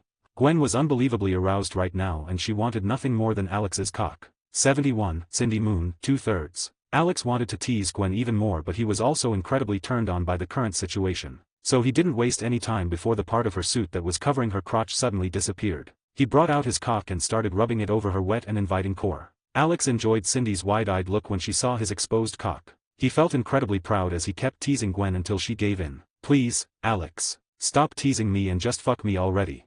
Gwen begged and that was all the prompt that Alex needed. He pushed his cock into her snatch and she arched her back. Cindy could see the look of pure ecstasy on Gwen's face and felt extremely dissatisfied and frustrated. On one hand, she was gushing wet with arousal and really wanted to get some release, while at the same time, seeing her target of obsession being fucked by another man made her feel frustrated while at the same time, she was getting even more aroused with the situation. You're so tight, Gwen, he commented as he felt her inner walls constricting around his cock. Oh Alex, she just moaned in agreement. Cindy was feeling stuffy in her chest as she was subjected to the view in front of her. And it wasn't because of Gwen burying her head in her tits, using them as cheap pillows. At this point, she'd even stopped struggling as she numbly looked at Gwen's aroused face. Soon, it wasn't just Cindy's pussy that was wet with arousal. Her eyes had also started getting wet, though for a while different reason altogether. Gwen started convulsing in her spot as she came hard while the back of her head got even further buried into Cindy's soft breasts. At this point, Cindy was outright crying and practically begging them to stop. Alex noticed her expression and realized that Cindy's mental state was the most vulnerable right now. This was the point where he had to make a move to make the most impact on her psyche. Tell me, Cindy, why were you after Gwen? Alex said, though he didn't stop enjoying Gwen's heavenly pussy, refusing Cindy's pleas. Gwen looked like she was practically lost with pleasure, but she was also paying attention to Cindy. Alex brought his hand to Cindy's mouth and pulled out the makeshift gag. Let me go please. She begged. Not until you tell me. You might even get something good out of it. Alex said suggestively as he rammed even harder into Gwen, making her push her head deeper into Cindy's tits. I wanted to know how her powers came back. Cindy lied while trying to take a deep breath, which was difficult with Gwen's head pressing down on her chest. That's a lie. Alex slapped Cindy's face. With that crisp clap sound, Cindy was stunned when she felt the sting of that slap. Her tears were still running but that slap was a significant action. It drove in the thought of just how helpless she was right now. The truth this time, Alex said with a hard tone. A tone that was mostly there due to his increasing pleasure as he felt Gwen tighten around his cock. She's mine. Cindy snarled as she lashed out. The impact of accepting those words in front of Alex was very significant for Cindy. There we have it. Alex smiled. Go away. Leave us alone. She lashed out at Alex. How about no? Alex smiled sadistically as he slapped Cindy again. Cindy, being unable to resist, could only struggle. Though her struggles were getting stronger, her mental state was getting even easier to influence. Give it your best shot. We have more than enough time. Alex was enjoying seeing Cindy thrash around like that as he fucked Gwen at the same time. Tell me, Cindy, how does it feel to see me take your object of obsession with such passion? How does it feel to see her moaning so beautifully under my cock? He asked. You asshole. Cindy wanted to do nothing but kill Alex right now. You know, your words don't really match your arousal right now, he said. You don't know shit. She lashed at him again. Is that so? Alex knew she was lying. She was extremely aroused right now. He smirked at her as he grabbed Gwen's waist and flipped her over, making Gwen bury her face in Cindy's tits. The sudden change startled Gwen and she ended up biting Cindy's breast over the silk costume, and Cindy moaned as she stiffened up on the spot. Alex? Gwen asked questioningly as she moaned. Alex hadn't stopped fucking her after he flipped her over. Rip off her suit, and play with her tits. He told her with a tone of finality that left no room for refusal. With the rough fucking that she was receiving, Gwen didn't even hesitate before grabbing the neck of Cindy's suit and pulling, ripping the middle of the suit until it reached Cindy's midsection, freeing her glorious breasts. She started using her tits as pillows, sucking and biting those lumps of flesh to suppress her moans. Alex had long noticed Gwen's submissive tendencies. He presumed that they were developed due to the depressing life that she lived. When she became a superhero, she ended up killing her own best friend. Then the whole world practically turned against her. After dealing with such a negative life for so many years, these kinds of submissive tendencies were easy to develop. Gwen's action served to shut Cindy up as she moaned. She was already burning with arousal, and with Gwen roughly ripping off her suit before diving into her beautiful bosom, Cindy's back arched a little as she felt overwhelmed by the arousal. Alex kept ramming into Gwen's snatch with a few spanks here and there as he looked at Cindy's aroused yet frustrated expression. Her tears hadn't stopped, but the reason behind them was now different. Tell me, Cindy, do you still have the formula for the spider that gave Gwen her powers? Alex asked her as he roughly grabbed her face and forced her to look at him. Being rendered so thoroughly helpless, Alex's action of forcing Cindy to look at him cemented his position of authority in her mind even more. She even started seeing pleasure as something that was correlated with him. Many factors were contributing to the change in Cindy's psyche: Gwen's submission to him, Cindy's unending arousal, the slight hormonal changes that were being done to her, and most importantly, she was completely helpless against Alex. Cindy almost had a docile expression for an instant as Alex forced her to look at him before it morphed into anger and denial. So fun. Alex was enjoying this very much. Though he was talking to Cindy, he wasn't neglecting his favorite ghost spider. He gave her plenty of his attention as he rammed into her and spanked and mauled her butt. Every once in a while, he would tease her forbidden hole too. He was priming her to be comfortably able to do anal with him too, though he was taking it slow, not in a hurry to rush things. For now, he needed Cindy to be docile and accepting of his authority. This would make it easier for him to take her powers without devouring her, and then establishing control over her. She may not be useful as a bonding partner, but her assets were plenty. She was the leader of a worldwide organization called Silk and had access to massive resources and influence, not to mention her smarts. He would be a fool to not have her work for him. One might think that Alex had mellowed down, and he indeed had. If it was before, he would have devoured Cindy and taken over her identity without caring about anything else. But things weren't as simple as that. He'd already started taking over 2 different versions of Earth, and it was far more complicated than he expected. He couldn't run everything himself. He tried, but it had increased the difficulty too much. He needed competent people that were working for him, and Cindy would be the first of them. This was why he was working so hard to get Cindy. He couldn't bond with everyone. He would then only have to monitor these subordinates, and that's it. Another more subtle reason was the increasing empathetic connection with people that had very positive morals. People like Gwen, 65, and Laura were true heroes with a stringent sense of justice. He wouldn't become some agent of justice due to their influence, but he would become a bit mellow when it came to certain situations that could be solved with gentler actions. If a matter could be resolved peacefully, then he would go for that method even if it took slightly more effort. Tell me. His tone refused any denial as he asked Cindy again as he looked into her eyes with a stern look. Fuck off. Cindy refused as she spoke muffled words. Alex let go of her face before slapping her again, this time a little stronger, so that it stung more. He then grabbed her face again and made her look at him. Try again, he said. After a few more refusals, Cindy finally nodded with a difficult expression. Her cheek already had a tint of red due to Alex's abuse. See, you were good. And good girls deserve a reward. He smiled as he decided to move things a little further, but not before doing something that he'd been holding back on for a while. He used both his hands to grab Gwen's waist, using them as leverage to grab her and penetrate her deeply, before pulling back and repeating the motion with extreme speed. With his actions, Gwen's muffled moans got even stronger, and by extension, her assault on Cindy's breasts became even more merciless. She bit, nibbled, and sucked Cindy's breasts with a rough excitement. Just as Gwen grabbed Cindy's nipple in her mouth and sucked it hard while flicking it with her tongue, Cindy's back arched and she started shivering, feeling the throes of her first orgasm of this torturous interrogation session. Soon, Gwen also tightened up and came for the 4th time since Alex started fucking her. Though, this time, her tightening pushed Alex over the edge as he started filling her up, making Gwen feel even more pleasure. Now for the main event. Alex's face had an evil expression that was tinged with mischievousness and arousal. 72, Cindy Moon, 3/3. Enjoy the meal. Just as Cindy slumped down on the bed, Alex grabbed Gwen's waist and picked her up. Then he had her sit on Cindy's face. He made sure that Gwen's pussy, which was filled with his cum, was directly over Cindy's mouth. In their post-orgasmic state, neither Gwen nor Cindy realized the implications of Alex's actions. Cindy was just too turned on and started licking Gwen's pussy without wasting any time, uncaring of the fluids that she seemed to be drinking from it. Gwen moaned with arousal as she felt the pleasure. At the same time, Alex also got on the bed and went between Cindy's legs as he looked at Gwen's aroused yet conflicted face in front of him. Grab her tits and start groping them, he told her as he grabbed her neck from the back and pulled her in for a kiss. Gwen instinctively followed his words and started groping Cindy's breasts while teasing her nubs. Cindy's super senses made sure that she heard that Alex was the reason that Gwen was pleasuring her and was frustrated while at the same time feeling aroused due to feeling so utterly dominated by the pair. Alex also didn't plan to leave Cindy free as he started caressing her core, which was still covered by her suit, or what was left over of it. He grabbed the part that Gwen had torn off and pulled it even further, tearing the suit to Cindy's crotch, revealing a recently trimmed pussy. He directly pressed 2 fingers over her core and lightly rubbed it up and down. Cindy's moans along with the evident frustration made Alex want to fuck her right here, but he held back. That was going to come later. Alex was experiencing a very erotic scene as he kissed Gwen, who kept moaning into his mouth while having her pussy licked by her enemy. The cherry on top was that Alex had just filled Gwen up and Cindy was happily lapping up his semen, which was given a very strong aphrodisiac effect. Since he couldn't directly manipulate Cindy with effectiveness, Alex had to get creative. The more Cindy licked Gwen's pussy, the more she was getting aroused. It wasn't just the aphrodisiac effect but also the fact that Gwen was the target of her obsession. All of that mixed up and made her extremely aroused. And Gwen toying with her tits only amplified those feelings. When Alex started teasing her core, Cindy shivered. And when he started teasing her folds, pushing a finger in her slit, she felt like she was going crazy. All the sensations that she was feeling were amplified as she felt foreign fingers invade her pussy. She eagerly lapped up all of the juices that were dripping from Gwen's pussy while reveling in the sensations that her body was feeling. Though whenever she tried to get some semblance of control, she realized that she was utterly helpless to her captors and they could do whatever they wanted with her. It was both arousing and frustrating at the same time. As one of Alex's hands was teasing Cindy's folds, his other hand was occupied with Gwen's bosom, playing with her tits to his heart's content. Soon, Alex realized that Gwen was getting close to an orgasm.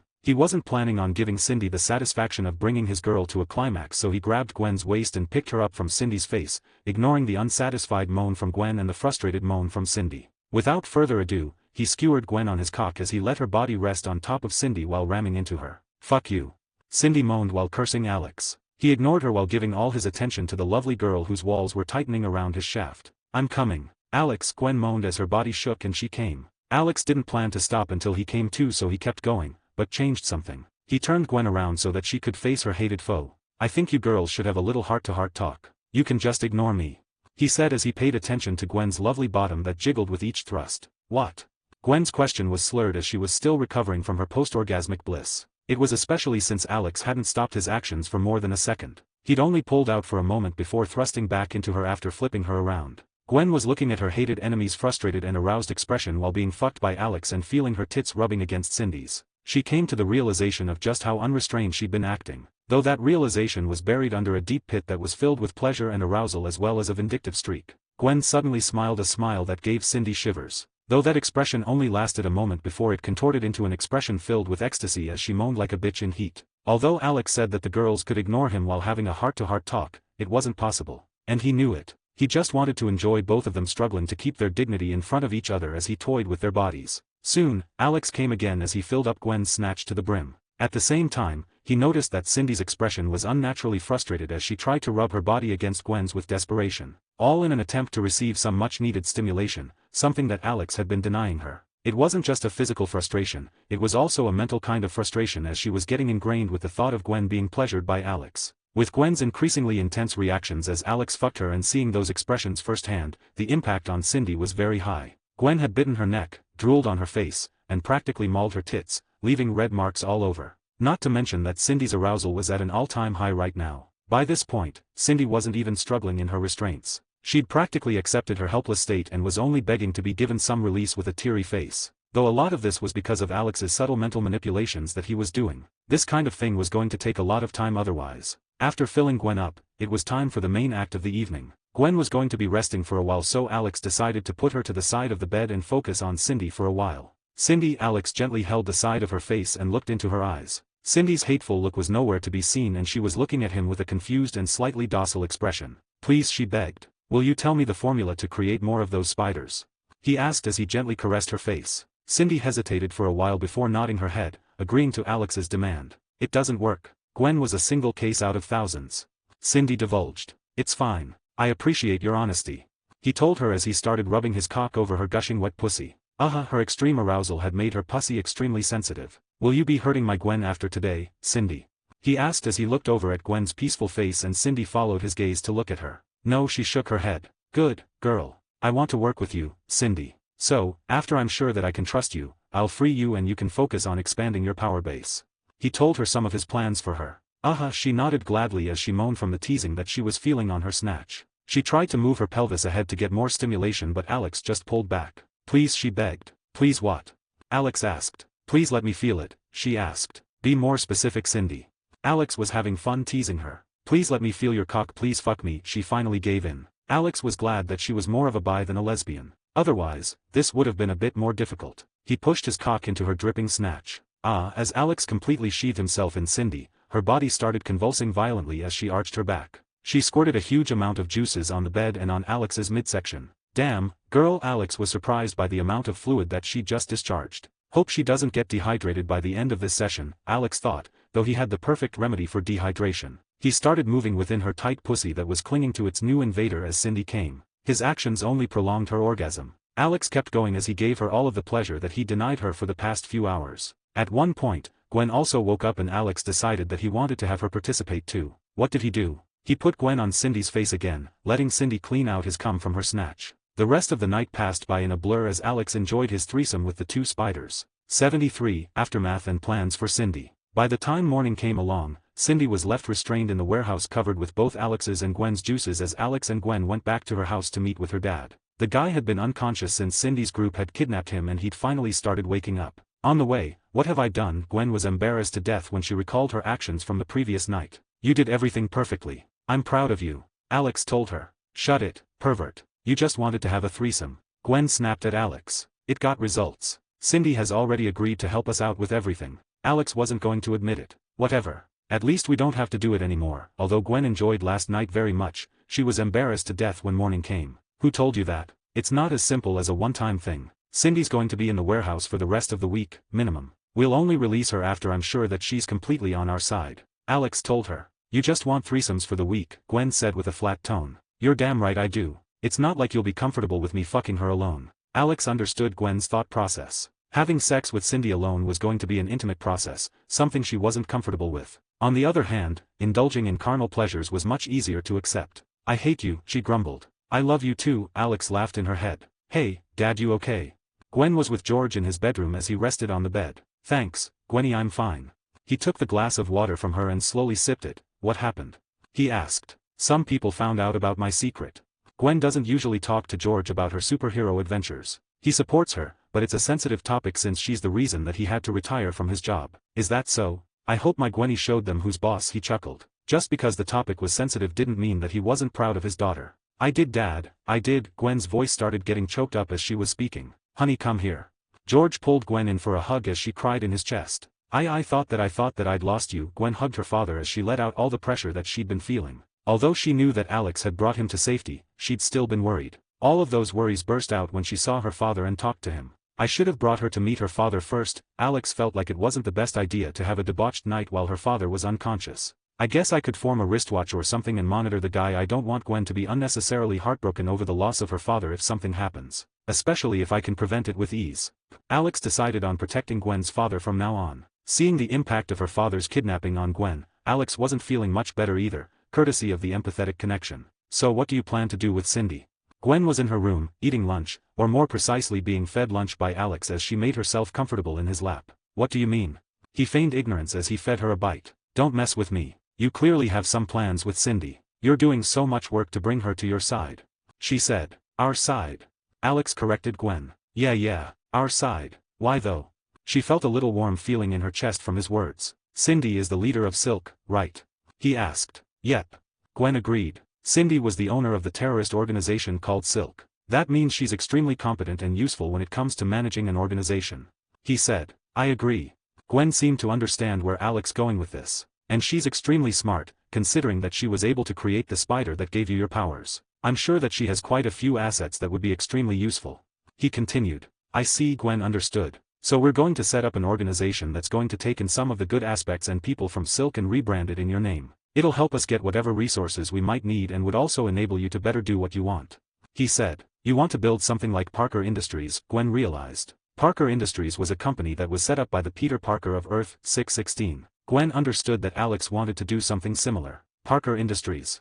Alex asked. He acted like he didn't know what she was talking about. He wasn't supposed to know about the stuff in the different multiverses. Different Earth, same Spider-Man. Honestly, it's not important. You should continue.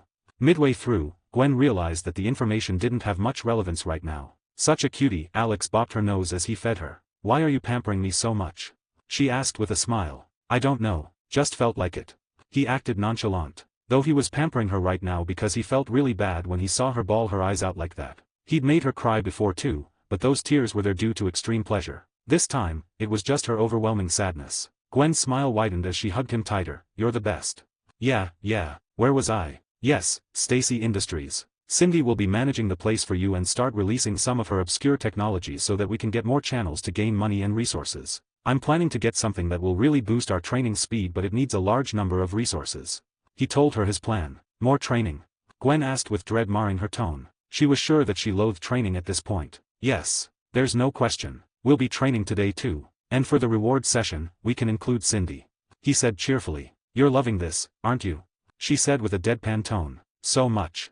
He said and hugged her tight. A week later, Alex was pretty confident in the pseudo-Stockholm syndrome that he'd ingrained into Cindy. It came with a mix of overwhelming pleasure, utter and complete loss of hope, and giving back that hope in another form. Easy, right? This was just something that Alex had tried. He didn't know how much of his actions actually worked, and Cindy might just be acting like she was agreeable with him and Gwen while plotting to go against them. He devoured multiple psychological experts in Oscorp in his initial killing spree, but that didn't mean that he could easily manipulate anyone. He had the means to manipulate people, but it would depend on the person. After everything was done for the day, Gwen swung to the warehouse for her daily training with Alex. It had been pretty fruitful as she'd gotten much stronger after this week. Status, Host 1. Name, Gwen Stacy, Ghost Spider, Earth, 65. Bonding rate, 40%. Bonding level, 2. Powers, superhuman physique, 25-30 tons, spider sense wall-crawling bioelectricity. Her strength had increased by a whole 20%. This measuring method is going to get inefficient when we reach the point of peak superhuman, Alex realized. The peak superhuman threshold was 100 tons in his book. Low cosmic grade started at 1,000 tons. It was going to get unnecessarily complicated at one point, so Alex would have to think of a better way to classify things. Soon, Gwen reached the warehouse. As she entered, Gwen heard a muffled moan coming from an area of the warehouse. Alex separated from her. Get to training, I'll take care of her. He told her and Gwen agreed. This wasn't an uncommon thing. Cindy was practically pumped with arousal enhancers so that Alex could make it easier to influence her. If used correctly, pleasure is an extremely powerful tool to manipulate people. As Alex reached her, he saw her with a thick black collar wrapped around her neck with a leash that was attached to it and connected to the headboard of the bed that she was on. She was completely naked except for a set of pitch-black underwear that she was wearing. Her limbs weren't restrained and she was rubbing her pussy over her panties. With a closer look, one would realize that she was trying to enter her panties, but she wasn't able to, courtesy of Alex forming those panties. Her other hand was trying to rub her chest over her bra, but that was also unsuccessful. Hi, Cindy. Alex smiled as he looked at her. Alex. As if seeing her savior, she perked up and looked at him with an adorable look. How's my little Silk doing? He rubbed her cheek as she leaned into his touch and showed a blissful expression. Would you like to come, honey? He asked. Yes, sir, she said politely. As you wish, he smiled, but first, Gwen and I have some important stuff to do, he trailed off. Cindy's expression changed into an apprehensive one and she looked down with some sadness as well as some excitement, knowing what was about to come. Without saying anything else, Alex put a blindfold over her eyes and put some earbuds into her ears, blinding and deafening her. They'd done this every time that Gwen had come for training, letting Cindy experience a few hours of sensory deprivation as she stews in her arousal before Gwen would receive her reward session along with Cindy. New week. Show me those power stones. I want up on the rankings this week. 74, Stacy Industries. With their last session for the week over, it was time for Cindy to get to work and have her lay down the groundwork for the new Stacy Industries that were going to be set up. It was going to be based in New York and its initial product was going to target the cybernetic prosthetics market and create cybernetic limbs for the general populace. And that was going to expand into the weapons industry, making cybernetic augmentations and enhancements. Of course, other than the harmless prosthetics, the other products would be sanctioned by the government with much stricter regulations, since this kind of technology shouldn't be available to just anyone. It wasn't Alex's job to care about these intricacies of the business stuff. That's what he had Cindy for. Gwen would be the founding chairman of the company while Cindy would be a shareholder and the CEO of the company. Alex was going to develop some nice technologies and start selling them here as well as on Farm Earth and on Research Earth. Especially Research Earth, since that place was the hub of his creations and R&D. He was already working with his scientist Gwen on a lot of different projects with the planetary shield and the extremist stuff having the highest priority, but it was going to take some time before they see any results. Do you understand why I'm doing this, Cindy?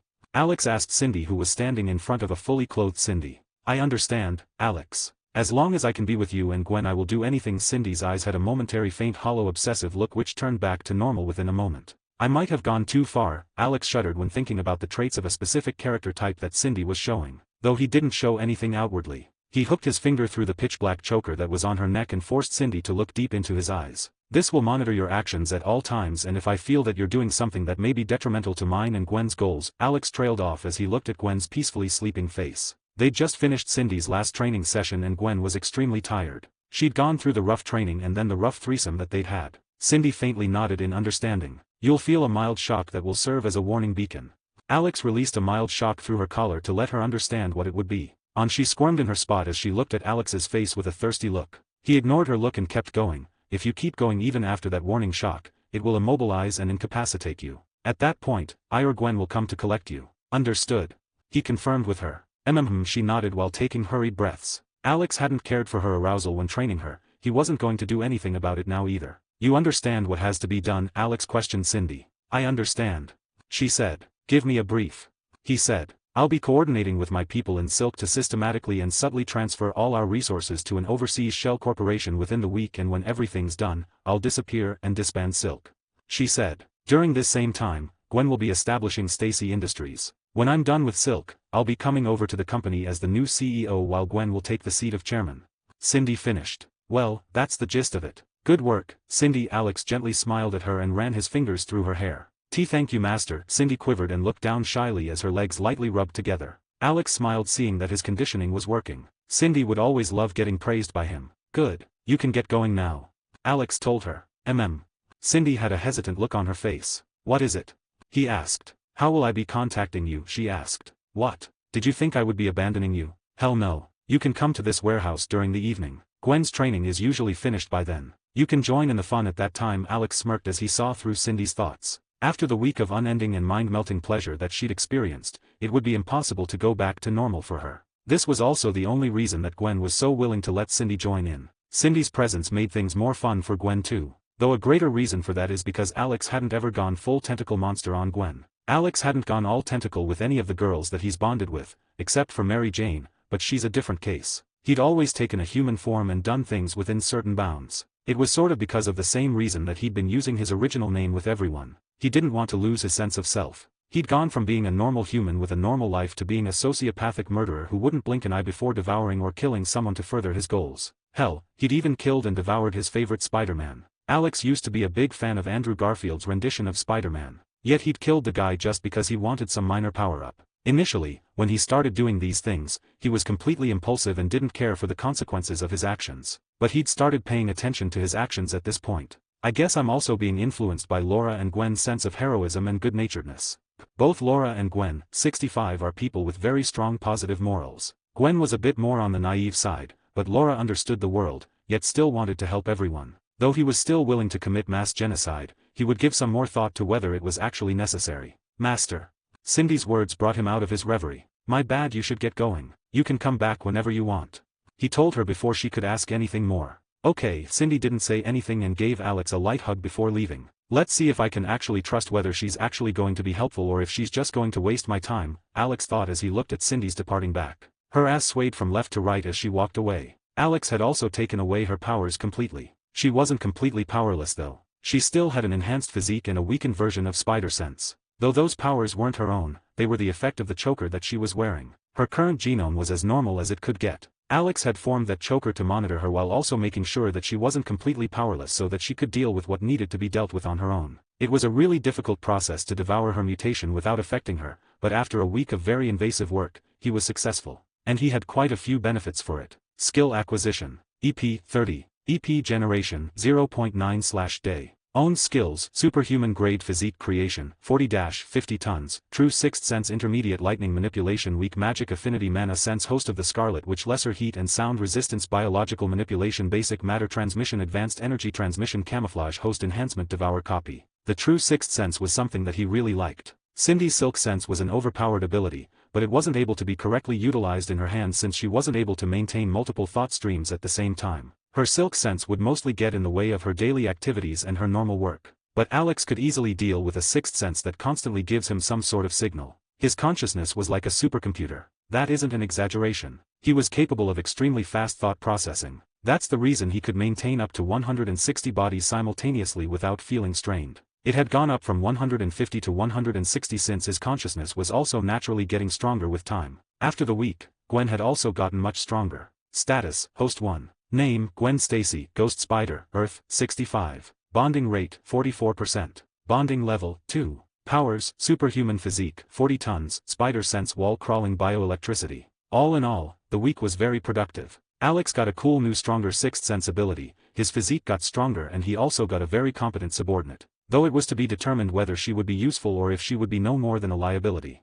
At this time, Alex had finally reached another threshold with one of his hosts. It was the scientist Gwen Stacy in Research Earth. Ah, she moaned while pushing her face into the pillow as Alex took her from behind. Bonding rate, 50% 0.3 EP/day. Finally, Alex thought as he looked at Gwen's figure under him that was glistening with sweat and a mixture of his and her own fluids. I want to form the level 3 bond with her, Alex decided. 75, Steve's SOS. 75, Steve's SOS. After reaching 50% in bonding rate and forming a level 3 bond with nerdy Gwen, Alex was making 0.3 EP per day from her. Their connection was now much deeper and stronger. Status, Host 2. Name, Gwendolyn Stacy, Research Earth. Bonding rate, 54%. Bonding level, 3. Powers, low superhuman physique superhuman intelligence. Gwen had also finally reached the level of having a low superhuman physique. Though she wasn't a fighter, the higher level of the bond would passively increase the grade of her physique. The MCU Earth. A week had passed since Alex had gotten much closer to both Wanda and Natasha.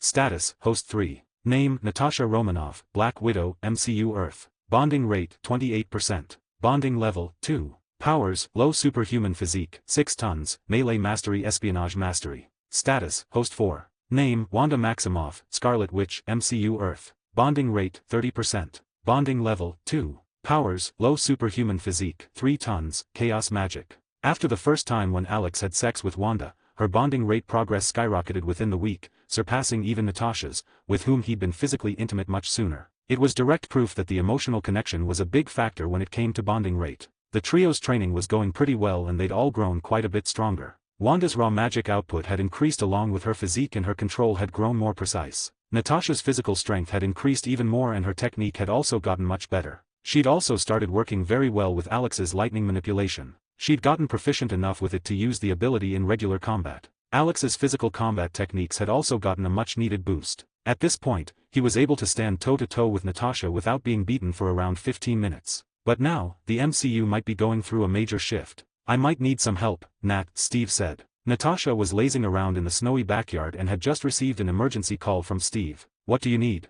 Nat's agreement didn't have any hesitation. I'm stuck in a war zone and need some help. He said without mincing any words. What war zone? Nat had a bad feeling about the situation. Wakanda Chala gone dead. And the new leadership isn't exactly welcoming toward foreigners.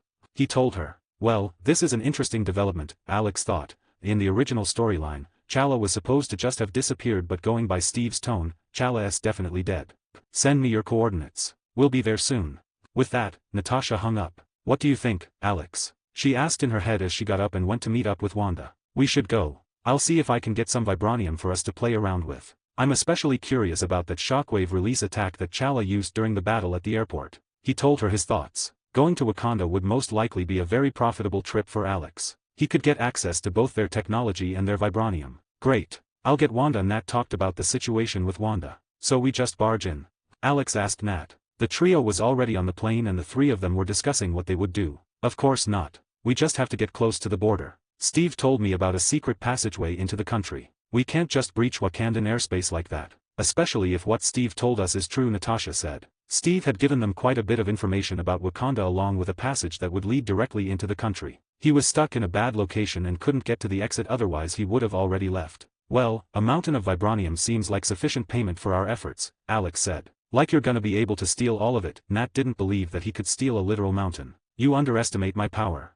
He said. He could easily steal all of the vibranium in Wakanda. He had 2 entire planets worth of space to transfer the material using his basic matter transmission ability that he'd recently developed. The only reason that he couldn't store it all in his internal space was that the ability wasn't as developed yet and there were limits on how much he could store within himself. Whatever.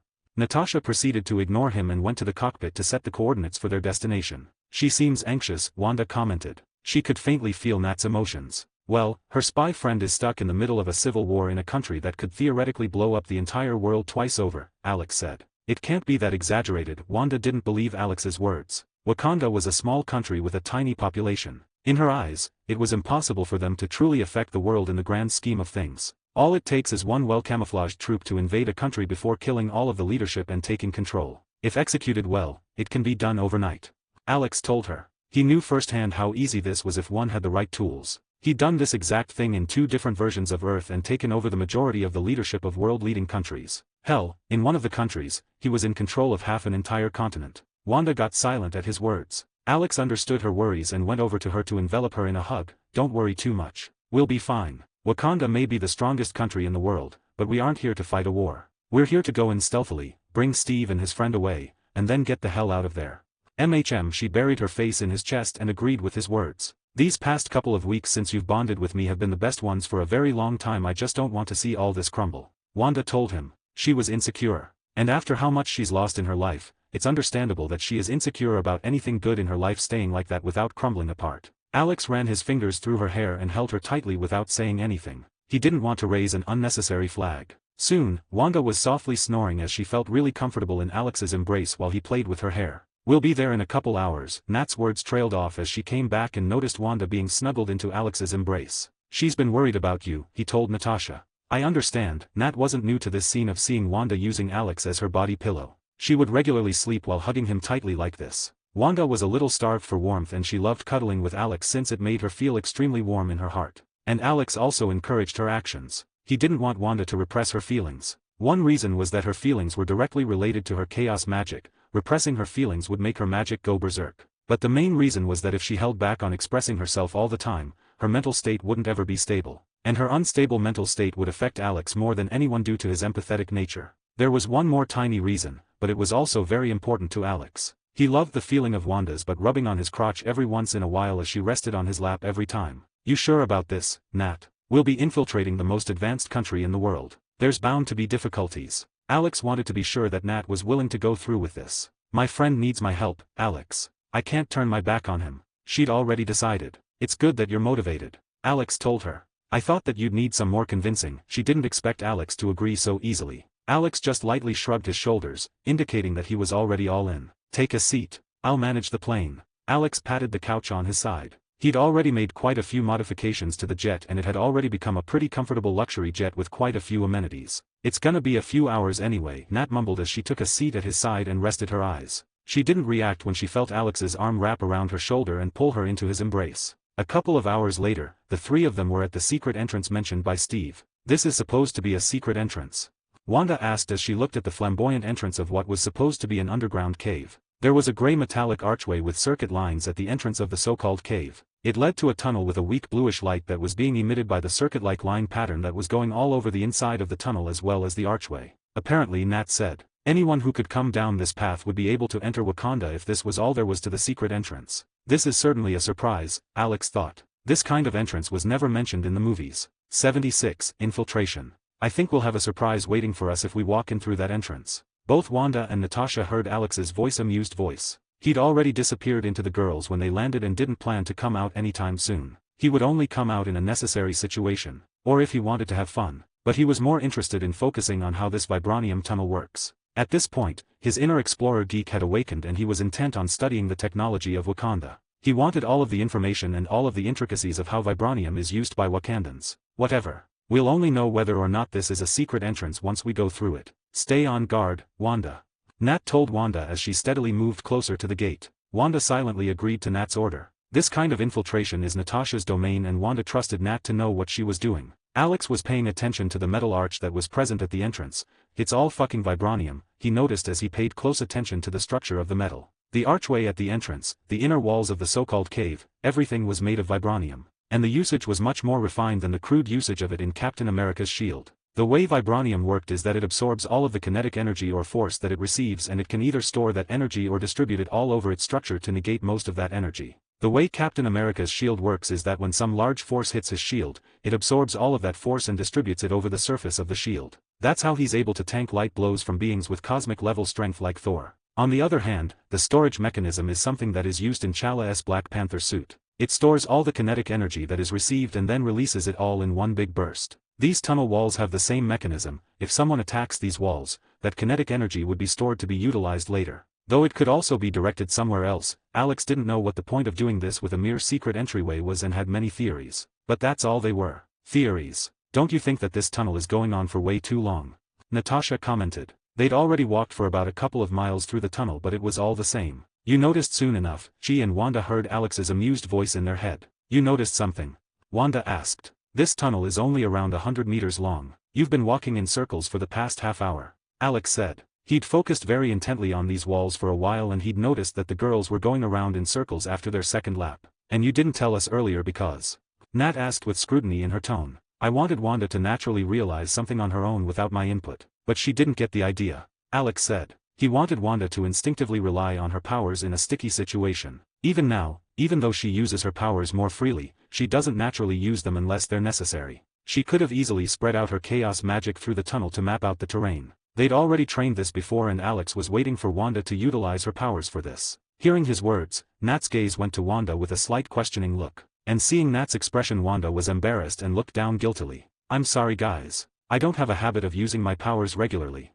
She said. It's fine, but pay attention to these things. You can't accurately sense your surroundings like me, but you can at least do the simple stuff for now. Try to be more open with your magic. He said in Wanda's head. The reason that Wanda isn't able to use mana sense the way Alex can is due to her mental capacity. After sensing the surroundings the way Alex does, Wanda's brain would literally fry due to information overload. Alex was practically a supercomputer with the huge size of his consciousness. After devouring the 39 symbiotes that he'd come with in Venom, the size of his consciousness was very large. He could process a large amount of information at extremely high speeds. That's why he is able to simultaneously control over 160 bodies without there being any load on his consciousness. Though there was also a large drawback to this. He'd increased the capacity of his consciousness by unconventional means, which caused the integrity of his consciousness to be relatively weak. This meant that any telepath with some relative strength could mess him up. This is the main reason that he hasn't even dared to contact the X-Men in Earth 65. That version of Earth is very much like the typical Marvel Comics Earth. For the longest time, he'd wanted to devour Nightcrawler so that he could get his teleporting powers.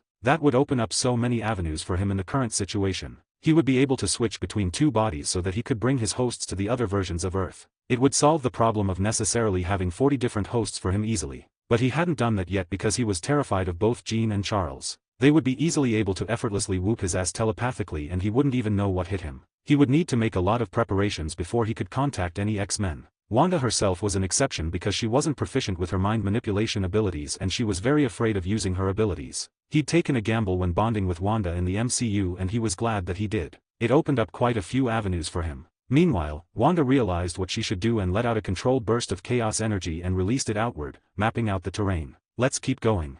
Wanda's eyes glowed a slight red as she took the lead this time and Natasha followed after her, realizing that she must have found the exit. About halfway through the path, Wanda stopped and looked at a certain wall of the tunnel. Without saying anything, she walked into the wall. Nat realized that Wanda must have found the exit and followed after her, walking into the wall. The next instant, Nat was standing beside a slightly awestruck Wanda as she looked at the technological marvel that was Wakanda. How the hell does this work? Alex thought as he saw the scene instantly change as if they'd walked through a sort of invisible curtain. It was a cave that opened up to what seemed like the backyard of the royal palace. Backyard is being used liberally here. It was a huge field where they'd appeared. The only indication that it was the royal palace was due to the grandiose structure of the building in front of them. Wanda turned around to see the path that they'd come from, but all she saw was the wall of the cave. Alex, could you camouflage us? We need to understand the situation and look for Steve. Nat said. They had to infiltrate the royal castle and see where Steve and Bucky were. According to Steve's limited SOS information, they would most likely be present in the royal castle. Done. Alex said to them and both the girls turned invisible. Let's take a look around this place. With those words, Nat started moving around the cave to see if there are any clues left behind by Steve. Not really finding anything worthwhile in the cave, they decided to move out and start exploring this huge field after getting out of the cave. They both already knew about the drawbacks of Alex's camouflage ability since they regularly used it and understood that it wouldn't work against high-tech cameras since they had many different sensors. And they were sure that Wakandan cameras would be much better. Alex also kept his senses alerted to the maximum to make sure that they don't end up in the vision of a hidden camera. He would warn them whenever they were about to run into a hidden camera. There are way too many monitoring mechanisms in this field, Alex inwardly complained as he sensed the huge number of safety measures while the girls crossed through the fields. Finally, they reached a sort of back entrance of the palace. Nat and Wanda both examined the entrance to see if there were any hidden mechanisms to it. But seeing that there were none, Wanda tried to push open the door but she failed. It seemed to require some sort of mechanism to open. Alex, could you open this door? It would take ages for me to understand the mechanism to lockpick it, Nat said as she tried to open the locked door. I've already checked, the mechanism needs a key to open from the other side too. There's no physical mechanism. Wanda's got to blast it open. He said. Oh, I love blasting through doors. Wanda smiled excitedly as a red glow gathered in her hands. Try not to make too much noise. Nat could only warn her. There's no one on the other side. Alex gave Wanda the all-clear that she needed to lose all her reservations. She released the condensed ball of red from her hands at the door with the intent of destroying the locking mechanism and the door opened up with a bang as the locking mechanism all but evaporated. Wanda blinked her eyes in confusion at the result. She thought that it would just blast open. She hadn't used enough energy to actually destroy those hinges. She didn't think much about it anymore and put it to the back of her head since she and Nat didn't have too much time. You could have tried to be a little subtle, Nat grumbled. Her use of chaos magic is getting more and more varied. This is good. I want to see if we can get a hold of the Darkhold, Alex thought as he saw Wanda's application of her chaos magic. With that, the castle exploration started. Hi guys, it's Fanfic Novel here. If you want to listen to all parts of this audiobooks, join our paid service. For $5 per month you get access to all parts and to plus 100 novels with audiobooks. Also you can request weekly your favorite novels. What are you waiting for? Contact me now at Telegram or Discord. 77. Rescue. With Alex's sensing abilities and Natasha's espionage knowledge and experience,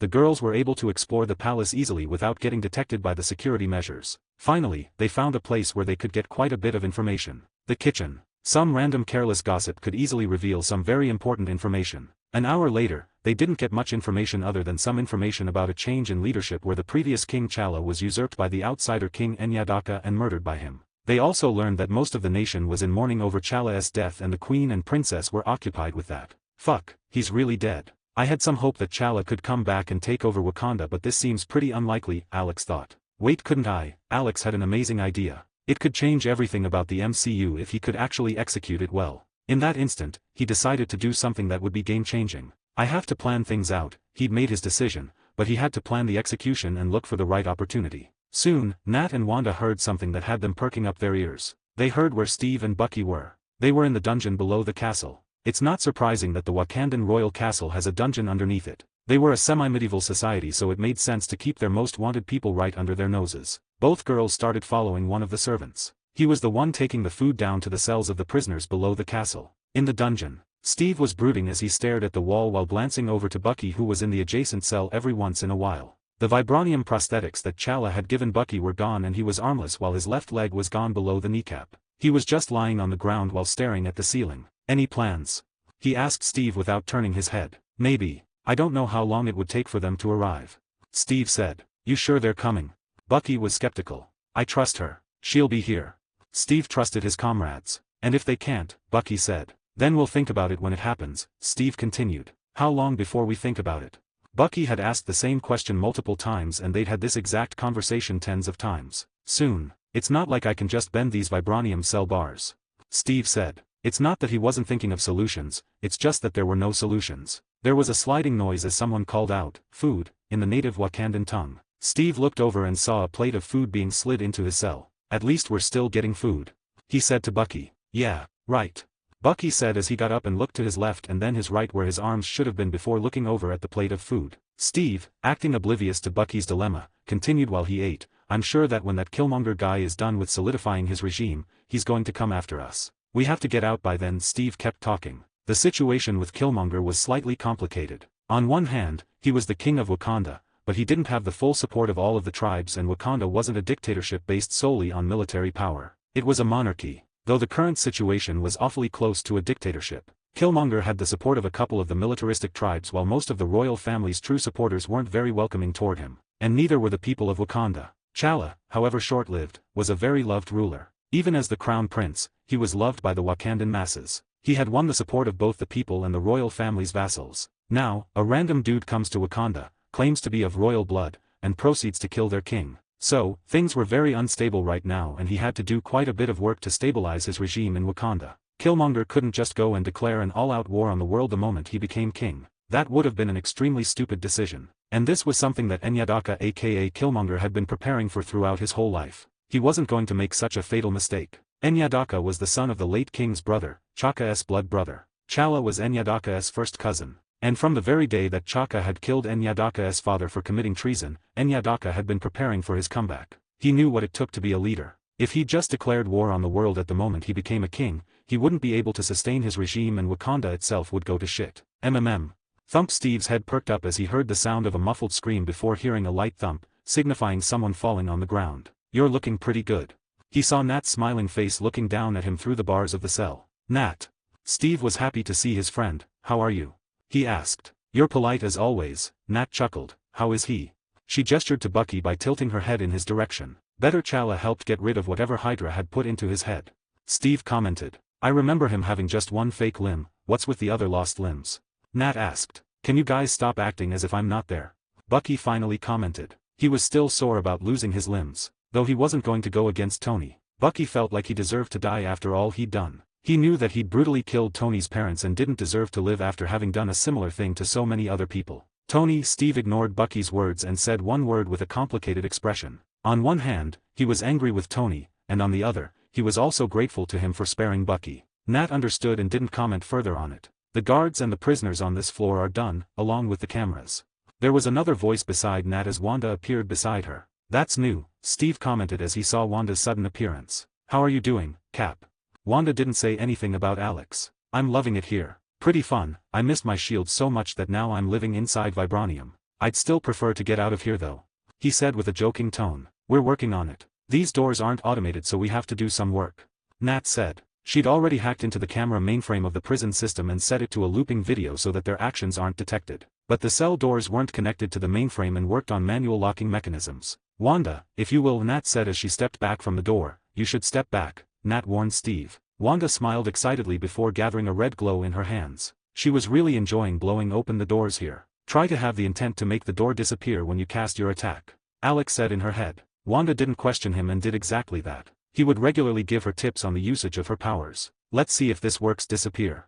With that thought and intent, Wanda shot the ball of her gathered chaos energy at the barred door. The door opened with a bang as a couple of parts of the bars on the door vaporized. It's not perfect, but with some practice, this could be such an overpowered move, Alex thought. Wanda could literally make chaos energy do whatever she wanted as long as she willed hard enough. And she was getting to that point. Alex had decided that after this Wakanda stuff was done, he was going to take a solo trip with Wanda and they would look for the Darkhold. It was at this point that he remembered the Black Widow movie. The events of that movie also took place during the time after Civil War. So after parting ways, Natasha would also have her hands full with the Black Widow program and her adoptive sister Yelena. That's new, Steve commented on the missing areas in the bars of the door. It's not really perfected yet, Wanda said with an embarrassed smile. She respected Steve a lot as he was one of the OG Avengers. That was why she'd agreed to stand on his side during the events of the Civil War. The main reason was the Accords, but her respect for him also played a major role. Steve shrugged his shoulders and moved out of the cell before looking over to Bucky. Wanda, if you may.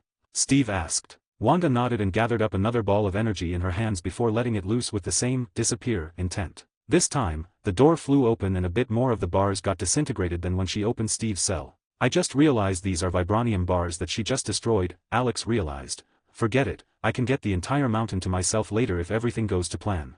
Let's get going, buddy. Steve walked into Bucky's cell before putting him over his shoulder. We should first get the vibranium prosthetics back so that he can be helpful in the case of a battle, Steve said as he naturally took the position of a leader in this group. It wasn't anything unnatural, but it was just his natural charisma that commanded a certain authority of leadership. People would mostly listen to him unless he says something outrageous. It also had to do with respect. Most people had a certain amount of respect for Captain Rogers as he was the world's first official superhero. Any idea where? Nat asked Steve as the four of them started walking out of the dungeon. Sort of, I know the place, but we'll have to look for it. The stuff that they confiscate from prisoners is kept in a storage area nearby. We'll find the prosthetics there. Steve said. Both his and Bucky's confiscated stuff was kept in the general area because Killmonger hadn't given many instructions to his subordinates and they were treated as normal prisoners awaiting their trial. That's why they had it so easy. Because considering Killmonger's anti-foreign policies, he probably would have been torturing both Steve and Bucky by now for information. After a while of looking, they finally found the storage area that they'd been looking for. 78 Royal Meeting. After a while of looking, they finally found the storage area that they'd been looking for. There were 2 guards standing outside the storage that had to be dealt with first. Can you take care of them without being detected? Steve asked Natasha. Instead of answering, Natasha looked over to Wanda. What do you think? I can do it, Wanda said with confidence as she started moving toward the guards with a red glow extending from her hands. Both of the guards' eyes took a weak crimson hue and they were influenced by a mental suggestion that made them ignore Wanda's presence until she got close to them. When she was finally close enough, the red glow intensified and both of them instantly collapsed. Steve and Natasha walked to Wanda who was pushing open the door of the storage facility. It's locked, Wanda said as she stepped back. Nat and Steve also understood what she was about to do and stepped back from the door. This time, Wanda tried something different: silence. She imbued her attack with the intent to silence the impact. As the attack hit the door, Wanda's silent intent worked wonders as there was no sound of any impact and the door just flew open. How'd I do, Alex? Wanda asked. She wanted validation. Amazingly. I couldn't be more proud of you, he said. Wanda didn't notice but there was a momentary complicated look directed toward her that originated from Steve. And his thoughts weren't clear from his expression. Though Wanda missed it, Alex saw Steve's expression. And he assumed that Steve may have been apprehensive of Wanda's power for some reason. He could be wrong, but this was the most plausible thought process. Let's go, Natasha said as she gestured to Steve before walking in. They didn't find much useful stuff here other than Bucky's prosthetics and Steve's new vibranium bracers. After his shield was broken, Chala was generous enough to get him a replacement. And these bracers were very useful. They'd been made by Shuri and had the same property of storing kinetic energy before releasing it all in a burst that Chala's Black Panther suit had. So, what now? Nat asked as she was walking out of the palace with Wanda, Steve, and Bucky. We should talk with Queen Raymunda, Chala's mother, Steve said. I don't think she's the queen anymore, Nat commented. You get what I mean. I've never been a fan of this system anyway. Steve said. Nat didn't plan to get into a political discussion with Steve so she decided to agree. Any idea where? There is a place that I have in mind, he said. There was a big reason that the castle was practically empty right now. Chala was being sent off and the ceremony was currently going on. That's why there were such a small number of people here. And Steve was probably going to be leading them to either that ceremony or to a spot that had been previously agreed upon between him and the old queen. Steve started leading them through the castle to another exit area that further led to an underground cave-like structure. He pushed open a mechanism to open a door and reveal a natural cave formation that had the slight smell of burnt leftovers. I don't think Chala would be generous enough to give you so much information about his country, especially the secret passages within his own home. Natasha saw how Steve was so familiar with his surroundings and commented. I've spent quite a while here. I explored the place. Steve said nonchalantly. It's called information gathering and infiltration, but whatever, Bucky commented as he heard Steve's words. No, we don't say that here. Steve said with a slightly joking tone. The four of them bantered for a while until they reached another door. This time, Steve had to lockpick the door since there wasn't any mechanism to open it and there was just a lock to open. They expected to see the royal family's burial ground behind those walls, but they were surprised to see it opening up to what seemed like an underground plantation. The heart-shaped herbs. Alex saw that it was the burned field of the heart-shaped herbs. They're already burned, Alex thought regretfully. He wanted to get one of them to examine the properties and what it does to the human body. Those herbs could give the Black Panther superhuman attributes and senses. What is this place? Wanda asked no one in particular as she saw the burnt field. No clue, but it was burned pretty recently. When I last came here, this plantation was filled with purple herbs that were shaped a bit like an actual heart. They seemed pretty interesting, but I didn't do anything since I didn't know whether they were monitored or not. Steve said. They moved ahead and finally reached another area in the plantation. It was a resting area where they could wait. Now we wait, Steve said as he took a seat. You've already talked with the queen and agreed with her on meeting her here, haven't you? Natasha guessed. Yep. He agreed. You didn't randomly explore the castle, it was the queen who informed you of this location. Nat looked at him with accusing eyes that had a hint of playfulness to them. Busted, but I could have broken in if I really wanted to. Steve wanted to protect his dignity as a spy. Sure you could, Nat agreed sardonically. Miss Romanoff, Miss Maximoff. I'm relieved to see you two here. Raymunda was sitting with Shuri in front of Steve, Natasha, Wanda, and Bucky. They'd come with 4 guards of the Dora Mileage, and there was a face that Alex recognized among them. It was Oyok, Chala's personal guard. The Dora Mileage was the royal family's most loyal supporters, and they were the only ones that Raymunda and Shuri could trust in the current situation. With Killmonger busy with stabilizing his regime, they had some room to maneuver in the dark, and they were going to make full use of the opportunity. The spot that they were currently in was one of the secret bunkers that could hide the royal family for a long period of time in case of an invasion. Everyone was currently outside the entrance, and on the inside was a bunker with all the amenities for 5 people to live comfortably for decades without any issues. Greetings. Nat greeted her respectfully, followed by Wanda. After that, Nat, Wanda, Raymunda, and Shuri went to a separate area so that they could talk about the political situation. Steve wasn't interested, so he decided to stay back and brood while thinking about something. The Dora Mileage guards were a little creeped out by the 2 brooding guys that sat side by side. In the other room, I'm going to get to the point. I know that you're here to help Steve, and now that your objective is completed, you would probably be going back. But I have a presumptuous request of you. And Mr. Rogers here has made quite an impression on the people here, so I feel that his acquaintances would also be trustworthy.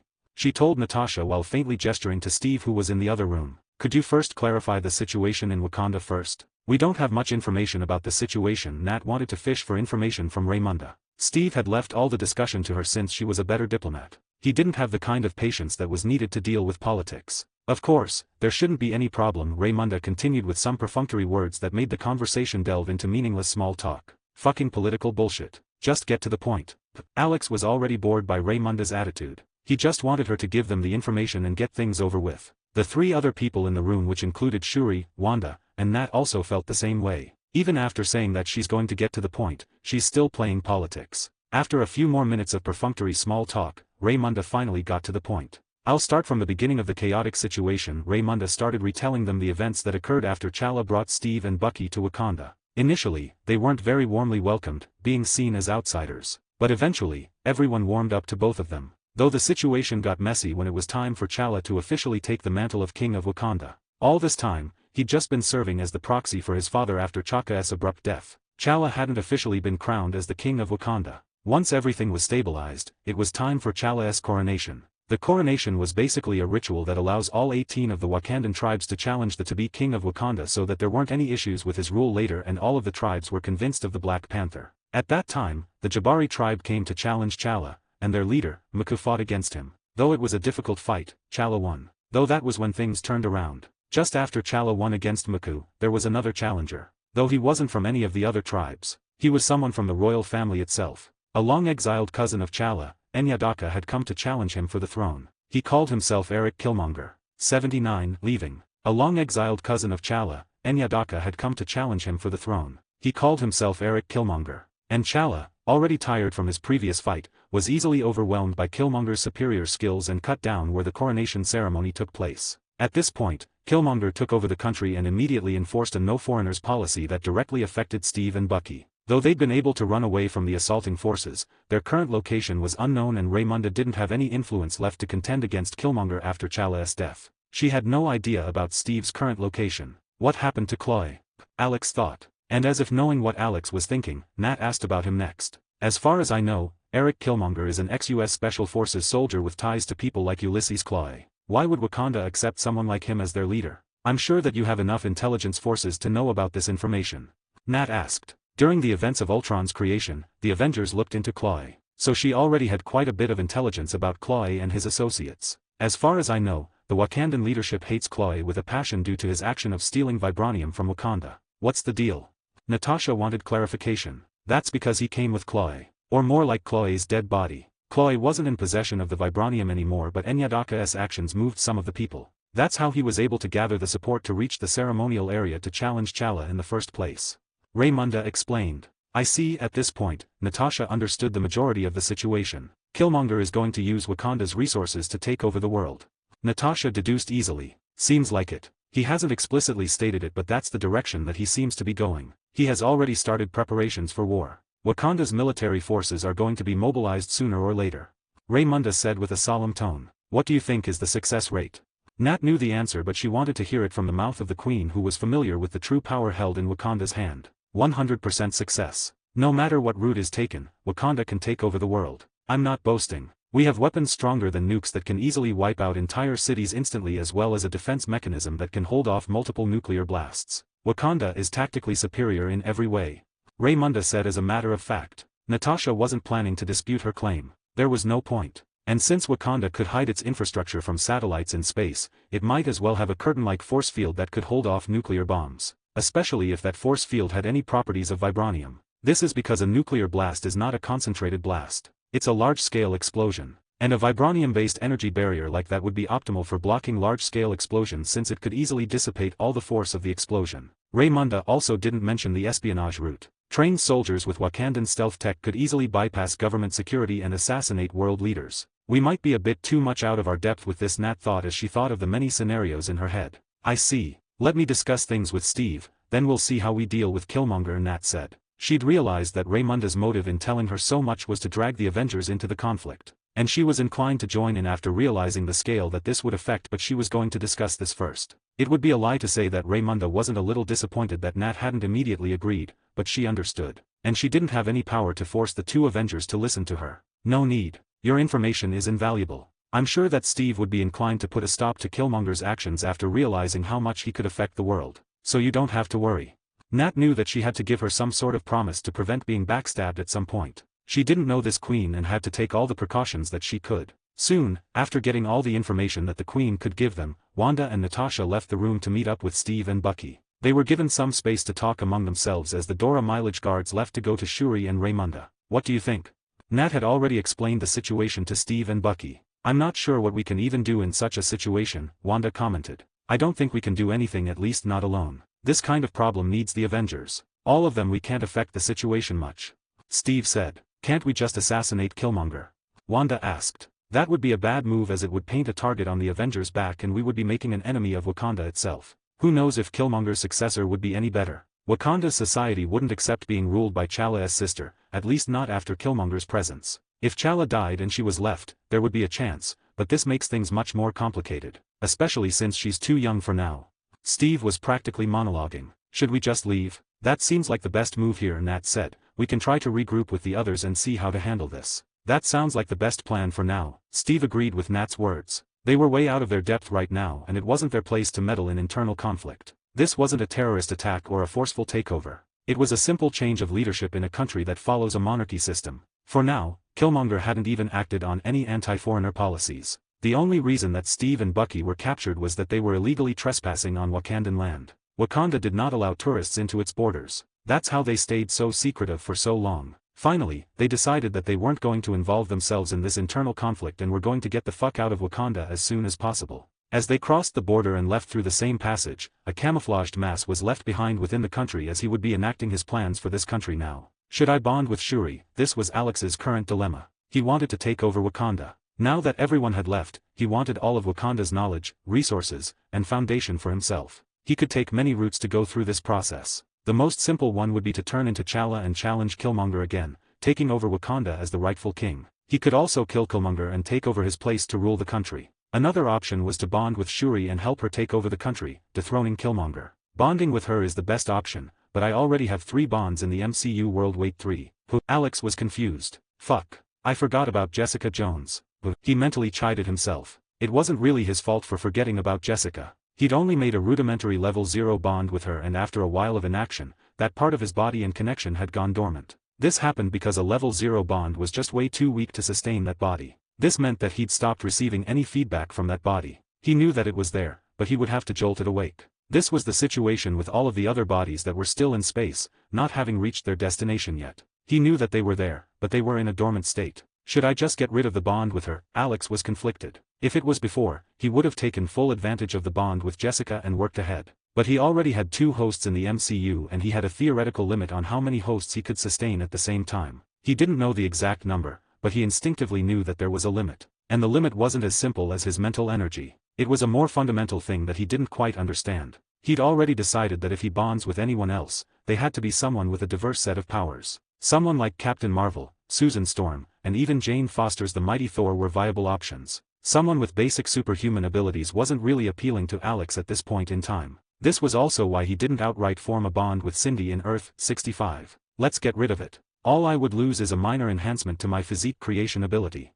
With that thought, Alex didn't waste any time and removed the bond with Jessica. It was a slightly uncomfortable experience but didn't affect Alex much. Superhuman grade physique creation, 60-55 tons. The physique that he could create now got just a little weaker, but that's all. At this point, on his host status panel, Laura was now host 6. And Jessica's name had disappeared from the panel list. I'm not going to bond with Shuri either. Let's go for the least suspicious route and take over Killmonger to establish control over all of Wakanda, Alex decided. He didn't want to bond with Shuri. Although she was smart, she was no Reed Richards and he already had a smart scientist for a host. He would rather save his host slots for other girls that would bring something more significant to the table. It wasn't like he had to bond with a girl to have some fun with her. Eventually, Killmonger would need a wife to continue the royal lineage. For now, he was going to focus on taking over Wakanda in the MCU as Wanda and Natasha spent some time training. It would soon be time for them to part ways as Wanda would leave on her search for the Darkhold, and Nat would run into Yelena who was after her. 80 Loris Growth.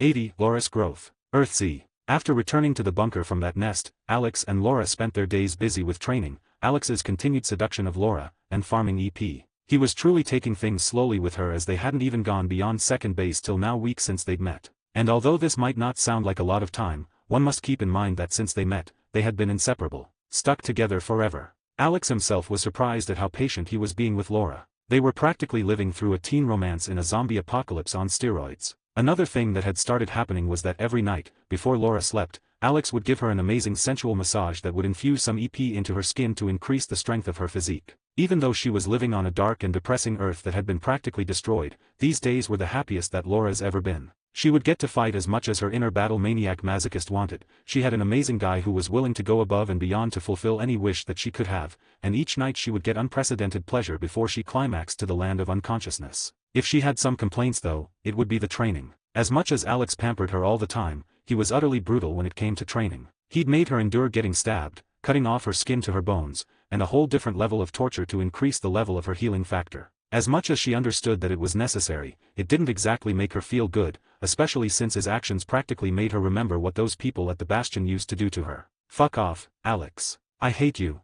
Laura screamed as she stormed out of the bloody training area that Alex had designated for their training. Alex couldn't help but sigh as he looked at the receding back. Every fucking day, he grumbled. But he wasn't really complaining. He had a lot of fun pampering Laura and giving her all the love that she deserved. But she had to get her healing factor to a higher level quickly too. It had been about 2 weeks since they'd started doing this every day and there was quite a bit of progress. Status, Host 6. Name, Laura Kinney, X, 23, Earthsea. Bonding rate, 10 to greater than 17%. Bonding level, 3. Powers, superhuman physique, 14-40 tons, low cosmic healing factor bone claws, vibranium adamantium alloy, melee mastery weapons mastery espionage mastery. Laura's physique had gotten much stronger in the last 2 weeks. This was because along with the training, he'd been infusing quite a bit of EP into her body daily. It enhanced her training results and passively made her physique stronger. He could increase her physical strength by 1 ton with a single unit of EP, which was acceptable to him. He'd infused 1 unit of EP into her every day and they'd farmed 2 units every day.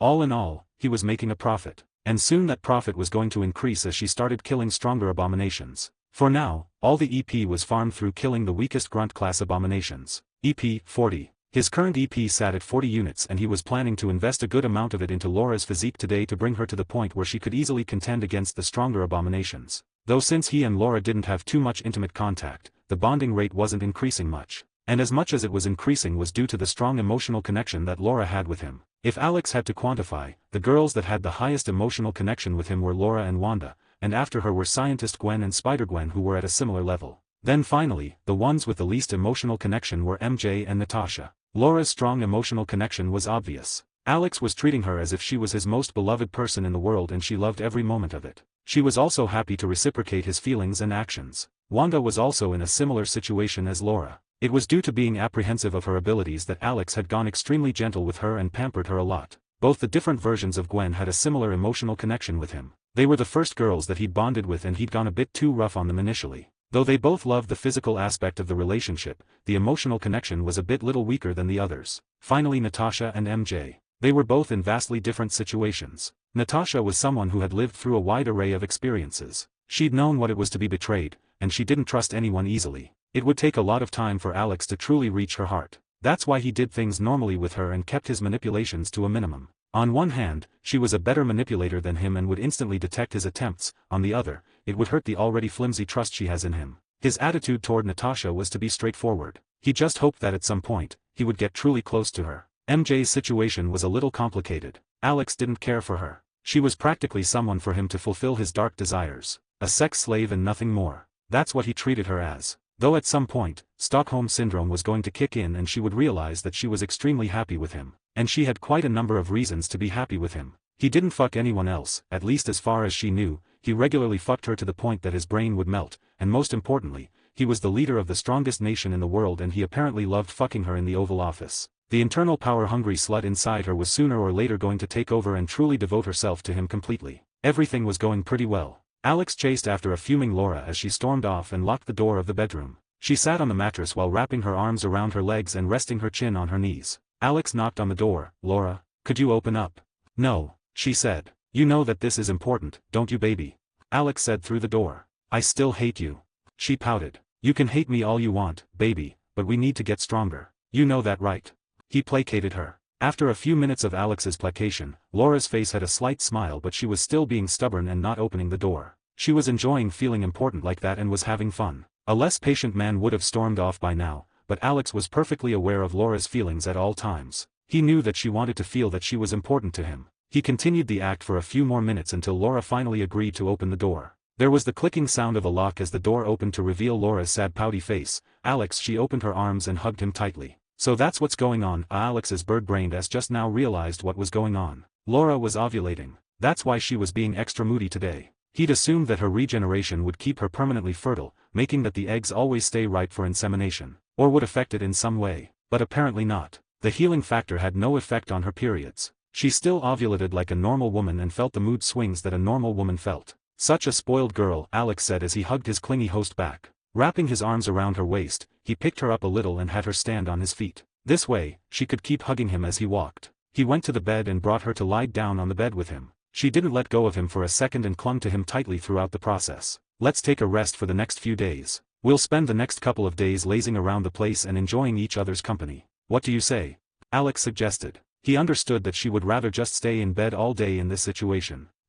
She hummed in agreement as she breathed in his comforting scent while cuddling with him. Her face was glued to his chest and her body was stuck to him while their legs were tangled together. Laura was so comfortable that she could go to sleep right now. "Damn, girl," Alex felt Laura's breasts pressing against his chest and wanted to fuck her right here. But he knew why Laura was taking things slow, and he wanted to respect her wishes. He wasn't in desperate need of sex like some starved beast anyway. She wanted to enjoy all of the steps of a happy romantic relationship before going further and Alex was going to fulfill her wish. For once, Alex just hugged her as his fingers ran through her hair without doing anything else. Soon they were both asleep in each other's arms. Alex wasn't actually asleep, but he's put this body in a dormant state to regenerate some of his mental energy and stamina. He did this every once in a while for all of his active bodies. 81. Massage, 1/2. Since they'd decided to laze around for today, they were going to do exactly that. A few hours later, Laura woke up in the exact same posture that she'd fallen asleep in, wrapped in Alex's arms with her face buried in his chest. She pulled her head back a little and looked up at Alex's face.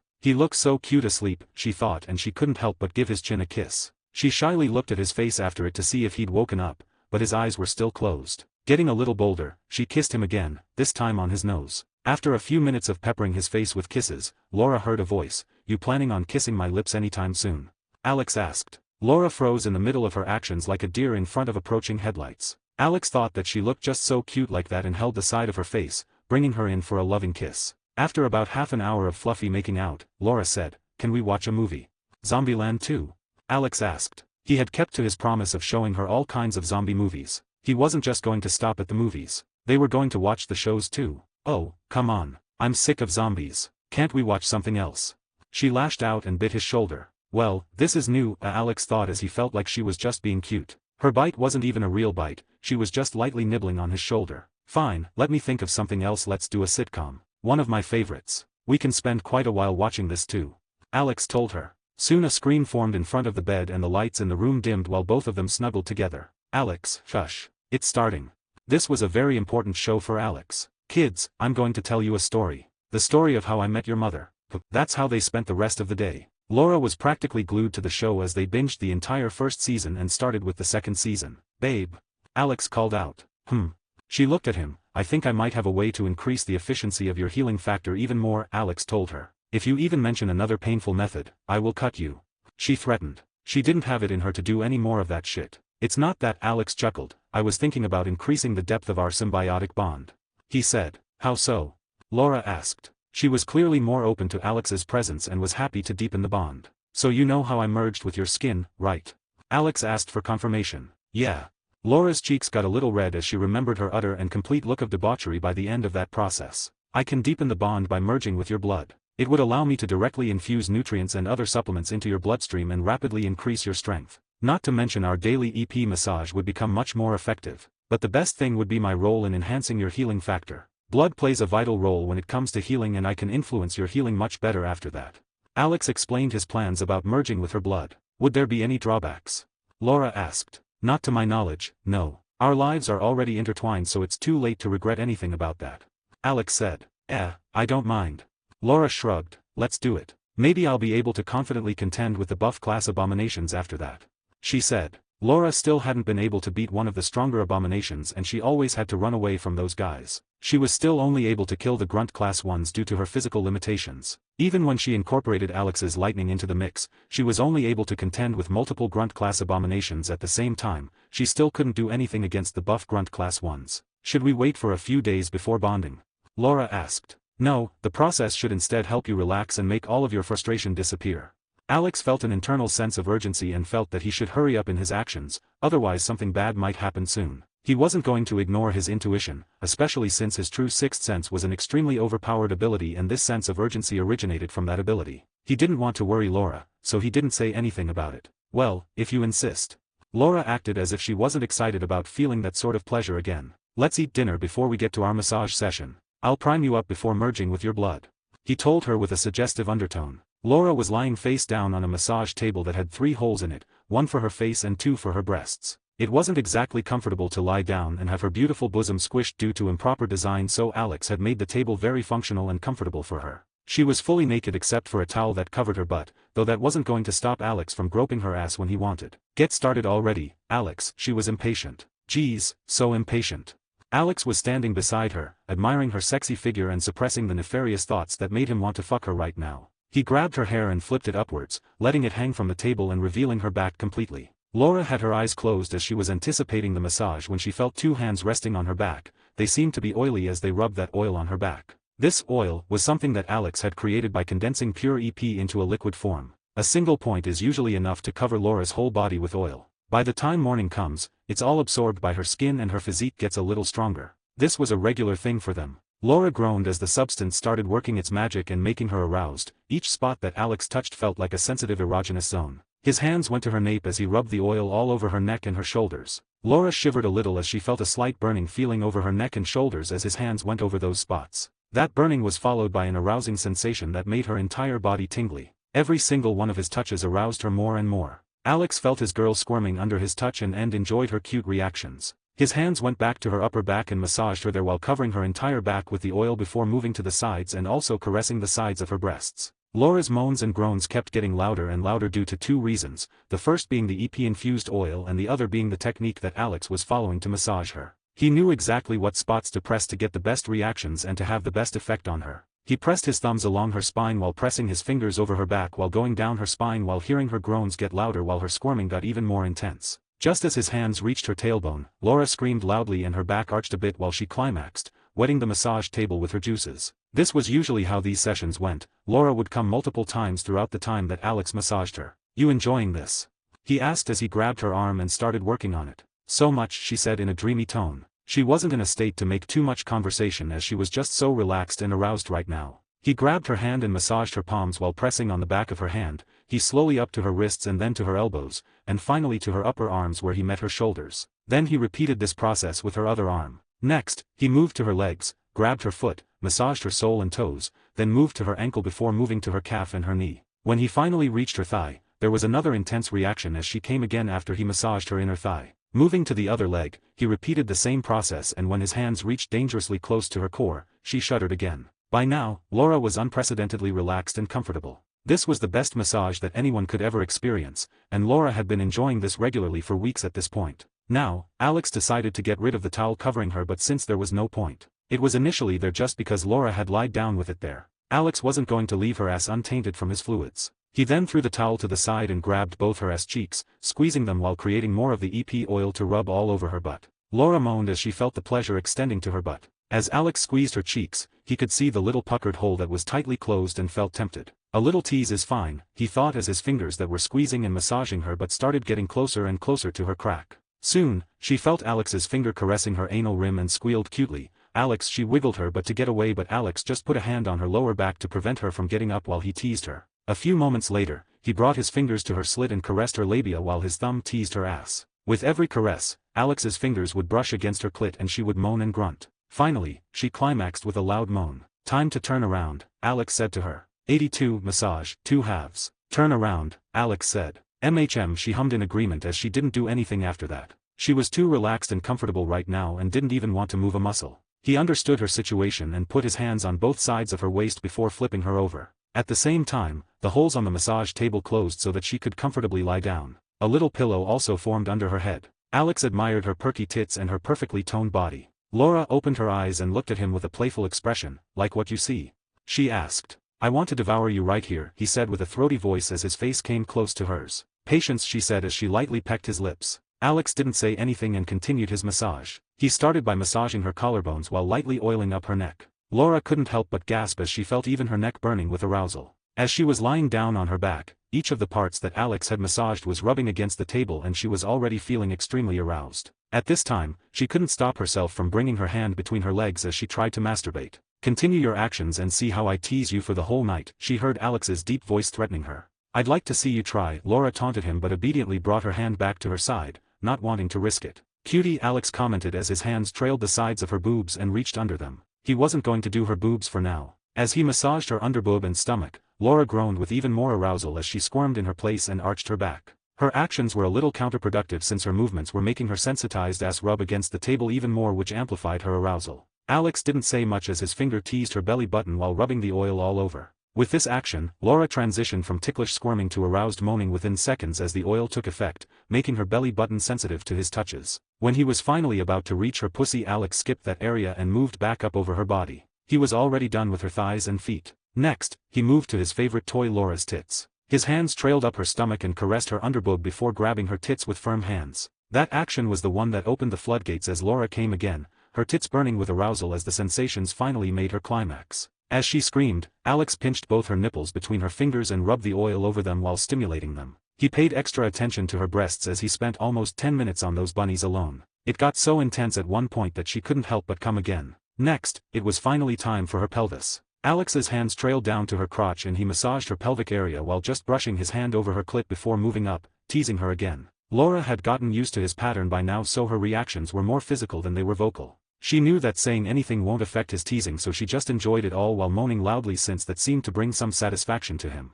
"Let's do something more, this time," Alex thought. His next action scared Laura a little. He directly got on top of her and straddled her legs. "Alex?" she asked. "I'm just going to try something new," he smiled at her with excitement. At the next moment, Alex leaned down and kissed her belly button before trailing down to her pelvis, maintaining eye contact with her. Laura finally understood what he was doing and was anticipatory of his actions. His lips finally reached her slit as the first kiss was over her clit, and he then started teasing her labia. He sucked, licked, and kissed her labia and primed her pussy for his tongue's invasion. Laura's hand snaked to his head and she ran her fingers through his silky hair while she tried to push him deeper into her core. Alex could see her tiniest reactions, and moaning and squirming while he teased her with just his tongue was a very satisfying thing. Though Laura was getting more and more impatient as Alex kept teasing her. She wrapped her toned thighs around his head and tried to push him even deeper. Seeing her desperately trying to get him to lick her just made Alex want to tease her even more. "Say it," he told her telepathically as he lightly sucked on her clit hood. "Please," she begged. What? He was going to make her say everything. "Please lick me," she begged between gasps. Where? He was enjoying this. "Please lick my pussy, Alex, I'm begging you," she screamed as she exerted all her strength to pull him closer to her core. "That's my girl." As if not even feeling her using all her strength, Alex gently pushed his face into her snatch, shoving his tongue into her walls. Laura's reaction was instant as after all of that teasing, she was extremely horny and that stimulation was more than enough to make her come. Alex enjoyed the taste of her juices and how her pussy tightened up around his tongue but didn't stop his actions. He explored her inner walls, making her hornier by the second. He even elongated his tongue to completely explore every nook and cranny. Soon, he reached a barrier. It was her hymen. Laura's physique was special. To the point, where every time she fucks, her hymen would regenerate. Alex was contemplating whether or not he wanted to pierce through her hymen or not. "Babe?" Alex asked her telepathically while he kept teasing her.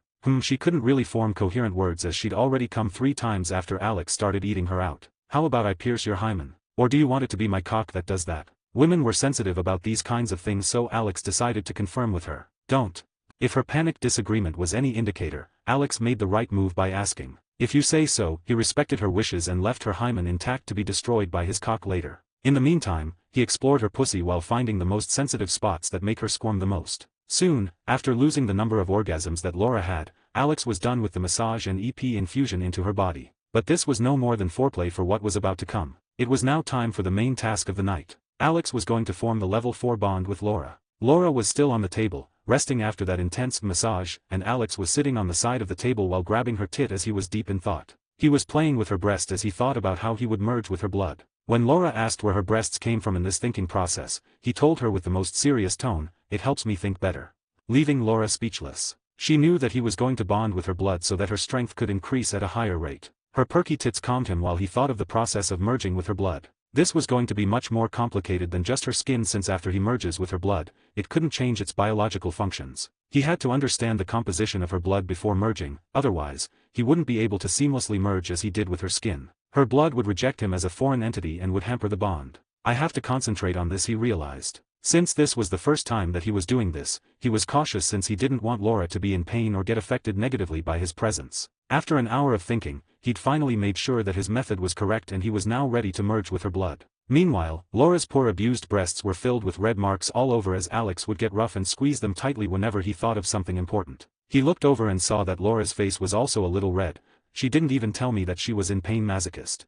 He realized that Laura may actually be a masochist. Due to her history of being experimented on and being subjected to constant pain throughout her life, her brain might have created the trait as a defense mechanism. Whenever she's in pain, her pleasure levels would also spike, and instead of feeling something negative, she would feel good instead. He also realized that she was really good at hiding this trait. She'd been going through very painful training with her, but she'd always reacted to it as if it was mere torture. She acted as if she had a very high pain tolerance and didn't react much to it. In her current vulnerable situation, her usual facade is crumbling, Alex realized. He was happy that he was understanding more and more about Laura. The empathetic bond wasn't perfect when understanding the thoughts of the hosts. This was why it took so long for him to confirm that she was a masochist. He'd had doubts before, for sure, but only now was he able to confirm it. I won't mention it for now. Alex didn't say anything about it. My bad, Laura. Alex looked regretfully at her abused breasts. It's fine, I didn't want to distract you from your thinking, she said as her blush receded and her breasts also healed up, not leaving any trace of Alex's abuse. Such a thoughtful girl, he smiled as he leaned in for a kiss.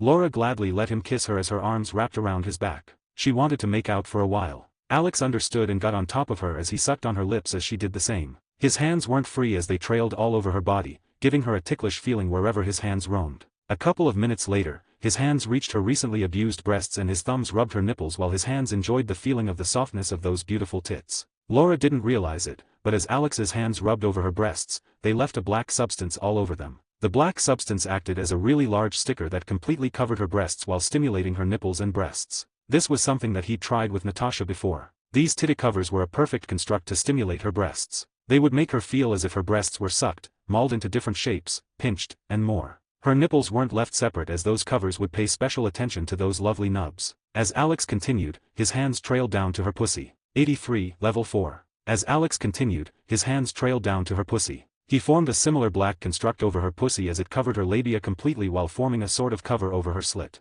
The thin cover also extended inside as it reached the area just before her hymen and stopped. Feeling her pussy being invaded by some weird liquid that coated her walls, Laura's reaction was expected as she opened her eyes in panic and stopped kissing Alex. He looked into her eyes with a gentle look and gave her lips a little peck. Don't worry, these 2 words had the effect they needed as Laura calmed down and closed her eyes again. Alex pecked her again before pulling back. The way Laura opened her eyes with frustration evident in them was something that he enjoyed very much. She moved her head ahead to kiss him, but after just a peck, Alex pulled back again. He smiled as he played with Laura. Alex, she called out coquettishly and blinked her eyes with a desperate look. She was just playfully acting that way and Alex knew that she wasn't someone who usually acted like that, but it still turned him on. He gave in and kissed her again while also pushing his tongue into her mouth while toying around with her body. Soon, Laura was satisfied as she pulled back to take a deep breath. We should start, Alex said. Laura nodded. Hold me, Laura said as she tightly hugged Alex. He knew that she was a little apprehensive about the process and hugged her back. He wouldn't be able to do much more since his full concentration was going to be on the merger process. That's why he'd made these augmentations over her breasts and snatch. She would be constantly pleasured with a preset process as Alex would be busy with the merger. Why did she need to be pleasured like this in the first place? That is because as he merges with her blood, it would produce the usual effect of turning her on during the process. And unlike what happens usually, this time it would be inside her body. It would practically be like an itch that she couldn't scratch as her blood boiled and made her body burn with arousal. She wouldn't even be able to come satisfactorily due to that. That's why Alex had to make augmentations that would help her take care of the heat that she would be experiencing soon. Finally, Alex started the process and Laura's entire skin felt a burning sensation. She clung to him tightly. This sensation was due to Alex extending his bond to her blood through her skin. Knowing Laura's current predicament, the augments over her breasts and her pussy started acting. Her breasts felt like they were being toyed with while her nipples were being sucked. At the same time, her core was also being stimulated as her clit and inner walls were being rubbed in a way that stimulated her constantly. It didn't take much time for Laura to come as Alex kept mixing with her bloodstream. The merger hadn't even started yet and she was already in a lot of heat. Soon, there was a little amount of black substance mixed into her blood while it was constantly being pumped by Laura's heart all over her body. Alex would need an equal volume of his symbiote body within her blood to merge with each of the cells in her blood. But he couldn't instantly double the quantity of her blood without rupturing her veins. That's why he was going to keep mixing his symbiote body into her blood while merging so that the process forms a cycle. Finally, the merger started. And at the same time, Laura felt like her entire body was burning with unending arousal and stimulation. The cells of her blood were traveling throughout her body as Alex merged with them. This led to her feeling like her entire body was burning. This included her brain. The moment that merging blood passed through her brain, Laura convulsed with a scream as she tightly hugged Alex with all her strength, biting his neck. Alex didn't mind and let her do whatever she wanted as he pleasured her while merging with more of her blood. Just as a bit of his body merged with her blood, he infused more of it into her blood so that the infusion cycle could continue without any issues. The augments that were covering her breasts and stimulating her snatch were acting with full force to make sure that the heat generated by the blood is dissipated. The whole process took about 5 hours and Laura could swear that she'd climaxed more times in those 5 hours than she'd ever climaxed in her whole life. That's how it felt to her. Before one orgasm would even finish, she would be hit by another one. She'd easily come hundreds of times in those 5 hours. At some point, Alex had also started infusing EP directly into her blood to increase the augmentation of her physique quickly. The EP infusion would have the best effect as she was climaxing endlessly. It would also have a very good effect on the merger process. But all of that effort was worth it. Status, Host 6. Name, Laura Kinney, X, 23, Earth Z. Bonding rate, 17% to greater than 22%. Bonding level, 4. Powers, peak superhuman physique, 40-100 tons, low cosmic healing factor - cosmic healing factor bone claws, vibranium adamantium alloy, blood berserker melee mastery weapons mastery espionage mastery. The strength of her physique had finally hit the peak superhuman point. It was going to take quite a while before she reached the cosmic level as that would require her to be able to level entire buildings with a single attack. Though her current strength was enough to at least destroy a building after a lot of effort. But we'll need to train even more to get her used to her strength. Alex realized that this augmentation was going to be problematic for her unless she trained. Even the bonding rate had increased by quite a bit. And all of that was before they even had sex. Something else that made Alex happy was that she had finally increased the grade of her healing factor. He didn't know how much of a difference this would make, but he expected that she would at least be able to regrow lost limbs with ease. This level 4 bond also gave rise to an ability that was unlocked after merging with her blood. Blood Berserker. When the symbiote forms a level 4 bond with its host, it can supercharge the blood that's flowing through the veins of the host and increase the physical stats of the host. But there is a period of weakness after the merger process where the stats are halved from the base stage for a couple of hours. Augmentation 2x. Cooldown, 24 hours. This was going to be very useful when it came to a desperate situation where Laura would run into an abomination that she couldn't kill. Although Alex lost quite a bit of EP with this blood EP infusion, it was worth it as the strength of the physiques that he could create also increased a lot after this. Skill acquisition. EP, 20. EP generation, 1.2/day. Owned skills, peak superhuman grade physique creation, 110 tons, true sixth sense intermediate lightning manipulation weak magic affinity host of the scarlet witch lesser heat and sound resistance biological manipulation basic matter transmission advanced energy transmission camouflage host enhancement devour copy. He directly utilized 20 EP to infuse into Laura's body but his physique creation ability had also advanced to the peak level which was something that he was satisfied with. Alex looked at her puffy red eyes. After 5 hours of non-stop coming, she'd been way too overstimulated as just after the first hour, she'd started crying with each climax. By the third hour, she'd even started begging him to stop, which didn't have quite the effect that she wanted. The stimulator augmentations that he'd created started going at her even harder after he heard her begging him to stop. This is because her begging awakened his sadistic desires and made him want to dominate her even more. By now, she was out like a light as she didn't have any strength to even move a finger. There's a bit of a problem with this bond, Alex thought. He just noticed that her blood cells were dying. This was understandable since more blood would be produced by her bone marrow after those cells died. But this was the problem. Alex wasn't merged with the newly produced blood. He would have to constantly keep merging with her blood to keep the new augmentations to her abilities. The level 4 bond was very unstable as it kept regressing. It wasn't an issue to keep merging with the newly produced blood, but Laura wouldn't be able to sustain the sensations that would result due to this merger procedure continuing. It wouldn't be as overwhelming as just now since the newly produced blood would be easier to bond with. But not being as overwhelming didn't mean that it would be sustainable. Sadly, Alex didn't have any way to fix this other than merging with her bone marrow so that the newly produced blood is already merged with him at the time of its conception. I should let her rest for a while before I wake her up. Alex was going to talk with Laura about this first. He was still merging with her newly produced blood to make sure that she doesn't regress to the previous level. Bonding with her blood provided many more benefits that were less pronounced, which he was going to talk to Laura about later. 84, Level 5. A few hours after coming into unconsciousness, Laura woke up feeling extremely hot and bothered. This was a surprise to her because ever since she'd bonded with Alex, she was in prime condition every morning. Alex, what's going on? She asked as she looked at Alex, who was sitting at the side. Before he could answer her, Laura felt a rush of hot blood going throughout her body and making her feel extremely turned on. Am I on some sort of aphrodisiac? She asked as she panted with arousal. Soon, the burning pleasure started receding a little. Well, kind of, the blood bond ended up getting messed up, he told her. In what? Within a minute that rush of arousal was there again. What's the deal? She asked with a sort of urgency as the heat receded a little. You're not on any aphrodisiacs. At least not exactly. When I bonded with your blood, I bonded with the intention of staying bonded with your blood. But blood cells aren't immortal. They die and more are produced by the bone marrow. You understand what I'm going with here? He said. Laura nodded while suppressing the arousal that kept rocking her body every minute. I can make it such that your blood cells don't die and extend their life cycle, but that would come with its own problems. The new blood that's produced won't have anywhere to go. And what happens after that? Your arteries rupture due to having too much blood. And that's not to mention that I'm still not bonded with your newly produced blood. Fuck, she shivered again as the heat rushed through her body. I do have a solution, but that involves me merging with your skeleton, Alex told her, and she understood where he was going with this. Don't you have this problem with my skin? Laura decided to communicate telepathically since it was getting annoying to speak while feeling a rush of pleasure every few seconds. That's because the cells that create new skin cells are also parts of the skin that I merged with. Your newly created skin cells don't have the same problem as your blood. Not to mention that skin cells die much slower than blood. He patiently explained to her while stopping himself from putting her under him and having his way with her. Seeing her sweaty body as she tried to suppress her arousal was a big turn on. Can you even merge with my skeleton? She asked. It was natural that she was skeptical since her entire skeleton was made of an adamantium vibranium alloy. Don't worry about that. Do you want me to start? Alex was confident. Merging with her blood required him to be concentrated since it was something that was constantly in motion. He had to merge with her pumping blood as it went through her body at every second. The skeleton was easy. The fact that it is a metal made no difference to Alex. Sure. I can't exactly function normally while feeling this kind of unending arousal all the time. Laura agreed pretty quickly. Perfect.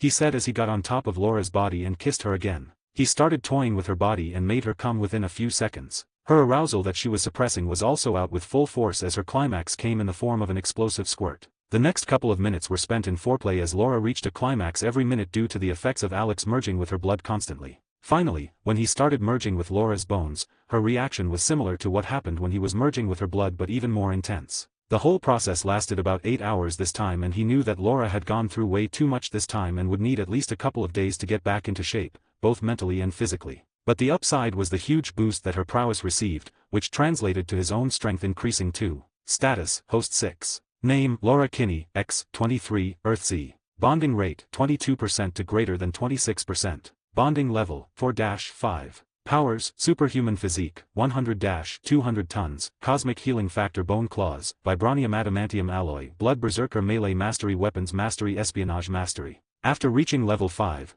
her physique strength directly doubled as she also reached the 25% threshold in the bonding rate, passively producing 0.2 EP per day. Along with that, the blood berserker skill also received enhancements. Blood berserker, when the symbiote forms a level 4 bond with its host, it can supercharge the blood that's flowing through the veins of the host and increase the physical stats of the host. But there is a period of weakness after the merger process where the stats are halved from the base stage. Augmentation, 2x at LVL4, 3x at LVL5. Cooldown, 24 hours at LVL4, 18 hours at LVL5. After this skeleton merger, Alex was sure that Laura would be able to seamlessly use his intermediate lightning manipulation to the fullest and would be able to use it very well. I might as well just devour Thor after I get strong enough so that I can get his lightning divinity, Alex thought. From devouring Electro to targeting a god as strong as Thor, Alex's ambitions had grown to very high levels along with his strength. Skill acquisition. EP 20-15 ch 80. EP generation 1.2-1.3/day. Own skills, superhuman grade physique creation, 110-200 tons, true sixth sense intermediate lightning manipulation weak magic affinity mana sense host of the scarlet witch lesser heat and sound resistance biological manipulation basic matter transmission advanced energy transmission camouflage host enhancement devour copy.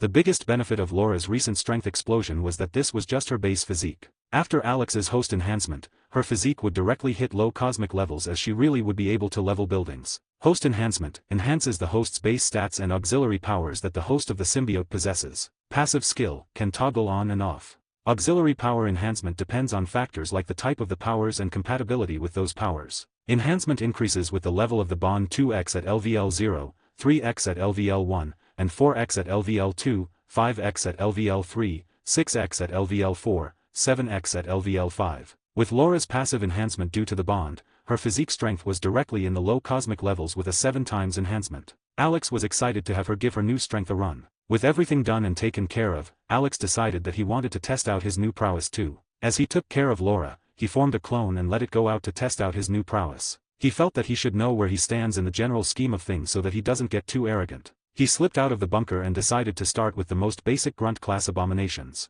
It was currently early morning, the time of sunrise. This meant that the abominations were currently going around en masse. So it was easy for Alex to spot an abomination just as he got out of the bunker. He didn't have to be afraid of being captured by the abominations as he could terminate that body with a single thought so it wasn't an issue even if he was ganged up on. Fuck. Alex ran at the abomination at full speed and realized that he couldn't control his speed well enough. This was a surprise to him since he was actually in full control of these physiques. There was no such thing as being unfamiliar with his body for him. But true to his identity as a symbiote with a supercomputer for a brain, he easily got used to his new strength within seconds. Then he rushed to the abomination and threw a punch at it. There was no technique to that punch. It was just raw strength. With that single punch, the abomination directly flew 100 meters away and collided with another abomination. This one was a buff grunt class. Alex wasn't afraid as he approached them and attacked again. The initial abomination that he'd hit was already fully regenerated from the damage that Alex's attack dealt it. Since there were now 2 enemies, Alex had to start using his technique, otherwise, he would just keep getting him. These abominations had extremely good reflexes so he had to work hard to actually beat them, especially since he and Laura hadn't even tried to fight a buff grunt class yet. They weren't sure if they had any abilities. Alex spent about 10 minutes familiarizing himself with his new strength and messing around with the abominations. It was just the buff one that he had to be wary of. The basic grunt had long been killed by a heavy kick to its head. Soon, he decided to take care of his opponent since he'd gotten more than enough of an idea about his newly enhanced strength. Soon, he fought and countered its attacks for some time while looking for an opportunity. When he got it, he pressed his hand against the abomination's back and said, "Disappear." A condensed ball of chaos energy was released from his hands directly into the abomination. It instantly exploded into a mass of blood and innards as Alex was practically drenched in the abomination's blood. Doesn't work for me. Alex realized that Wanda's intent casting doesn't work for him. It made sense because he wasn't the Scarlet Witch. His relationship with chaos energy was very weak and he could only manipulate it due to his bond with Wanda. Maybe after the level of the bond with Wanda is increased, he hoped. 85, bunker under attack. Plus 0.05 EP. Nice, Alex thought as he terminated the body that had just devoured the buff class abomination. After Alex exploded the abomination, its head was still alive and it released a loud roar. This caused the area to get swarmed by hundreds of abominations within seconds and Alex had to terminate his clone since he wasn't too interested in a drawn-out fight. Once he comes out here with Laura they both would be able to easily take care of most of these abominations without even breaking a sweat. At least I know how much more EP these buff ones can give me, Alex thought. These abominations could give him 5 times more EP. Alex wanted to see how much the regenerative class abominations could give him. Alex decided to have some more fun with the abominations for the rest of his time. Laura was going to be out like a light until the next day so Alex sent out another body from the bunker to farm a little. During that time of 24 hours, Alex killed a large number of grunts and buff abominations, but he wasn't able to kill any of the regenerative ones that he'd run into. He'd tried, but even after using his strongest attack where he would gather the atmospheric lightning to launch a condensed bolt of lightning he wasn't able to kill the regenerative abomination. But he had confirmed something after that. Those regenerative class abominations were going to be extremely difficult to kill. Even if he and Laura could wreck those guys, killing them was going to be a whole different thing. Unless, he had an idea but it would require some testing. That 24-hour period was for both farming and scouting. As he looked around for abominations to kill, he also looked for their nests. And he'd realized that there were at least 30 nests in the 1,000 miles around his bunker alone. And all of those nests were covered by similar blood domes that camouflaged their presence. The only way that Alex could detect them was through the use of his mana sense. Though, he had an indistinct feeling that the first nest that he'd run into was distinctly different from the others. It just felt a bit eerie to him. All the nests had similar architecture with different kinds of abominations roaming around, while a central, mother, would spawn more abominations. There was also some underground entrance for some unknown purpose that Alex was curious about but couldn't see into. He wasn't able to probe into the underground area since although his mana sense's range through the dome was high enough, the interference of the blood dome ended up reducing the range significantly. He'd even scouted different types of leader classes and quantified the leader class 1 abomination. Leader class 1, peak superhuman strength that's approaching low cosmic. Can control 1001000 abominations with basic instructions. A semi-conscious mind with the ability to understand the situation and react accordingly. Can only be commanded by a leader class 2 or higher. Its appearance is similar to the grunt class but with a more compact muscular build that's closer to a human. The only anomaly to all this style was the first nest. It had no underground area. And Alex had been feeling that something was wrong in Earthsea ever since he'd gotten the true sixth sense. That's why he'd hurried through 2 levels of bonds with Laura. Though he felt that even this might only barely be enough. The positive thing though was his gains through that time. He'd made quite a bit of EP. EP 30. It took him 24 hours to collect 15 units of EP. And he was going to get a whole lot more when he goes out with Laura. By the time the next morning rolled around, Laura finally fluttered her eyes open. This feels nice. She felt extremely comfortable and fulfilled after her sleeping for so long. She got up and sat at the side of the bed, stretching her arms as the blanket that was covering her slid off to reveal her in all her naked glory. Alex, she called out. Morning, Laura. He entered the room and stood there while leaning to the side and admiring her figure. Like what you see? She asked as she brought her arms under her chest and wiggled her breasts. So much. His eyes were glued to her chest. My eyes are up here. She was enjoying his attention. Laura felt really close to Alex today, as if she was able to understand him to some inextricable level. And she could directly feel the adoration that he had for her. She was essential to him, and she was happy to realize that. I don't think so. He smiled, not taking his eyes off her chest. Do you just want to see, or do you want to play too? She offered while jiggling her breasts. Well, if you insist, Alex smiled and walked to her. After some light morning fun, Alex decided to explain all the benefits that would come with after new blood bond and skeletal bond. After this, Laura genuinely did not need any air or nutrition to live. Alex could directly infuse the necessary nutrients and oxygen into her bloodstream to keep her functioning as long as necessary. There were many more benefits that came with Alex bonding with Laura's blood and skeleton, but that had to be explored. He also told her about the blood berserker ability that was possible after he bonded with her blood and skeleton. So, it's going to make me extremely mad and increase my strength. Laura asked apprehensively. What is it? Alex asked. He knew why, but he wanted the details. Well, I've told you about how I was basically created as a clone of Wolverine and brainwashed as a weapon from the day of my birth, right? Laura confirmed. Yes, Alex agreed. What happened was that those people also brainwashed a trigger into me. It's a scent. Whenever I smell that scent I think trigger, 42 it was called, I go crazy and kill everything around that scent. Especially the scent bearer. Or at least that's what used to happen until Jean helped me out with everything and stopped that trigger from affecting me. Laura told Alex while snuggled into his arms. I see. Alex was quiet. That's why I don't really like this blood whatever ability that you are talking about. She said. I understand. But this isn't like that. The so-called berserker ability is just overloading your physical attributes. You'll still be in full control of your actions. He patiently explained to her. You sure? She asked. Yes. Trust me, you'll be fine. If you're really apprehensive, then we can go out and try out the ability on some abominations. Your current strength is enough to completely destroy any abomination that you come across, he told her while thinking inwardly. Unless it's the Hulk or some being with cosmic strength. He didn't tell her that since he didn't want to put a damper on her excitement. Fine, let's give it a go. If I do end up losing control, it's not like I can hurt anyone here. Laura's tone was slightly melancholic. We'll go look for them once we're safe, he told Laura. Just as they were enjoying their time together and discussing their future, there was a loud banging sound coming from outside the bunker. Huh.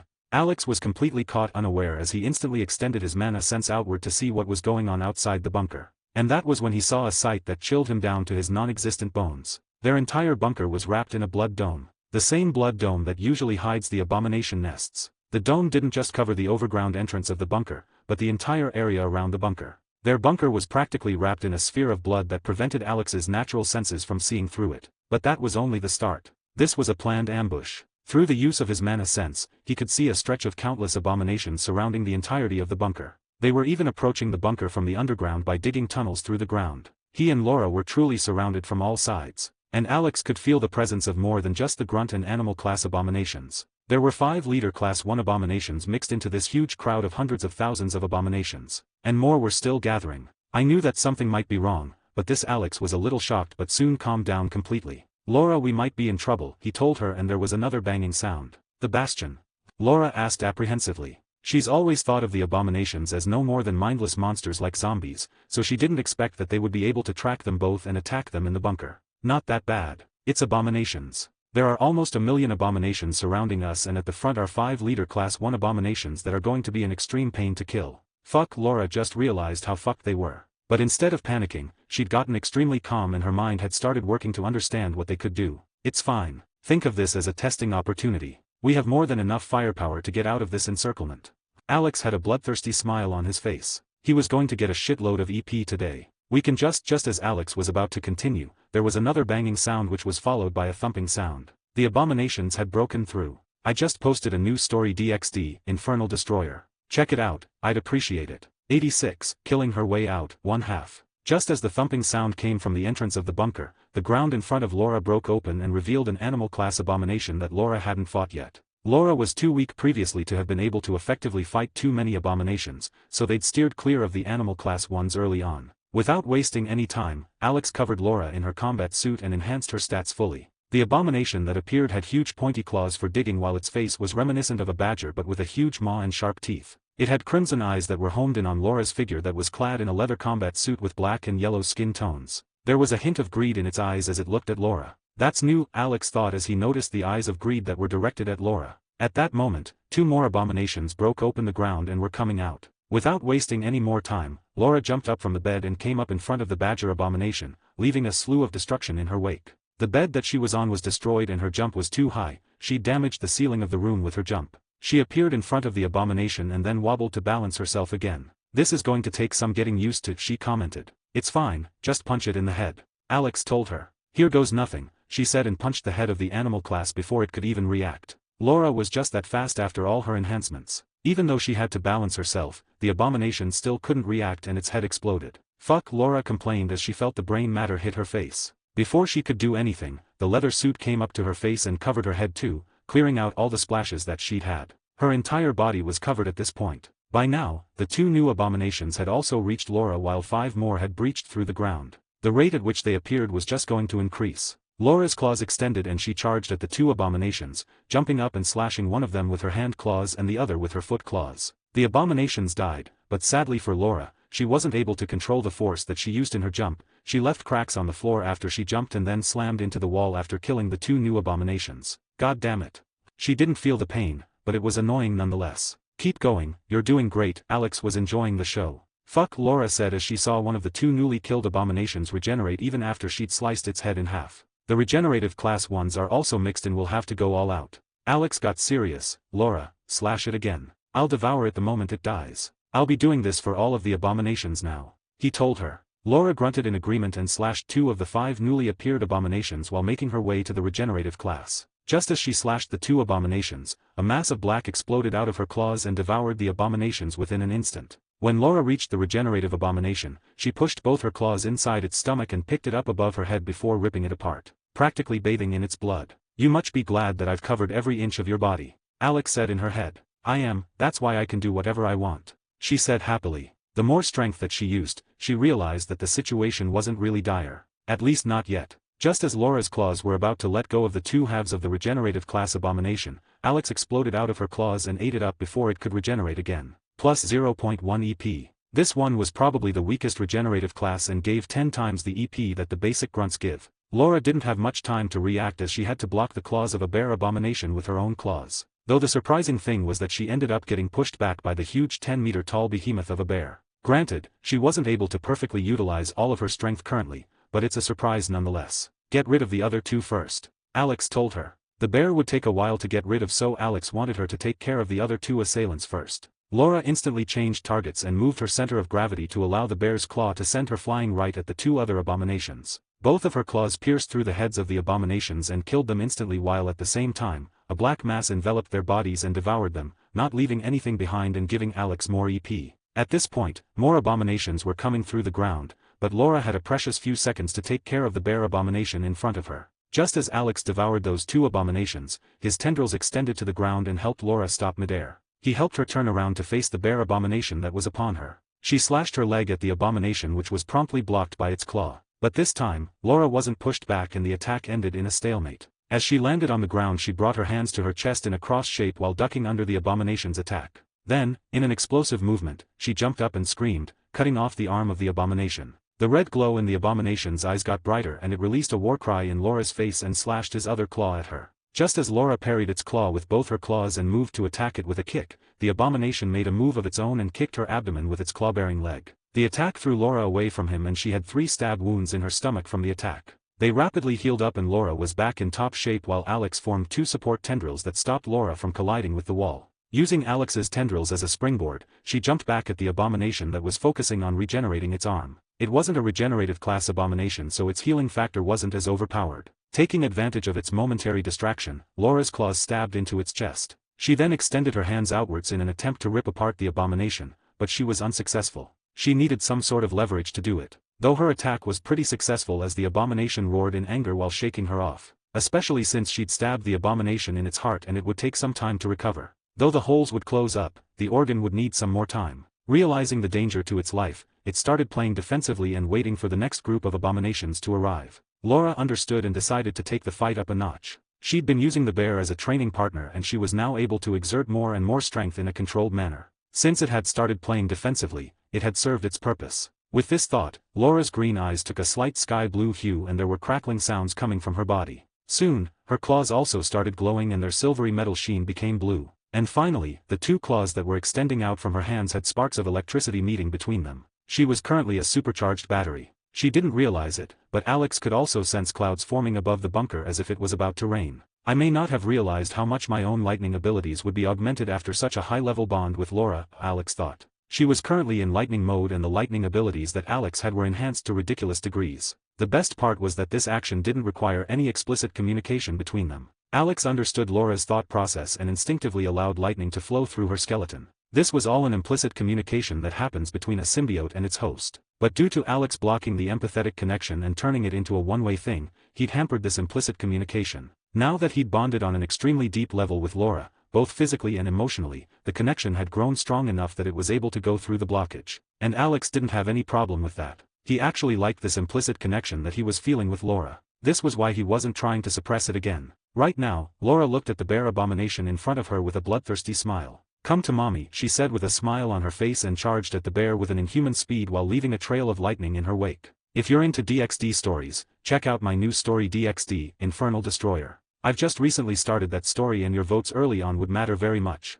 87, Killing Her Way Out, 2 halves. Laura arrived in front of the abomination and even as she stood in front of it, tiny bolts of lightning were being attracted to the abomination from her visage. My speed has been enhanced again, Laura realized as she slipped again and Alex's tendrils kept her upright so that she doesn't slam into the body of the abomination. "It's like you're a baby and I'm acting as a walker for you," Alex joked with Laura. "Shut it." She growled as she slashed her claw at the bear abomination while discharging an unholy amount of electricity from her claws. As if a literal bolt of lightning blasted it, the inside of the bear abomination's body was charred by the lightning and it was completely stunned. The fact that it wasn't dead yet just goes to show how much endurance it actually had. Laura didn't waste any time before stabbing its head and a black extended out from her claws, enveloping and devouring the dead bear. Plus 0.1 EP. The bear gave the same amount of EP as a regenerative class, which was an achievement in itself. Alex expected it to fall short since the regenerative class abominations have way too much biological energy, but the bear exceeded Alex's expectations. "Move to the exit. Our lightning abilities can't show their full potential in this enclosed underground bunker," Alex told her. If they moved out into the open, Alex would be able to call upon the thunder in the sky to burst out with a large-scale attack. Since Laura could regenerate from practically any attack, it wasn't a disadvantage to be out in the open. Even if she got sniped, she would be fine. On the contrary, she would be able to go all out and kill many more abominations in an open area. Just as she walked out of the room, she was ambushed by a dog abomination and 2 buff grunt abominations. Already aware of their presence, Laura dodged the huge maw of the dog that was more like a huge wolf than a dog, and stabbed its underbelly with both her claws. She then split it apart, letting Alex devour all its mass. She moved her attention to the 2 buff grunts that had also attacked her and she had to dodge the attack of one of them while blocking the other's attack. She expected that she would be flung back after tanking that attack, but instead, she could stand her ground and successfully block all the force from the attack. She was so used to being much weaker than the stronger grunts that she was still in that mindset, and it would take some time to get used to her new strength. Not dwelling on the successful defense, she swung her leg at the abomination with an impossible maneuver that was supported by a large tendril that extended out of her back. Laura and Alex had been training for weeks now, and their coordination was very good by now. It wasn't perfect and they still needed to work on it, but it was getting much better with time and regular practice. The claw that extended from her leg pierced through the chest of the abomination and went up to slice the upper half of its body into two parts. As one of them died, the other attacked her without any delay, leaving her with a nasty gash on her back. Though the injury promptly healed and Laura turned around and killed the other abominations too. With that, Laura made her way through the corridors to the stairs that led to the main entrance of the bunker. As she made her way through the corridors, she kept running into more and more abominations, which she promptly disposed of. She knew that their biomass was useful and allowed her and Alex to get stronger. That's why she didn't leave any abominations alive in her wake. Alex was also fully supporting her. Two of his tendrils were extending out of her back and were promptly supporting her in whatever way necessary. Whenever she was ambushed by an abomination while too busy to react, the tendrils would promptly take care of the abominations. This was only possible due to the fact that the host enhancement wasn't just a one-way thing. Just as it enhanced Laura, Alex's capabilities were also stronger when he was with his hosts.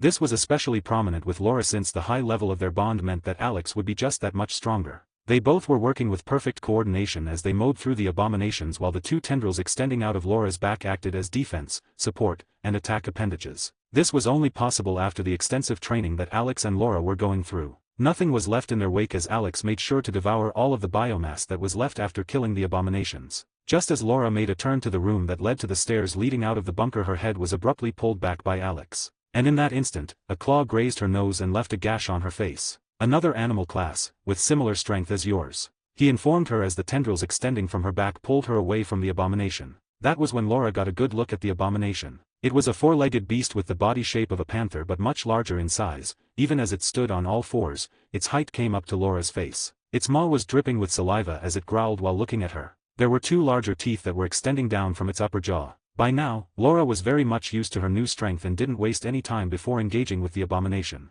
Extending her claws, she lunged at the panther, who also jumped at her in retaliation. They clashed and landed on opposite sides of each other. After Laura's attack, the extended canines of the panther had been chipped. Having lost in the initial confrontation, its eyes glowed red and the panther roared angrily before attacking Laura with even more power behind its attacks. As it attacked her, it was especially annoyed by the two appendages that were extending out from her back. They would block its attacks, help Laura to dodge and attack in impossible maneuvers, and outright interfere in its attacks and prevent them from connecting with Laura. After a couple of seconds of the stalemate, Laura finally saw an opening and took it, slicing through the stomach of the panther and cutting it in half, which Alex promptly devoured. It was easier for Laura to kill the panther even though it was objectively stronger than the bear. The reason was that she was quickly getting more and more used to her strength and she was able to use her skills to the fullest. Laura looked up the stairs to see the previously empty stairs being swarmed by abominations. The entire fight lasted no more than a couple of seconds and Laura was already surrounded by more abominations. This is going to be a pain, she grumbled before moving quickly to the first abomination that was on the stairwell.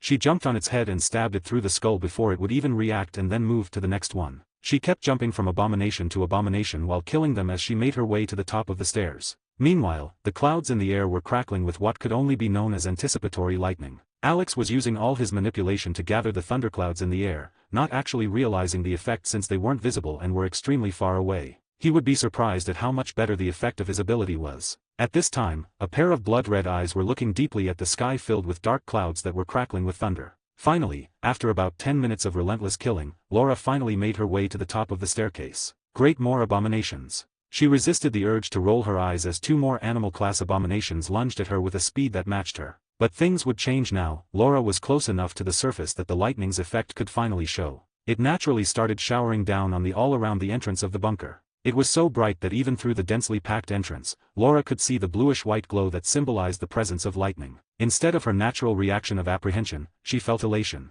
She felt some slight surprise followed by a realization that this was only natural. These weren't her own feelings. These were Alex's feelings that were extending through their bond. She felt like she was growing closer to him and he could feel the same. Their bond was naturally strengthening and that applied to their abilities too. Laura hadn't stopped moving for even a moment, and feeling herself getting even stronger as her connection with Alex seemed to be deepening, she released a bellowing war cry and charged through the hordes of abominations with an unholy speed while slicing through them. The huge appendages extending from her back did their best to support her actions by attacking the abominations and defending her from their attacks. Not all of them were killed, some were left alone. They were the regenerative class abominations. They need specific conditions for Alex to devour them. Conditions that weren't met in the current hurried situation. But that didn't mean that Alex would leave his resources. He'd cleaned up every dead abomination and absorbed its biomass and EP without a moment's delay after they were killed. Finally, Laura reached the entrance of the bunker, which was still shining with the regular blasts of lightning. The abominations had cleared out of that area and were leaving it wide open since the lightning was killing many of them.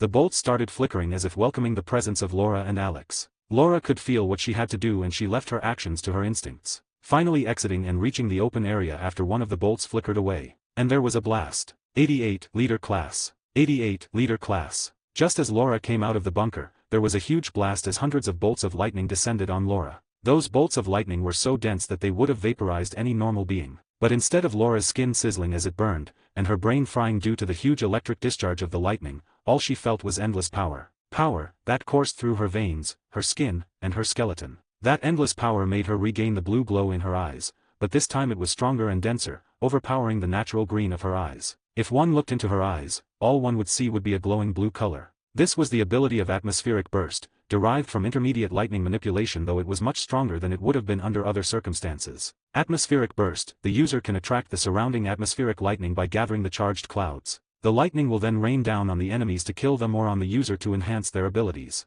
Cooldown, 5 hours. The cooldown was still the same sadly. Her entire body started radiating thin arcs of lightning as they danced over her skin. Her extended claws acted as the perfect conduit for lightning and the bolts formed a net-like structure between both pairs of claws that extended out of her hands. Even her blood was coursing with lightning as it enhanced her reflexes and contained the stray lightning. Alex was only bonded with these three aspects of her body. He was using her blood as a conduit to contain the stray bolts of lightning that would have otherwise fried her internal organs. All this happened within mere seconds as Laura's loud roar was heard through the 9 million strong abomination horde that was also screaming. As the lightning stopped, there was a slight lull in the battlefield as the abominations almost seemed a little intimidated at Laura's display and her figure that was bathing in lightning. This is amazing, Alex. Laura was feeling amazing and she knew who the reason for that was. Just get me the EP. I'll be more than satisfied if we can get stronger after this, he told her. Laura smiled after hearing his words and moved. Just as she reached her first would-be kill after this transformation, her extended claw was blocked by a crimson-red sword. Laura's eyes instantly homed on the wielder of that sword and she realized that this was one of the leader class 1 abominations that had attacked the bunker. What's with the blood? Laura mentally commented. Blood domes first, now blood swords. And this thing is equivalent to my claws. The fact that the sword could easily parry her claws was a testament to its durability. Pay attention. This isn't going to be an easy fight. Alex brought her back from her rumbling. You're getting overconfident, he told her. Oh, come on. Just as she was about to talk to Alex sarcastically, the abomination moved quickly and sliced its sword at her midsection. Laura was an instant too late as the sword grazed her torso before she blocked it with her claws and was thrown back. Told you so, she heard Alex's mocking voice as she flew through the air. All right, I get it. She rolled her eyes. Using her foot claws, she planted herself on the ground before blocking the follow-up attack of the abomination. This time, the leader was pushed back slightly as bolts of lightning started hitting it after extending from Laura's body. The bolts left a light char on its body after they hit the leader, leaving the area smoking. Realizing Laura's situation, the leader jumped back and created what seemed like some throwing darts over its palm and threw them at Laura, who promptly dodged them and tried to close the distance. Do abominations have some sort of blood manipulation? Alex thought as he saw the leader effortlessly create the blood constructs. The leader reacted to Laura's movement by sending some of its personally controlled grunts to attack her. It was going to try to snipe her. Don't get hit by the leader's attacks. They'll impede your healing factor. Alex told her after noticing that the graze on her stomach wasn't healing up as quickly as it should. It would take a minute or so, and considering that it was a light graze, it should have healed up in an instant. Laura grunted in response as she started attacking the abominations. This time though, there was a distinct difference in their actions. If before, they were just acting instinctively, now, they were acting with coordination. It wasn't any real trouble for her, the situation was sure as hell annoying. They were stalling her so that the leader could keep attacking her with its blood darts. Laura understood the situation and acted accordingly. She willed more lightning to be released from her body as the sparks on her body increased in intensity, and every time she sliced through an abomination, the attack would extend to its surroundings and attack the surrounding abominations. It was the same with the appendages coming out of her back. They were supercharged as they sliced and absorbed the abominations. Soon, a third appendage extended out of her back and started working in perfect coordination with her. With the high intensity of the fight, the duo was able to better understand each other and their coordination was getting stronger. Each of their actions had a sense of harmony as if the appendages extending out from Laura's back were her own. Even the lightning was responding better and better to her attacks. Their connection was getting stronger even now as they both were lost in the euphoric feeling of the connection between them while the battle raged. Laura had a huge smile on her face as she sliced through the abominations that would now explode in a burst of lightning with every slice as she dodged the darts thrown by the leader. Alex's appendages were even more brutal, stabbing through 3 or 4 abominations at once and exploding them in a burst of lightning that severely damaged the surrounding abominations. Alex made sure to devour every dead abomination as the regenerative class abominations in the horde would keep getting up and attacking them. Soon, Laura had killed more than 1,000 abominations as the leader wasn't able to send any more coordinated ones after her. This allowed her to pave a path through them that led to the leader. And the leader understood that it couldn't keep delaying this fight. It could feel 4 stabbing auras on its back, observing it, evaluating it. If it dared to act cowardly anymore, those 4 auras promised anything but good for it. Making the decision, it grabbed the blood sword and focused its intent on the sword, extending the blade so that the leader would be able to maintain the advantage of distance over Laura so that her lightning wouldn't affect it. Not wanting her to have the initiative, it met Laura halfway as it interrupted her from slicing through another abomination by blocking her attack with its sword. Laura's smile under her mask widened as she was happy that the abomination didn't run and instead chose to clash with her. Relying on the 4th appendage that had just burst out of her back to support her, she extended her leg up and cut off the abomination's hand, which promptly exploded in a burst of lightning. Meanwhile, she finished up the abomination that she was already fighting. "You're getting sloppy," she commented as she saw it with some smoke coming out of its body while a bit of its flesh was charred. The hand had already regenerated and the chars on its body also promptly disappeared. The regeneration factor of the leader class was comparable to the normal regenerative class. This meant that Alex would have to devour it as soon as it lost resistance. The leader didn't react to Laura's taunt and swung its sword in her direction. Its maneuvers with the sword were trained enough to depict that it wasn't just working on instinct. Laura blocked the sword as 2 appendages from her back attacked the leader in front of her. The leader shouted a war cry and in the center of its open mouth, a blood sphere formed and blasted Alex's appendages that were about to pierce through its torso. The blood sphere hit Alex's appendages and pushed them back with an explosion of blood. At the same time, the war cry attracted stronger abominations as 2 stronger animal class abominations arrived. They were another bear type and an ape this time. Alex's 4 appendages extending from her back got busy with those abominations, so Laura would have to take care of the leader on her own. After releasing the blood bomb, the leader seemed a little winded and Laura didn't leave the opportunity, approaching it and attacking. They exchanged a few moves and it was quickly determined that Laura was the superior combatant. Her reflexes were faster, her technique was better, and even her physique was stronger than the lone leader class 1 abomination, especially with the overwhelming presence of lightning within her every attack. With all these factors combined, the leader was no match for her without some tricks. It tried its best to beat Laura but once it realized the futility of its efforts, the leader decided to go with a pragmatic approach. The look in its eyes turned into a look of triumph as its body started bloating. Even as Laura pierced its head, the bloating didn't stop.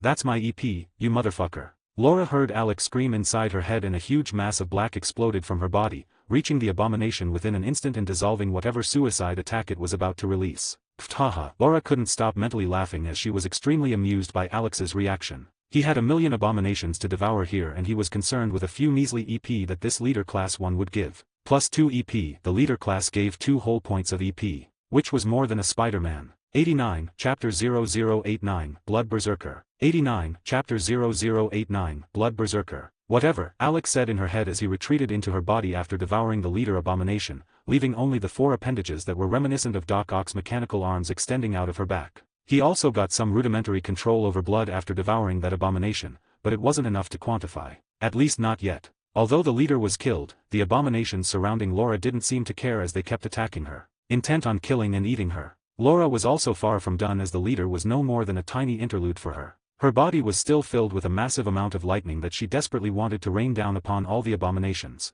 And that's exactly what she did. As she swung her claw and cut through an abomination, a dense ball of lightning was generated in front of her claws. After being satisfied with its size, she released it a bit further from her body into a group of abominations that were approaching her. Just as the ball hit one of the abominations, it exploded and took down tens of abominations. This was followed by both Laura's claws and Alex's appendages. They kept on slicing through the abominations while also releasing grenades of lightning that would kill many abominations wherever they hit. The next 2 hours went by in a flash and neither Laura nor Alex was done. But neither were the abominations. They just kept coming. Even though both of them were killing the abominations at an unholy rate, 1,000,000 abominations were far from a joke. When will those guys be making a move? Although Alex was enjoying slaughtering the abominations, his attention was on the 4 leader class abominations that were still observing Laura. He'd known about their presence ever since the fight against the first leader and was aware that they would be making their move sooner or later. This is why he was saving Laura's main ability for those 4. They would be able to take care of at most 2 of them at once. If all 4 joined the fray, it would be problematic, especially with their ability to interfere with Laura's healing factor. Another hour passed by and the horde wasn't thinning up at all. If anything, more and more abominations kept coming at Laura. But the good thing was that Laura was getting some very good combat practice. Her kills were getting more and more refined and efficient. She started getting more results with lesser movements and also leveraging her speed in a better manner. Even the coordination between her and Alex was seamless by now. With these refined actions, the speed of taking down the abominations kept increasing. Since the leaders still hadn't attacked, they were probably waiting for Laura to tire herself out before they made a move. That's why, by now, Alex had Laura feign some tiredness. She was in peak condition and would be that way for days as long as Alex kept her rejuvenated. He was going to bait the leaders to approach them soon. By the time Laura killed almost 200,000 abominations, she seemed to have given the leaders an opportunity. The four of them descended upon her and surrounded her from four directions. So you finally showed yourself. Laura's masked face was dripping with copious amounts of blood while the ponytail that was extending out of the back of her mask was dyed red from its original brunette. There was no response and the four of them instantly tensed and simultaneously looked up at the sky where the dark clouds had been gathered. At that moment, a huge bolt of lightning descended on Laura, just like when she'd just come out of the bunker. It had already been 5 hours and the cooldown had been reset. The four leaders just calmly watched Laura powering up as they also got ready to attack her at a moment's notice. Just as the lightning dimmed down, Laura's glowing figure was seen lunging at one of the leaders. She was going to take them down one by one. She pointed both her claws at the leader and launched 2 lightning grenades at the leader while approaching it. Just as the lightning exploded at the leader, Laura also entered the explosion and sliced the leader. Sadly, her attack failed and her claws were blocked by an axe that the attacked leader was holding. Its body was charred and smoking, but that's the most that the lightning could do to it. Its body was back to new within a second. At the same time, the other 3 leaders reached Laura and attacked her with different cold weapons that were formed of blood. Along with the axe, there was the spear, the mace, and the daggers. All 4 of them used vastly different cold weapons to attack Laura. Just as she pulled away from the axe leader, the spear leader stabbed her stomach, which she dodged with the help of the tentacles extending out of her back. Just as she dodged the spear, she had to block the mace with her claws as it was about to hit her head. The appendages extending from her back were supporting her in any way that they could, but Alex's symbiote body wasn't very effective against those blood weapons. They were a match for Laura's vibranium adamantium alloy claws. It was natural that Alex wasn't able to take care of them without some other means. At this point, Laura was getting overwhelmed by the 4 leaders while doing her best to dodge the attacks. Their ability to hamper her healing factor was causing Laura's efficiency in fighting them to go down since she was actively making an effort to defend. In other cases, she would just go for a suicidal attack and heal up later. But this wasn't possible right now. Soon, Laura's disadvantages started showing. The weapons started piercing through Alex's protective armor for Laura and left minor injuries on her body that were taking time to heal. Fuck.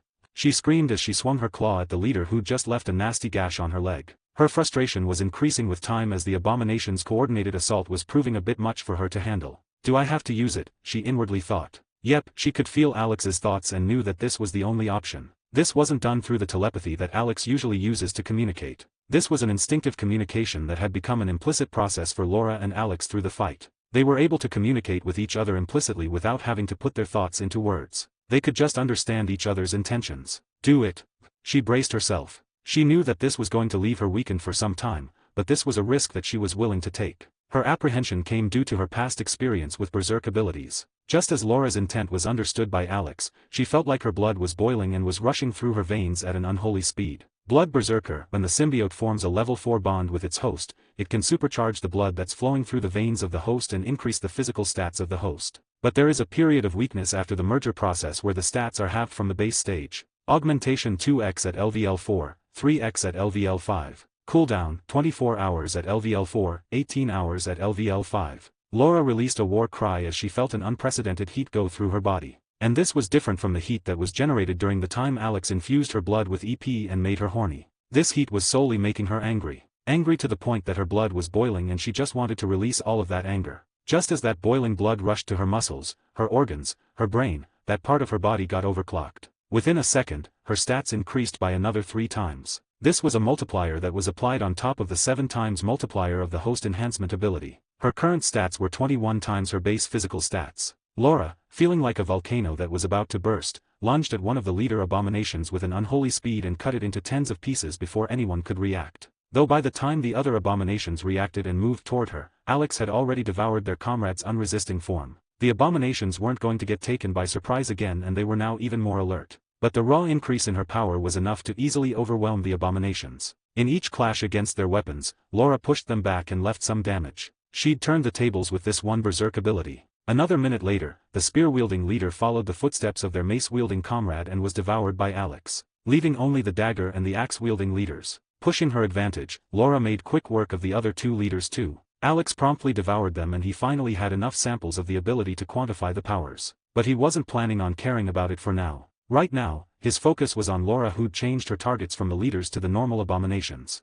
90, Chapter 0090, The Hive Mind. Laura, who was still in her berserker state, was destroying the abominations as if there was no tomorrow, though it lasted for no more than 5 minutes before she lost that state and her stats were halved. The total time that she was in her berserker state was 10 minutes, which was a decent time in Alex's opinion. We're not done yet, Laura. We still have to fight off the rest of these abominations that seem to be targeting us with their lives on the line. Alex brought the groggy Laura back to reality. She was feeling extremely weakened and just wanted to go to sleep. God damn it, she complained inwardly, but her head cleared up after hearing Alex's words. She wasn't tired, she was just weakened and would need some time to get back to her correct state. Good, Laura felt Alex's thoughts and felt that he was proud of her. She had a light smile on her face as she got back to her coordination with Alex while killing the abominations. It took them both 24 more hours to go through all of the abominations. Almost 30 hours of constant fighting was bound to tire anyone out, and Laura was no more than a dead girl walking after killing her last abomination. Alex was the same as always, true to his inexhaustible stamina.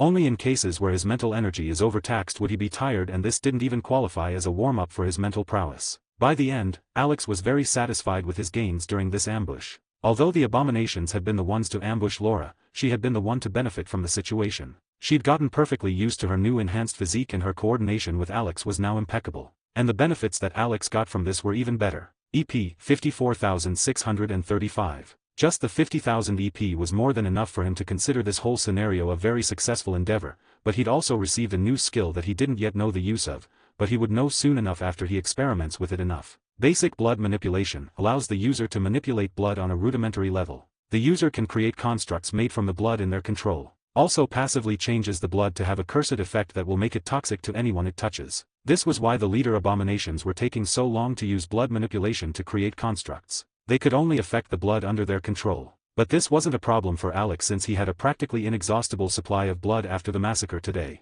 It was all stored in the inner dimension where he stored the biomass that could be used to eat so that he can take care of his hunger or increase the density of his body. The ability was particularly useful for him. Time to go to another shelter, Alex sighed as he looked at the destroyed remains of what was his and Laura's home for the last few weeks. He'd already found a couple of decent shelters after his exploration, some much better than this one, so it wasn't a big deal to move to another shelter. Especially after Laura's newfound prowess. The duo could cover the entire continent in a couple of hours if they wanted. Taking control of Laura's unconscious body, Alex brought her to their new home for the foreseeable future. This time it was a private shelter that was probably commissioned by some billionaire but was never used since there were no traces of anyone ever arriving here. And it was still stocked to the brim with all the necessities that one might need. Food, entertainment, everything that one would need was present here. This place had an entire mini theater with recliners and beds, a game room with all sorts of gaming consoles, there was even a BDSM room with all sorts of toys here. And Alex was particularly anticipatory to do unspeakable things to Laura after tying her up in there. After putting Laura in the huge and luxurious master bedroom, Alex cuddled up with her and decided to focus a bit on his personal development. His main body that was present in space was close to a breakthrough in the structure of the symbiote race and how everything works, while also finishing something that he'd been working on for the past few months since he discovered the virtually infinite biomass storage that he had in the spaceship that was floating in space near the planetary cluster. The main anchor of Alex's body was present in the spaceship in his true form. A pitch-black blob of slime was floating above the ground of the spaceship as it was focused on invisible incorporeal threads that were extending from its body. 35 of them were weak as if they could be destroyed with a mere thought. But there were 6 threads that were thicker and had more substance. There was a light golden sheen around them. One of them was especially bright while the others had varied intensities of light. The brightest was Laura's thread while the one with the weakest glow was Natasha's thread. But that's not what Alex was focusing on right now. His focus was on the origin of those threads, an incorporeal golden sphere from which the threads extended out. This is the anchor of his consciousness to the main material dimension. He'd been unraveling how his consciousness is able to connect so many different bodies across such vast distances, while also trying to understand how the hive mind of the symbiotes works. As he focused on the sphere that was the source of the threads, he was greeted by a vastly different view. A view that he thought to be incomprehensible, but he was fully able to understand everything when seeing that view. Alex understood that this was his human side rejecting this unknown space that it couldn't comprehend. But his symbiote side was easily able to understand what was going on and where he was. He was in the Clintar soul dimension. This is where all of the Clintar race's souls resided, connected to their bodies within the main material universe. In this dimension, there was no concept of space and time. Its existence itself was a paradox. But it existed. And this was where Alex's main consciousness resided. And the view of that main consciousness was what Alex was seeing right now. Alex could see tiny little beings around him. He realized that those were the souls of other beings that were connected to the hive mind. I'm huge, Alex realized as he looked at the others and compared them to his own size. If the other beings of the Clintar were shapeless blobs of mass the size of tennis balls, Alex was a huge perfect sphere that was hundreds of times larger. But somehow, those other beings couldn't see the huge mass that was Alex. And instead, all they saw was a slightly larger deformed being that was in the place of Alex. This was his way of hiding from the others in the hive mind. This dimension was also the place where all of Alex's internal storage existed. Since there was no concept of space here, anything could exist here as long as the rules allowed it. That was how Alex stored the huge amount of biomass that he'd devoured. It was considered part of his body and could be stored there. It was the same with the specific elements that he could transfer using his matter transmission. And this ability was the reason that Alex was here today. He wanted to combine all of these storage sections into a singular ability. He wanted his own inventory where he could store anything he wanted and for as long as he wanted. Since there was no concept of time, nothing could age in this dimension. He'd been working on combining his elemental storage, energy storage, and biomass storage for a long time, and his efforts were finally about to come to fruition. After months of effort and trying to make stable storage for all his requirements, Alex was finally successful as his inventory formed, though there was a huge price that came with it. Alex had to use his EP as fuel to bring the ability to fruition. 5000 EP. Inventory, a central storage present within the Clintar soul dimension where anything can be stored. Whether it is matter or energy, it can be stored within this storage. As long as an item is placed within the inventory, no time will pass for that item and it will come out with the exact conditions that it came in. There is no limit to the materials that can be stored within the inventory as long as the consciousness can envelop the items. After this ability, Alex was finally able to get rid of those inferior skills and replace them with inventory. Skill acquisition. EP 49635. EP generation 1.3/day. Own skills, superhuman grade physique creation, 200 tons, true sixth sense intermediate lightning manipulation basic blood manipulation weak magic affinity mana sense host of the scarlet witch lesser heat and sound resistance biological manipulation inventory camouflage host enhancement devour copy. When the process was completed, Alex stopped focusing on the central node within his main body that connected him to the Clintar soul dimension and his perspective changed back to the ship where he was a blob that was floating in the ship. The anchor node that connected this body to his consciousness in the Clintar soul dimension was the same as always. Stable, without any fluctuations. The 41 threads that were extending from it were the same as ever. 35 dormant, and 6 with varying intensities of light. He focused on the one that shone the second brightest and was led to the scene of Wanda and Natasha training. The incorporeal line led directly to Wanda's body and another fainter line led to Natasha's body. It was going to be some time before he decides what to do with the rest of the EP. It was most probably going to be used to enhance his own stats, Laura's stats, and maybe Wanda's after Alex formed the level 3 bond with her. He didn't have any plans to buy any ability since it wasn't exactly something he was interested in, especially since he could get almost any ability by just devouring the person with that ability. 91, Chapter 0091, A Ghost from the Past. Wanda was huffing crazily as she tried to breathe after the intense fight against Natasha that had kept her on her toes for the past 6 hours. Nat was also sweating and was slightly out of breath, but she was in a much better state than Wanda. Are we done? Wanda asked with desperation in her eyes. We're done, Nat smiled amusedly. I can now leave you alone without any worry. God, Wanda slumped on the ground and just lay there splayed. Natasha chuckled. Enjoy your rest. You're going to miss my training in a few days. Nat commented as she walked out of the training area. They had both gotten much stronger in recent days. Status, Host 3. Name, Natasha Romanoff, Black Widow, MCU Earth. Bonding rate, 32 to greater than 34%. Bonding level, 2. Powers, low superhuman physique, 10-15 tons, melee mastery espionage mastery. Status, Host 4. Name, Wanda Maximoff, Scarlet Witch, MCU Earth. Bonding rate, 30 to greater than 38%. Bonding level, 2. Powers, low superhuman physique, 3-7 tons, chaos magic. Wanda was too tired to even comment on Natasha's words. Can you get me back to top shape, Alex? It's going to be a long ride to Budapest. Natasha said in her head as she walked out of the mansion. You don't want to rest a bit? He asked after fixing her up and removing all her physical exhaustion. I've delayed it for long enough. I should check it out. If that message has even the tiniest bit of validity, I need to know. She said and walked to the newly stolen helicopter that they'd gotten after the events in Wakanda. A plane was very impractical for a place such as this safe house, so they ended up stealing 2 helicopters in exchange for that plane. Understandable. Though what do you think? Alex said. To my knowledge, the Red Room, Dreykov was all destroyed with those bombs. S.H.I.E.L.D. compromised an entire city to bring them down. It couldn't have failed. But if it did, Nat said, her conviction faltering as she spoke the last words. What are you going to do if S.H.I.E.L.D. did fail and the Red Room still exists? S.H.I.E.L.D. wasn't exactly the most reliable of organizations after their whole Hydra infiltration situation, was it? Alex asked. Then I'll take care of it. I'll finish what I started. Nat said. I don't think you started the Red Room. Alex tried to lighten the mood. You know what I mean. Nat smiled lightly. The destruction of the Red Room was the condition for my defection to S.H.I.E.L.D. If it still exists, then it's my job to finish it. Nat told him. I like your conviction. You should call in your friends. He said. I don't think Tony is very inclined to help here. She said. Rogers? He's busy with Bucky. Wanda? She has to train her powers. Just say that you want to do this on your own and don't want to involve anyone else. Holy Mother of God, girl, it's like you're in denial, Alex snapped. Whatever, Nat said with a wry smile and got quiet as she focused on the controls of the helicopter while piloting to Budapest. Will she be fine? Wanda asked as she looked at the disappearing helicopter that was no more than a dot at this point. Of course. I'm with her. She'll be fine, no matter what. Alex told her as he rubbed her back while standing beside her. Yeah, but, she seemed I don't know conclusive as she left. Wanda said. Because she's not coming back here after this. I think she's planning something. I don't know what, but she's got something that she wants to do after taking care of this ghost from her past. Alex told her. I hope she'll be fine, Wanda said. Don't worry so much. What you should be worried about is where to find the Book of the Damned. Alex told Wanda. I don't want the Book of the Damned. Can't I get something that sounds positive? Like the Book of Truth or something? Wanda said in a spoiled manner while looking into Alex's eyes with an adorable look. It doesn't work that way. Your powers are extremely strong and they can only be truly utilized to their fullest after you find the Darkhold. Alex loved seeing Wanda act spoiled with him. I know, she grumbled. You don't have any clues about its location.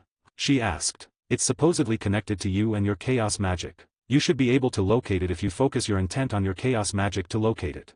Alex said. They both got busy with their discussion to find the Darkhold. They would also be making a trip after Wanda finds a clue to the Darkhold. Alex's canon knowledge was of no use here. Agatha got the Darkhold during the 5-year gap after the snap. Its location before that was mentioned in the Agents of S.H.I.E.L.D., but Alex didn't bother with that show and had no clues about it. In the end, Wanda would have to wing it if she wanted to locate the Darkhold, hoping that her chaos magic could lead her to the book. The door creaked open as Natasha opened the metallic entry door to the apartment complex. It had old architecture as designs ran over the door. She opened it and walked into the dilapidated courtyard that was surrounded by apartments. Noticing a few people out and about, Natasha kept a low profile and walked in with a destination in mind. She walked through the concrete street and reached the apartment that she wanted to go to. Entering the old elevator that seemed like it would fall at any time, she pressed the button for her floor and closed the double metal grill doors of the elevator. The doors weren't automatic and she had to close them manually. Breathing audibly, Natasha was more than a little nervous as she waited for the elevator to bring her to the designated floor. The only thoughts that were going through her mind were, what ifs?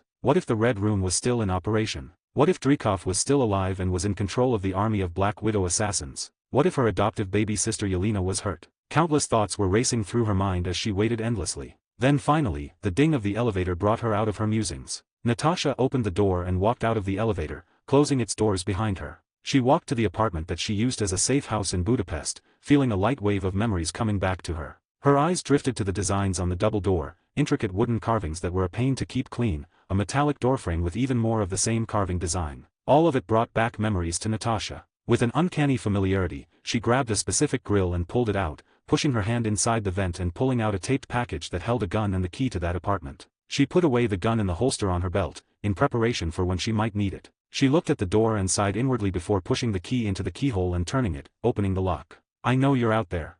She heard a voice call out to her from inside the apartment. I know, Natasha said without stopping her actions and pushed open the door to the apartment. The doors opened with a creaking sound and Natasha drew her gun and readied herself for a fight, taking a stance before slowly walking in. Then why are you walking as if you're in a minefield? The voice asked again. 'Cause I don't know if I can trust you. Natasha was on full alert for an ambush. She kept checking her surroundings for someone hiding and about to attack her. Funny, I was going to say the same thing. The voice with a slight Russian accent said again. By then, Natasha had reached the area of the kitchen where the voice was originating from. So, we gonna talk like grown-ups? Just as she said that, she turned the corner and pointed her gun at the person in the room, only to see a gun pointed at her too. Nat gave a glance to the woman that she'd been talking to. She was a blonde-haired, blue-eyed, Russian girl with a round face. She was wearing some leather pants and what seemed like a t-shirt under a windbreaker. Is that what we are? Yelena asked Natasha while pointing her gun at Natasha's head, apprehensive of her while also being anticipatory, hoping that Natasha was here to help. Yelena's apprehension was readable by Natasha and she didn't waste the opportunity that Yelena's slight hesitation provided her. She walked ahead as Yelena stepped back, both of their guns still pointed at each other. Natasha's actions put Yelena at a slight mental disadvantage as she was already pushed back before the fight started. Yelena was feeling the palpable tension in the room as she said to Natasha in a threatening tone, "Put it down before I make you." She said, referring to the gun. "You put yours down." Nat was as calm as she could be, being no stranger to these kinds of high-tension situations. Then again, the only reason that Yelena was even a little affected by the tension in the room was due to Natasha's stature as the big sister in their relationship. Yelena respected Natasha, so she wasn't able to act completely objectively here. Yelena kept walking back as she crossed a ledge and Natasha didn't hesitate to take advantage of the little opportunity. "Watch your step," she said with slight derision in her tone that irked Yelena. Yelena's eye twitched just a little as finally, after this mental confrontation, both assassins made their moves. 92 Chapter 0092 Yelena, 1/2. Both of them were close enough to snatch the weapon from their opponent. And they both did that. Natasha snatched Yelena's gun while Yelena snatched Natasha's gun and they both got into a stalemate for a moment. Then they both started moving. Natasha hit Yelena's gun with her forearm and disarmed her, while Yelena kicked Natasha's gun away. At the same time, Nat punched Yelena in her throat, which was blocked by Yelena's arm. They both fought for a few more minutes, exchanging more and more blows, destroying the kitchen in the process. After a while, Yelena grabbed a knife and attacked Natasha with it. At this point, Natasha decided to finish it as she was done with her probing and knew that Yelena wasn't compromised. How did she know? A fight with someone tells a lot. And someone like Yelena who'd trained with Nat for years in the Red Room was easily readable by Natasha. So what did Nat do? She took the knife from Yelena and let her stab her in the stomach. Taking advantage of Yelena's momentary shock at the moment, Natasha grabbed her in a chokehold and flipped her over, subduing her. "Never let your guard down, Yelena. Unless you're sure that your enemy's finished." Nat lightly admonished her. Alex could block high-caliber bullets without letting Natasha feel a thing. A kitchen knife was nothing. "You seem to have gotten some tricks up your sleeve," Yelena tapped out. "Guess, I do." Nat smiled while reminiscing about her times with Yelena. She threw the knife to the side and got up, offering Yelena her hand. She gave Nat a look for a few moments before grabbing Nat's hand and pulling down. Real mature, Nat had an amused smile as she just pulled Yelena up instead. Nat's physical stats were more than enough to completely take care of Yelena without any problems. "Did the Avengers make you Captain America now?" Yelena asked with a frustrated edge in her voice. "Something like that." Nat smiled a smile that had many implications. "You've grown up." Nat had a fond smile on her face. "No shit." Yelena didn't seem so fond. "Why did you come to Budapest, Yelena?" Nat asked. Yelena got up and walked back to the kitchen. She pulled out a bottle of vodka and poured herself a drink. "I didn't know if you'd come or not." Yelena shrugged as she chugged the entire glass before filling up another one. "Tone down on the vodka. These aren't shots." Nat snatched away the glass from her and chugged the neat vodka herself. "Whatever." Yelena started chugging the vodka directly from the bottle. "This isn't exactly a safe spot, Yelena." Nat was annoyed and snatched the bottle from Yelena, who rolled her eyes. Question: "What kind of bullet does that?" She pointed at a spot that was marred by holes made from Hawkeye's arrows. "Arrows. Why did you call me here? I don't think that you needed to bait me about the Red Room just for a sisters' reunion." Nat finally got to the point. "What do you mean bait?" Yelena asked with a genuinely confused tone. "What else, if not bait? The Red Room's been gone for years. Drekov's dead. I killed him." Nat told Yelena, walking after her, who went into a closet that was filled with guns. Yelena was loading up. It seemed that she was expecting to get into a fight. She scoffed. "You don't actually believe that, do you?" Yelena looked back at Nat only to see genuine confusion on her face. "You really do believe that?" "Drekov's dead," she said with finality. "It took almost destroying the entire city just to get to him." "Tell me what happened. Tell me exactly," Yelena asked. Her tone gave Nat an ominous feeling. At this point, she understood what Yelena was getting to, but she didn't want to accept it. "We rigged bombs." She was interrupted by Yelena. "Who's we?" she asked. "Clint Barton and S.H.I.E.L.D. Killing Dreykov was the final step in my defection," she said. "Simple as that." "Yeah, sure. Simple. If that's what you call imploding a 5-story building and then shooting it out with special forces." Nat went back to the kitchen and grabbed the bottle that she'd left there before drinking large gulps of vodka while explaining the details to Yelena. "And you saw the body? Confirmed the kill?" Yelena asked further. "There weren't any bodies left," she said. "You're getting intoxicated, Nat. There's a fight coming." She heard Alex's voice in her head. She knew that there would be a fight soon, judging by how Yelena was gearing up. "You're forgetting." Yelena was about to continue, but there was an explosion that interrupted her. And with that, a team of 4 women entered Natasha's Budapest safe house. "You were tracked," Nat said as she walked out in the open, uncaring about the assaulting team. At the same time, her casual leather jacket and jeans morphed into her Black Widow combat suit. Yelena didn't notice the absurd change in Nat's clothes as there was a lot of dust that flew up after the explosion, naturally hiding Nat. The 4 women had come geared up and were easily able to spot Nat, but she'd already changed her clothes. The 4 pointed their weapons at Nat and started shooting. At the same time, Nat released 2 taser blasts from her wrists and incapacitated 2 of them before they could start shooting. The other 2 started firing at Nat, and Natasha just dodged all of their bullets, courtesy of Alex sharing his sixth sense with her. Without delaying too much, she was upon the other 2 within a moment's notice and beat the 2 of them up with her superior combat skills within a few seconds flat. What the fuck? Yelena, who'd just made her way to the area of the fight, was extremely surprised to see the 4 women taken care of by the time she arrived. Suddenly, Natasha pushed Yelena to the side with such intensity that it made her collide with the wall behind her. What the hell, dude? Yelena screamed, and at that instant, there was the sound of a gunshot that was shot at the exact spot where Yelena's head was a moment ago. Thank me later. We need to go, Nat said and grabbed Yelena's arm, pulling her away from the apartment into the corridors of the complex. I assume you have a getaway planned? She asked Yelena. Yeah, I do. East side of the building, there's a motorbike. Yelena told Nat as she struggled to keep up with Nat's insane speed. Just as Nat made a turn, she ran into 2 more women that were blocking the duo's way ahead. I'll take left, she told Yelena, and attacked the one on the left while Yelena took the one on the right. By the time Yelena was done with her opponent, she looked over at Nat, who was already looking at her. How long have you been done?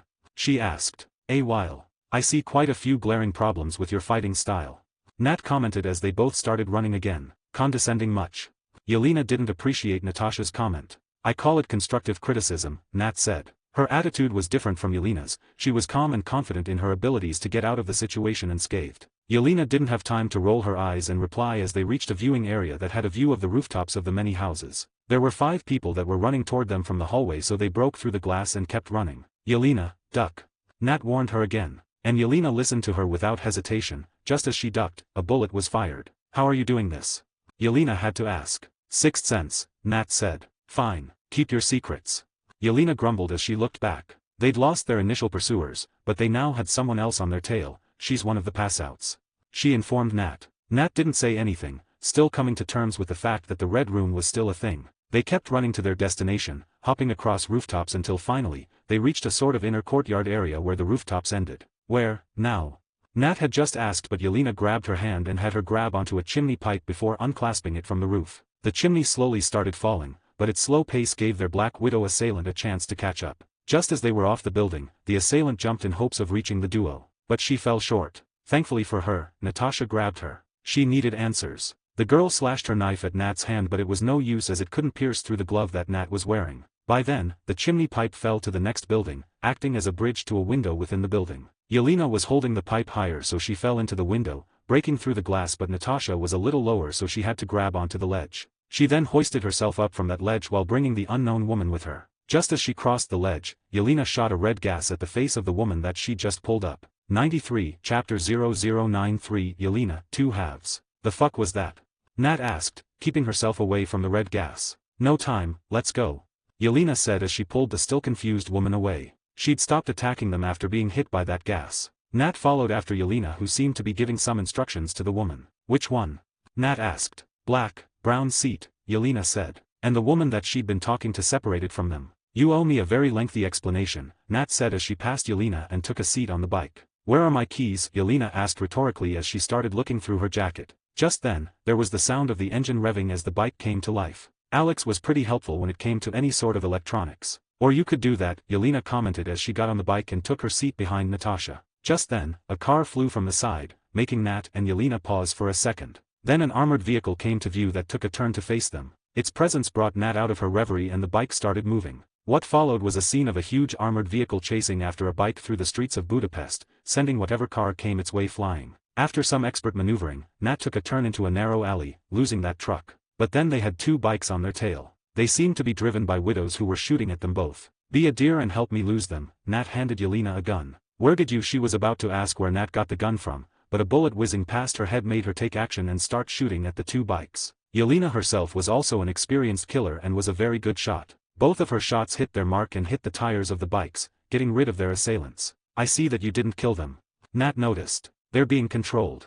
Yelena didn't say any more. I see. Nat started connecting some dots, but she knew that right now wasn't the time for this talk. Incoming. Just as Nat took a turn to make her getaway, the armored vehicle appeared and almost rammed her and Yelena. Only with Alex's timely warning could she dodge the ramming of the armored truck, and the bike ended up being led into a subway down the stairs. Nat had to maneuver through groups of people that were here to use the train as she lost the armored truck again. It couldn't enter the subway entrance, so the person that was driving the vehicle came out. It was a fully armored individual with a shield that was reminiscent of Captain America's vibranium shield. Seeing that the targets were getting away, the armored individual made the only move that they could think of and threw the shield at the bike. Nat wasn't able to dodge it due to the presence of the pedestrians, and the shield ended up hitting the back wheel of the bike, sending both Nat and Yelena into the air. Ah.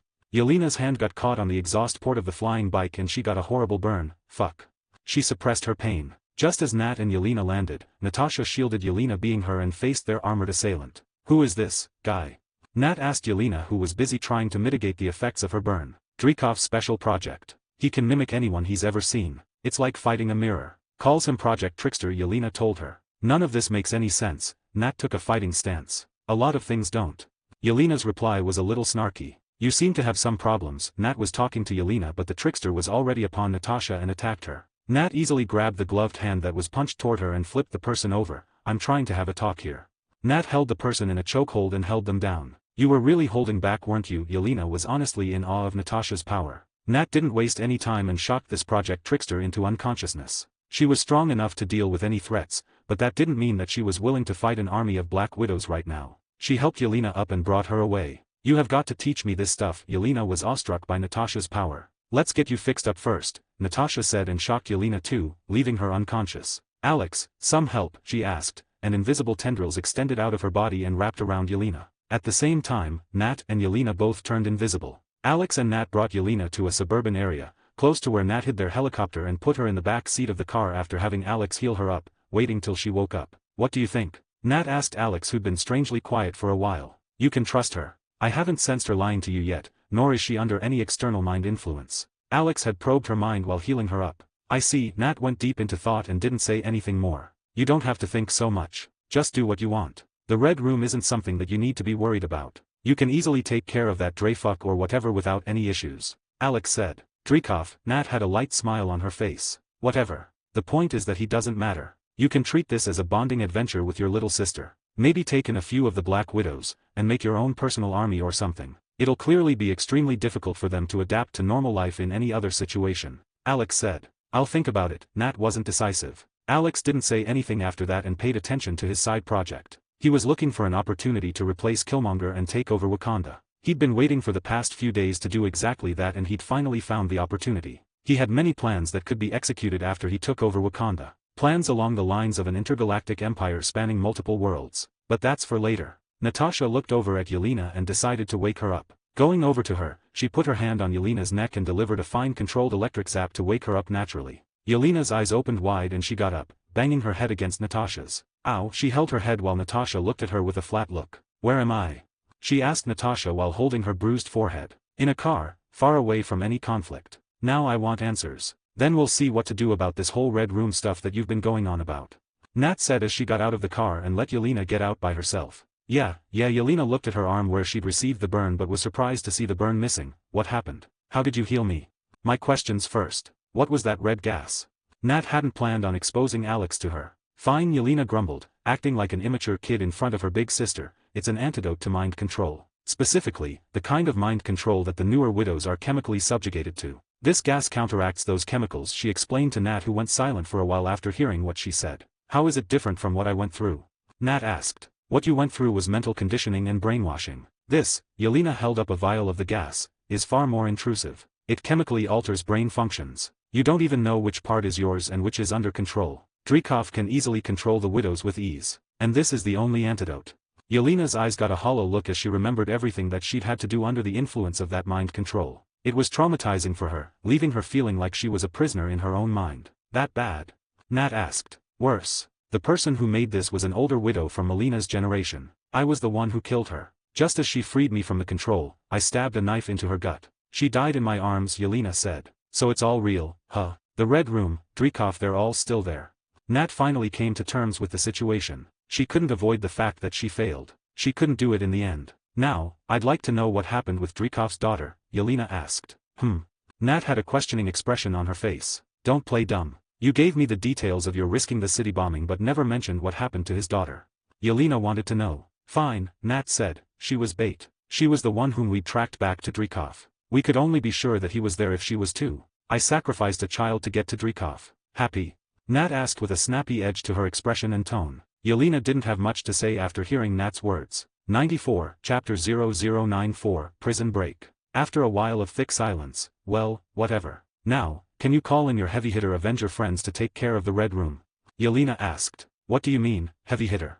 Nat asked. You know someone who can track down Dreykov, do something about the mind control issue, and take care of everything. I doubt a god that can shoot lightning or even Tony Stark would have any issue taking care of a bunch of overtrained assassins and their controller.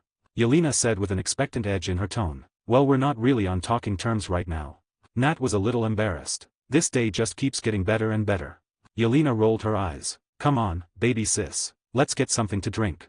Natasha said, much to Yelena's surprise, who turned to her with a wide-eyed look. What? Nat asked Yelena. I thought you didn't think of me as your baby sister, she said. What gave you that impression? Nat asked with amusement. She liked seeing Yelena's surprise. I don't know. You never tried to contact me after you left. Yelena said, looking up at the starry night sky. Here. Nat handed her a bottle of beer. I thought that you wouldn't want to meet me again. I thought that after getting out, you'd settle down in some peaceful town, she said. Come on, sis. Killers like us don't get that, Yelena said as she took a sip. I guess so you want to take down the Red Room? Nat asked casually. It's going to be a pain, Yelena said. It'll be fine. We can treat this as an adventure. Nat said, a sister's bonding experience. You're serious? Yelena looked at Nat. Dead serious. Since I failed last time, the least I could do is finish the job. Nat said. Yelena had a little emotional look on her face. You've changed, sis, you seem a bit more, I don't know, unrestrained? It's like you have some sort of confidence that you can take care of whatever the world throws at you. Yelena said something that she just noticed. Is that so? Nat smiled. Anyone with the power that she has would get an innate confidence that would let her act in such a manner. Yeah, it's like you're so much more living. Yelena said. What's that supposed to mean?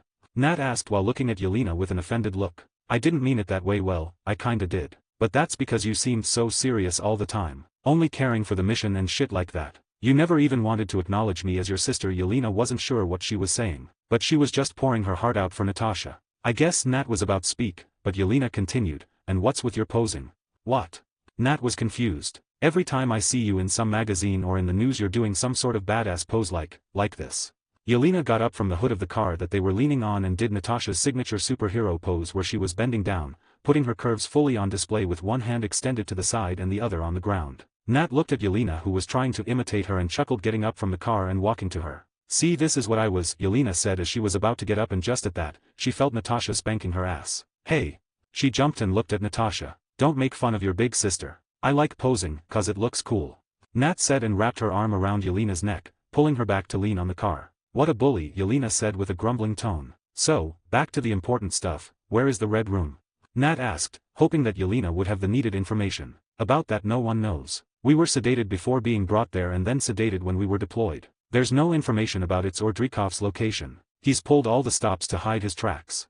Yelena told Nat. Nat went deep in thought for a few seconds before saying, I have an idea about someone who might know. In a Russian prison, in the middle of the snowy mountains, Alexei Shostakov was telling the other prisoners baseless stories about his time as the Red Guardian, a cheap ripoff of Captain America that was made by Dreykov. He was exaggerating and jesting to get people to pay attention to him and fill his vanity. He was a vain, hopeless person who'd given up on himself. The biggest indicator of this was how out of shape he'd gotten. He was an enhanced super soldier, for crying out loud. It should be practically impossible for these guys to have bad physiques. But this guy had done it. Alexei Shostakov. Mail delivery. There was an announcement from the public speakers. It was repeated 3 times as Alexei got up from his seat and stopped the arm wrestling match that he was having. I'll be back. There are more tales of the Red Guardian for you all. He screamed out to his inmates, expecting them all to start cheering, but all he got was a few weak reactions. But that didn't affect him. He was as dense as they came. He went to pick up the package at the collector's area. There's the Red Guardian.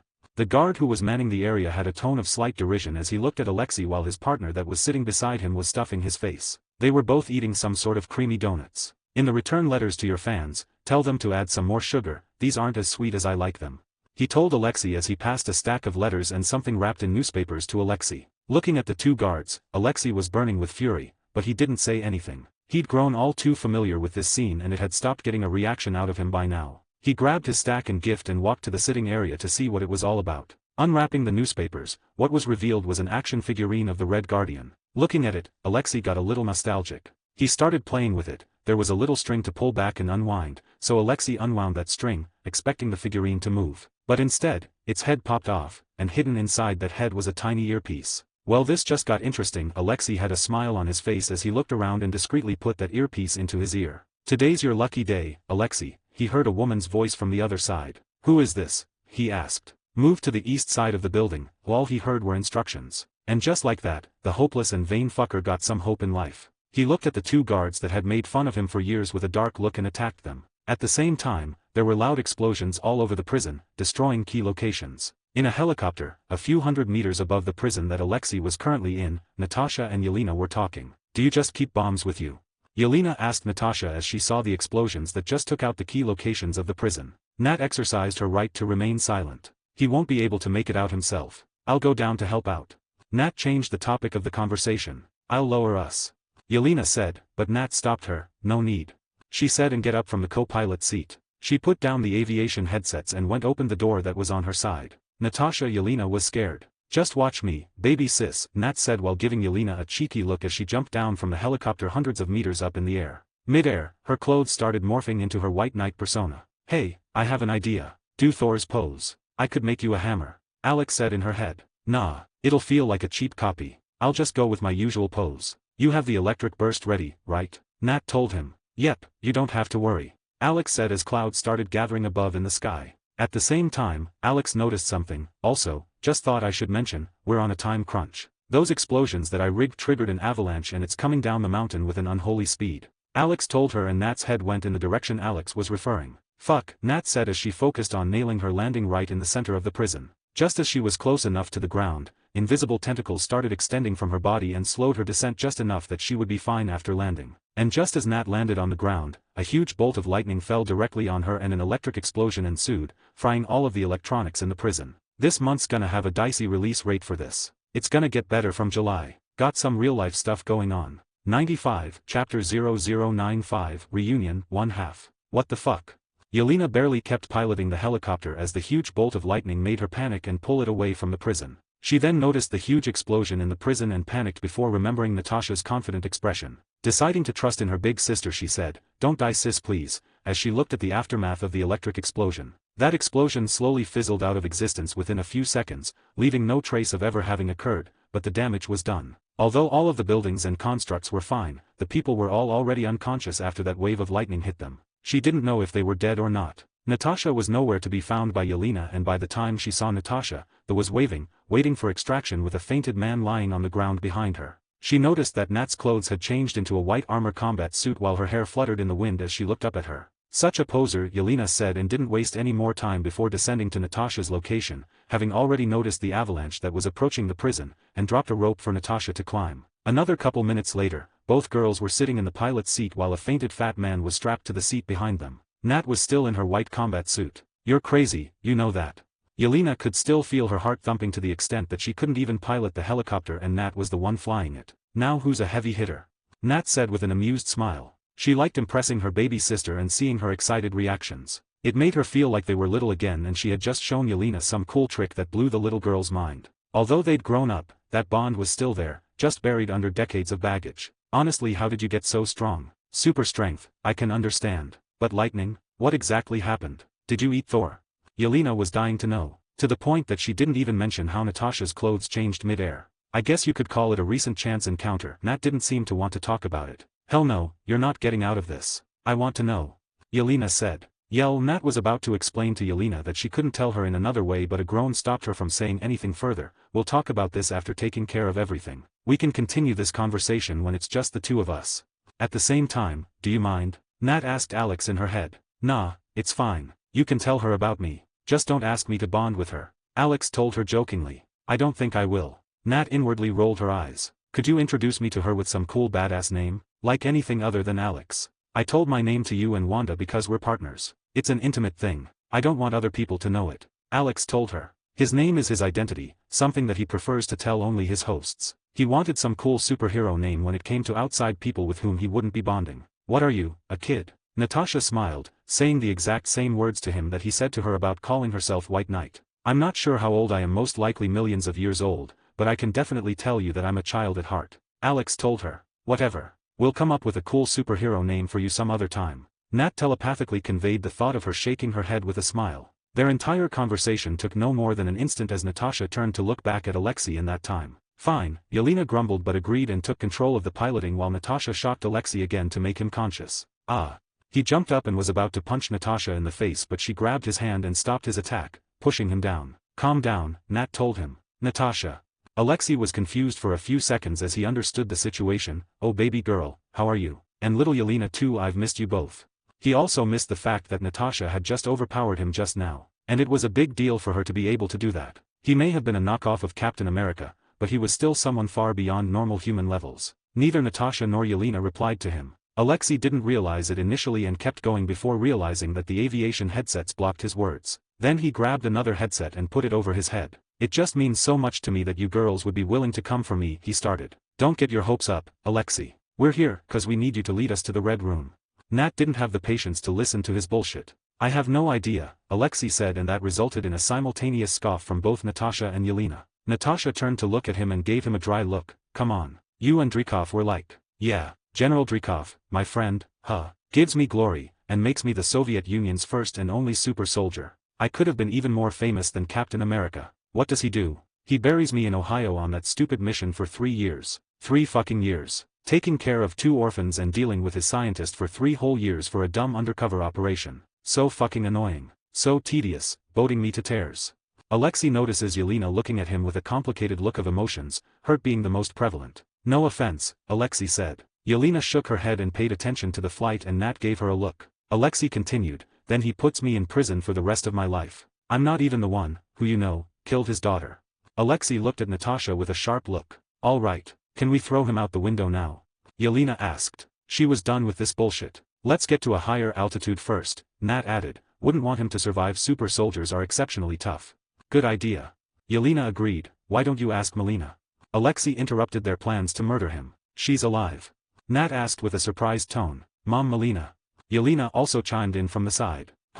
Alexei was confused for a moment. Oh, you're referring to those wounds from when we escaped from Ohio. Of course, she's fine. She's a tenacious fox, that one.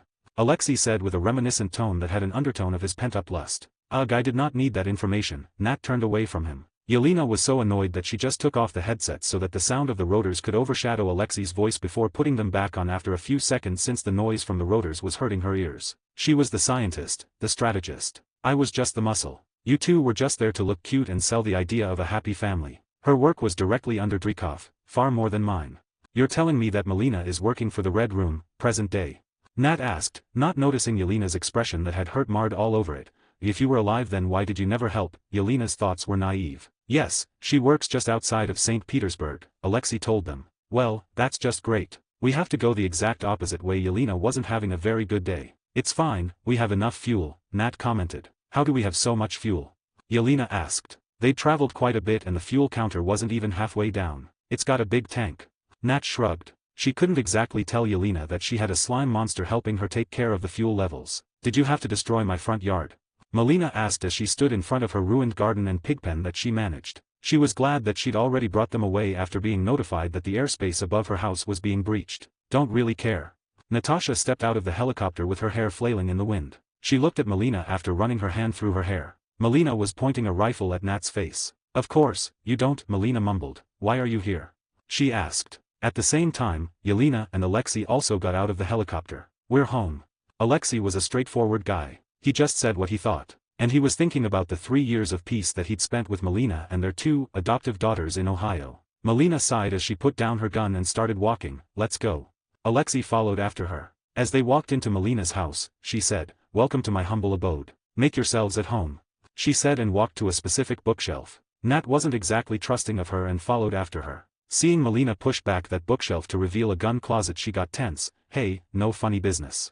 She told Melina. Just because she was now confident in her power didn't mean that she was arrogant. And she didn't know about Alex's recent power-up either. So she was clueless about how strong Alex actually was by now. I'm putting away my weapon, Melina said as if she was disappointed in Natasha. Right, Natasha rolled her eyes and walked away after making sure that Melina didn't get something from that closet. She walked around the house and commented, any booby traps that we need to be worried about?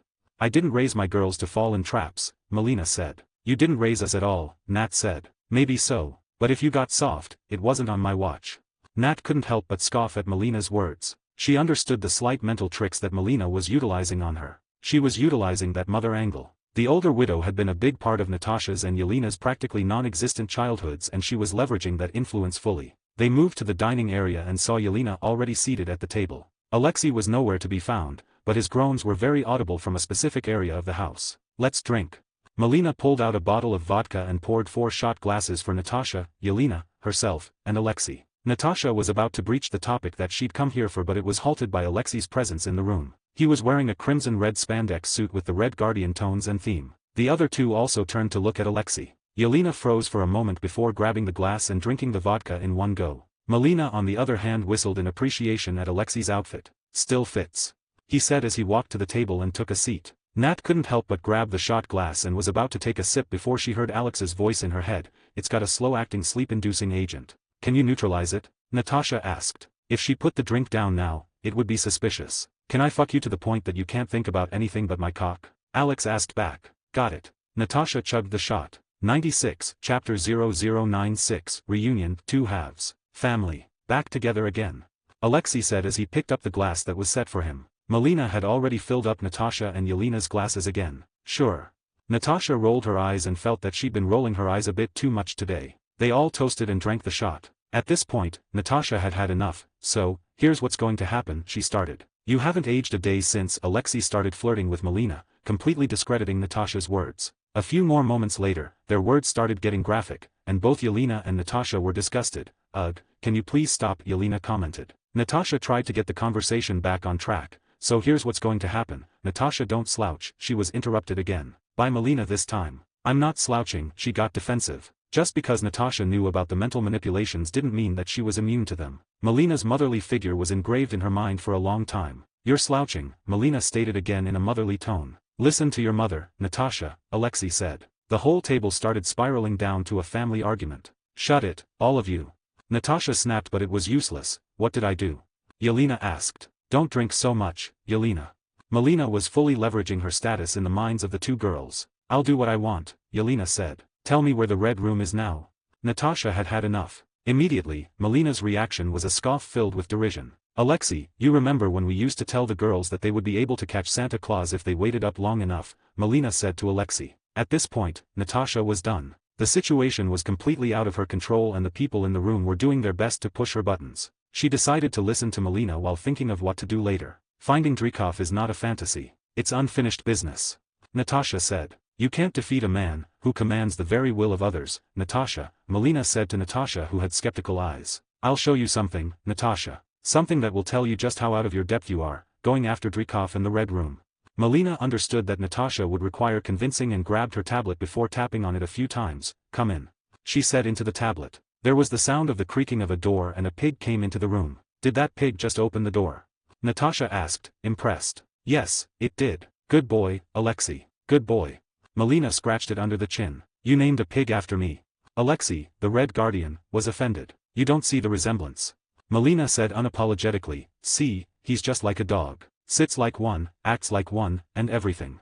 Melina looked at Natasha and Yelena. "Now, stop breathing."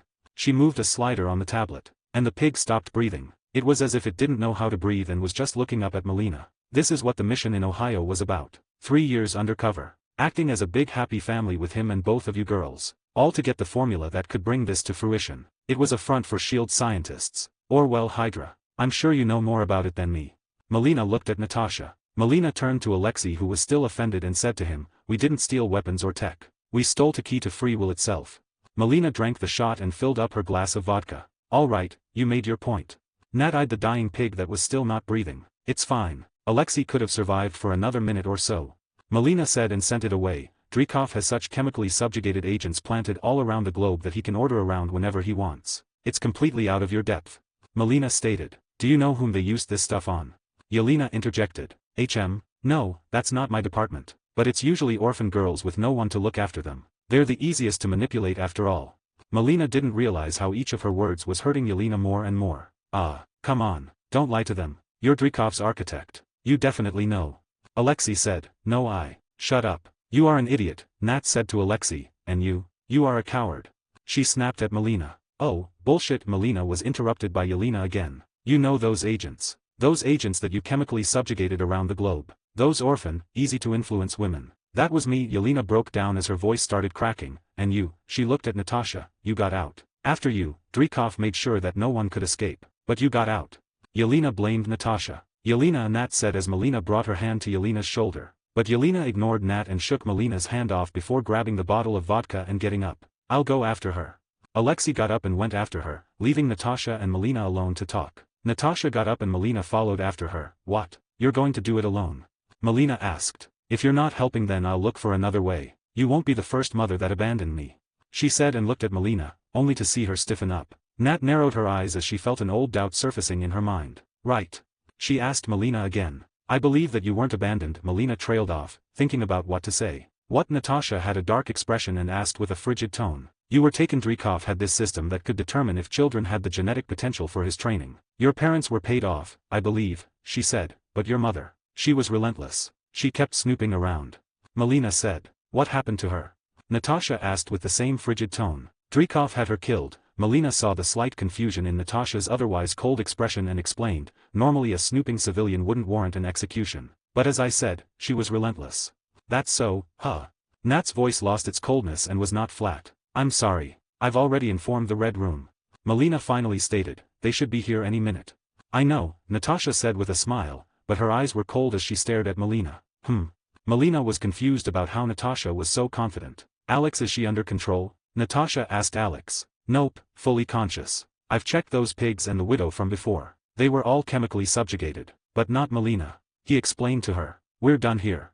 Natasha walked to Melina as the sound of whirring aircraft was heard from the outside. Before Melina could even react, Natasha reached her and shocked her, sending her to the land of dreams. Give her a few nightmares while you're at it, Alex, she asked Alex. Natasha was unbelievably angry right now. She'd expected all of this from the start. But that didn't change the fact that she was disappointed and angry. She didn't waste any time before kicking open the door to the room where Alexei and Yelena were. She saw an unconscious Yelena who was sitting on the ground leaning against the bed and Alexei struggling to keep his consciousness while looking at the curtained windows where the lights were shining from. Go to sleep, Alexei. I'll be taking over from here, Nat said, and within 2 seconds his resistance failed and he also succumbed to the drug that Melina had fed them through the vodka. Nat looked at Yelena and asked Alex, could you wake her up? It'll take a minute. Alex said as a tendril extended from Nat's sleeve and wrapped around Yelena's neck, forming a choker. Don't wake her up, yet, and what is it with you and chokers? Nat asked as she was formulating a plan in her head that would get her access to Dreykov in the easiest way possible. I don't know. Nat could imagine Alex shrugging as he replied to her question. I presume that you've already checked Melina's memories? She asked Alex. You know me so well. He smiled inwardly. I need concealed earpieces. She told him. Behind the bookshelf right side, cornermost cabinet. There's a set. He said. I also need you to turn me into Melina, and turn her into me. She asked him. Easy. He agreed as Nat went into the bookshelf cabinet and got what she needed. She'd already turned into Melina. You have got to take over the Red Room. Alex said to her in an excited voice. What? Natasha asked while waiting for the cavalry to enter into the mansion. Nat. It's a fortress hiding in the clouds. Trust me. We want it. He told her. Why? Nat didn't share his fascination. Think about it. What will you do with the army of mind-controlled assassins that Dreykov has under his control? It's practically impossible for most of them to live normal lives. We might as well take them in and use the Red Room as a base of operations. You could make them into a general crime-fighting division of the Avengers. The main team deals with large-scale threats while these girls who don't know anything better than to kill can put their skills to some use by taking a more street-based approach. It's a win-win. He said to her, appealing to the person inside her who wanted to do good. We'll discuss this later. Nat decided to think about it later. And soon, Dreykov's trickster project walked into the living room where Melina was standing. Let's not keep him waiting, Nat said to the intimidating armored individual in front of her while copying Melina's mannerisms. She'd observed her enough to copy her well enough. 97, Chapter 0097, The Red Room. Alexei groaned as he was the first to wake up. It made sense, his super soldier serum may not have increased his metabolism to the point of reaching Captain America, but it was still very high. His system was the first to get rid of the drugs. Request clearance for landing, Melina said into the intercom as she looked back and noticed Alexei having woken up. We're touching down in a minute. She told him. Then why are we still going up? Just as he asked, the fortress in the sky became visible, hidden by an artificially generated cloud. And now you know how Dreykov stayed above the radar all these years, Melina said, and the trickster pushed a needle into Alexei's neck, drugging him to unconsciousness again. A while later, Natasha, in disguise as Melina, was walking through the corridors with familiarity while getting directions from Alex, who'd already read through Melina's memories. They haven't kept Yelena with Alexei and Natasha, Alex told her. I guess they're going to start experimenting on her. She got through their mind control after all. They probably want to understand how the cure worked so that they can reverse engineer it, Natasha said. Not too worried. After she meets with Dreykov, Natasha was going to take over the entire ship and crew. Courtesy of Dreykov's mind control stuff, no one would have the power to disobey her. She reached a door and waited as a camera detected her presence. There was a beep and the door opened to let her in. Melina, look at you. It's been so long. How was the family reunion? Dreykov was a large, chubby man with white hair and was wearing a suit and thick glasses. He got up from his couch and walked toward her. Annoying. They were clingy, needy, and overall annoying. She said to him as she looked around the room, noticing only one other person in the room apart from them. The trickster. Yelena Belova. What's the deal with her? Are there more like her? Who got free? Dreykov got straight to business, not interested in hearing what she had to say. As far as I know, she's the only one who got free. She told him, I'm waking Yelena. Her face is about to be skewered. Alex told Natasha. This whole gases and antidotes and more gases thing, it's a pain in my ass. And you need to solve it. He ordered, Melina. All right, this has gone on long enough. Natasha wasn't interested in hearing anything more from the guy. She grabbed her face and pulled, Alex, she signaled, and he understood that she did this so that it would seem as if she was taking off a standard S.H.I.E.L.D. issue mask. Oh dear, what a surprise. Dreykov didn't seem surprised to see Natasha here. How are you, Natasha? He asked as he smiled. You seem awfully confident. She smiled. Of course. Though I never expected that Melina would betray me like this. Dreykov said. Natasha smiled, deciding not to clear up the misunderstanding. So why are you here? He asked her. To finish what I started, I guess. I failed the last time, but not this time. Natasha said and put a finger in her ear. Yelena? I hope you're up. Get yourself out of there and get the gas to the widows. About damn time, Yelena said from the other side. You should find a knife in your hand just about now, Nat told her, and Yelena's reply was a series of grunts. Nat knew that Yelena could take care of herself and looked at Dreykov again. Can't let my baby sister get hurt, can I? She smiled. What is this overconfidence that I see in you? I never trained you to be like this. Dreykov looked disappointed. It's not really overconfidence. Nat shrugged her shoulders and fired a supercharged taser shot at the only other person in the room, immediately immobilizing the trickster. See. She smiled as she walked to Dreykov, who still seemed to be fearless as he looked at her. He had a specific stoic attitude that only old people with too much pride have. What do you think about her? Dreykov pointed at the unconscious trickster. Her. Nat had an ominous premonition. Yes, her. She's my pride and joy, my greatest creation. To be honest, I should thank you for giving me my greatest weapon. What are you talking about? Natasha asked as she frowned. When your bomb exploded, it nearly killed my daughter. My dear Antonia. I had to put a chip in the back of her neck. It seems that she needs some modifications though. He said with disappointment as if he was talking about some tool to be modified. Nat couldn't even bother to hear any more from him and moved to punch him in the face but stopped midway. It was more like she was forced to stop midway. What the fuck? She exclaimed. Alex. She asked in her head. Give me a moment. Alex hadn't remembered this moment from the movie and only now recalled it. Dreykov had conditioned every single widow from the start to be conditioned to his pheromones. They couldn't attack the person that was emitting those pheromones. Alex could notice a specific conditioning in Natasha's brain that was forcing her to react in that manner. Didn't you read Melina's memories? I'm sure she knew. Nat asked. I just glanced at them. I haven't processed every moment of her life from her birth to now. I just got the stuff that was deemed important. He defended. Meanwhile, Dreykov said, see, I told you, you should never be overconfident. You are always going to be my creation. He said, try now. It only took Alex a moment to remove that specific conditioning from her mentality. He could alter people's memories, something as simple as removing mental conditioning was child's play for him. Natasha grunted as she kicked at Dreykov, and this time she didn't freeze. As the kick connected, Dreykov was thrown off to the side, reaching his desk. How? He screamed as he desperately held his desk for support and tried to get up. I told you, Dreykov. I'm here to finish my mission. Nat said to him as she walked over to the fainted girl in the armor. She had to see. At the same time, Dreykov started discreetly moving to the terminal that was built into his desk. He was going to call in the widows that were within his flying fortress to deal with Natasha. He'd truly panicked after how easily Natasha was able to bypass his pheromone lock. Natasha walked to the person who still had her feeling guilty for everything and kneeled beside her. It wasn't all your fault. Alex tried to console her, but he didn't know how. It was, Alex. And it was meaningless. Natasha grabbed the helmet and pulled it off. She took a sharp breath as she looked at the burnt face of the woman who was just a little girl when Natasha blew her up. I'm sorry, she whispered as she got up from there and looked at Dreykov, who was pointing a gun at her head. Realize that you can't use your terminal. Nat smirked, hiding the guilt that she was feeling. You called in help? He asked, assuming that she had someone like Tony Stark helping her. What? No, why does everyone think that I'm a weakling? Nat grumbled as she walked to Dreykov, uncaring about the gun that he was pointing at her. Go on, take a shot. You can't do shit to me, dude. You're a weak, pathetic man who can do nothing but hide in the dark, and from today, you'll be dead too. Though, I do have a question for you. Nat said. Dreykov was getting more and more rattled as his hands were shaking while pointing the gun at Natasha. What was the name of my mother? Natasha asked. She wanted to know. Really? That's what you ask me? Dreykov said and finally got the courage to shoot at Natasha. Though the bullet was stopped by an invisible wall in front of her face. It couldn't even touch her skin. Told you. You can't do shit to me.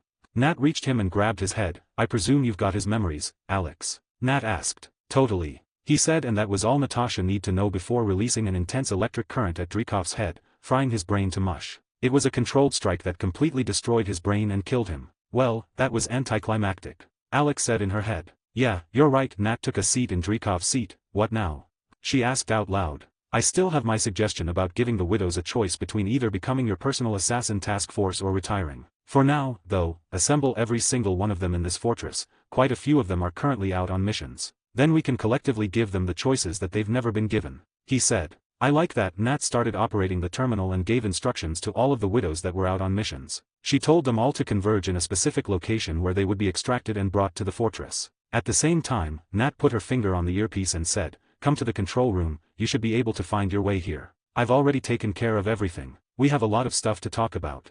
I didn't get to do anything. Nat heard Yelena's sad voice from the other side. You are going to have a whole lot to do, don't worry, Nat told her. Meanwhile, she made sure to keep everyone in the fortress keep their positions and instruct them as necessary. Dreykov had quite a few firewalls in place, but with his memories and dead body beside Natasha, Alex was easily able to get Natasha access to all of his systems without any issues. And Dreykov is no Tony Stark. It wasn't going to be too difficult for Alex to brute force his way through either. While Natasha was giving instructions to the people within the fortress and the widows outside, she heard a whistle. It was a very specific whistle which was clearly a signal. 98, Chapter 0098, Taking Over the Red Room. While Natasha was giving instructions to the people within the fortress and the widows outside through Dreykov's terminal, she heard a whistle. It was a very specific whistle which was clearly a signal. Remembering the reply to that signal from her childhood, Natasha whistled back in that specific pattern. You seem comfortable. Yelena showed up from the main door that Natasha had left open. If you say so, Nat said. Yelena walked to the dead body of her captor and the person that she hated with a fiery passion. So it's done. Yelena looked at Dreykov's corpse. Yep. Nat nodded. Good fucking riddance. Yelena was glad and stomped on Dreykov's face. So what do we do now? Yelena asked. For starters, I've called in all the widows that he's got deployed around the globe. We'll gather them all together and hit them with the gas that removes their mind control. Then we'll give them a choice. Nat told her. Choice? Yelena asked. I thought about it and realized that these girls were trained as killers for their entire lives. And I'm sure that it's going to be extremely difficult for them to transition to a normal life, for some it would be practically impossible. Nat continued with a look in her eyes that Yelena both understood and related with. Oh, that makes sense. Yelena nodded while looking to the side. Yeah, it's better than them becoming contract killers for people who make them do bad things. I was thinking of doing some sort of vigilante operation where we deploy teams of widows to sweep through cities and slowly root out the deep crime syndicates that are no more than tumors for the world. Nat shared her thoughts with Yelena. I want in. She said. I was hoping you'd say that. Natasha smiled. I can't exactly take care of so much all alone.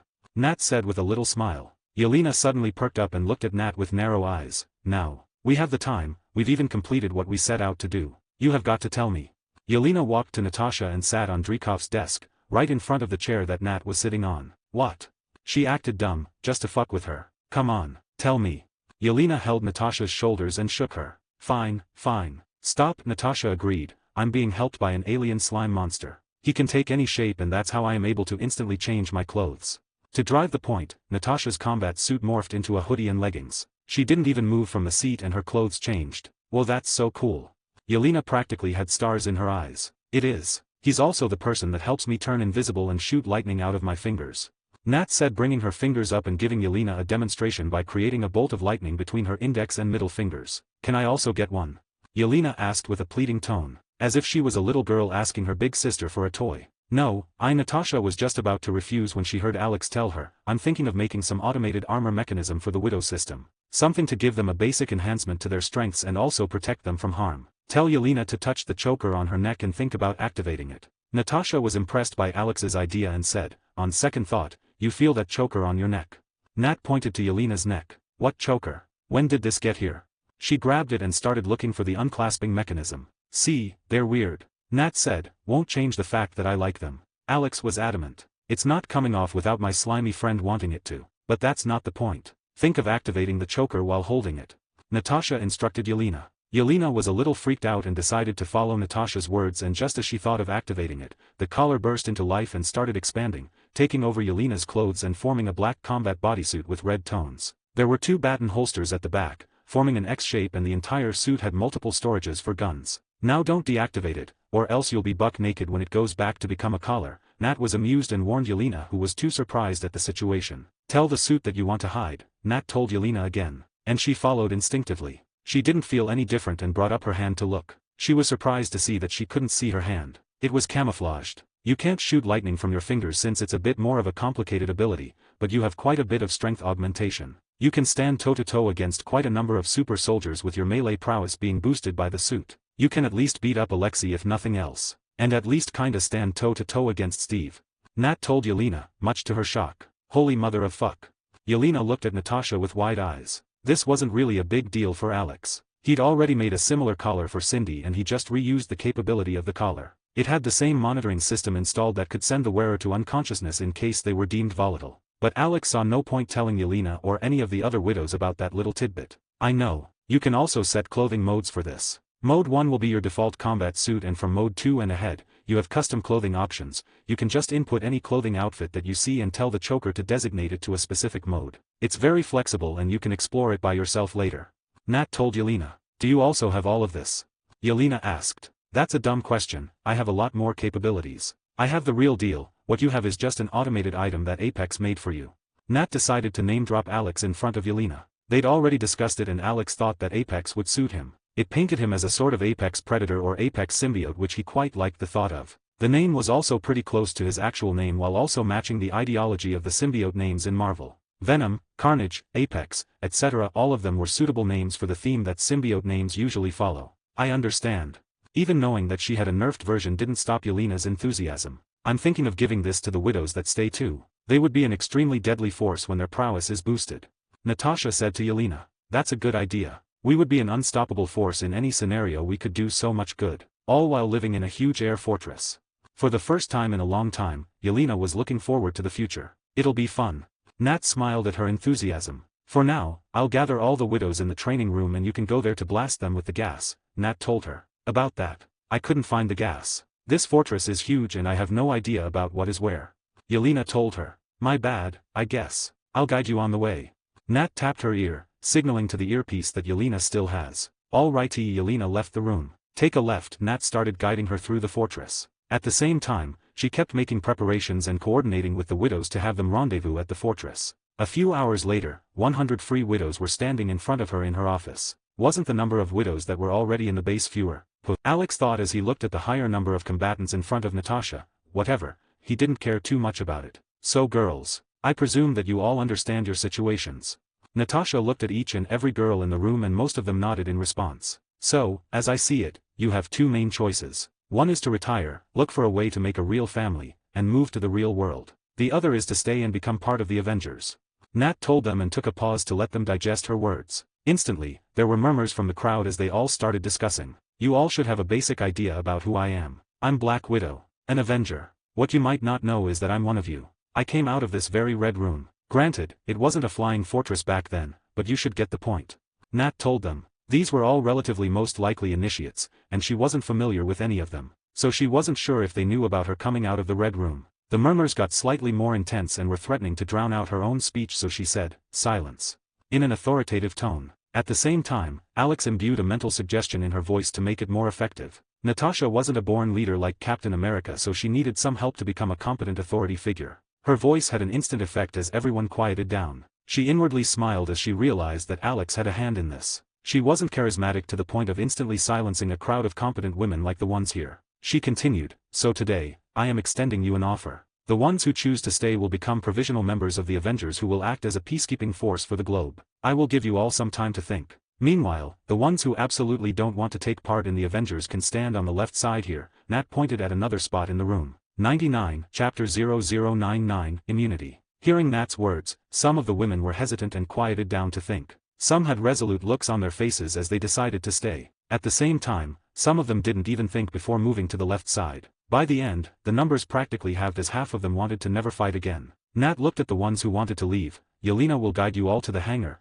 there is an aircraft that will take you away from here. Yelena, Nat looked at Yelena. She guided the widows out to the hangar. Nat had already shown her a rudimentary map of the fortress so she knew where to go. Now, to you guys. Are you sure? Nat asked just this. We're sure. There was a collective answer. One of them came forward and said, I think I speak for everyone here when I say, it will be extremely difficult for us to get used to a normal life after so many years doing nothing but killing and destroying. We can't have a normal life. Even with free will, we would have become mercenaries and bounty hunters.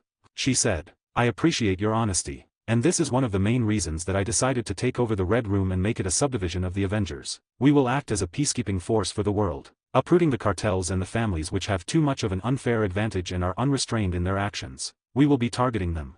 Seeing that none of them budged, Nat didn't ask again. She got up from her chair and walked up to them. Fine then, you guys can move to your common room and do whatever you want. I'll be deploying you all on missions in groups of 2s to gauge your capabilities and understand how everyone works and does things together. Then I'll decide on everything and make a streamlined communication process. By then, the widows that are deployed around the world will also most likely come back.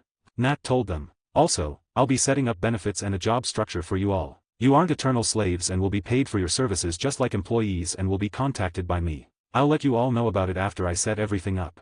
She dispersed the widows. This might be a bigger pain than I expected, she commented. It'll be fine. I'll tell you about something that I ended up doing recently. I took over Wakanda. Alex dropped the bomb on her. What?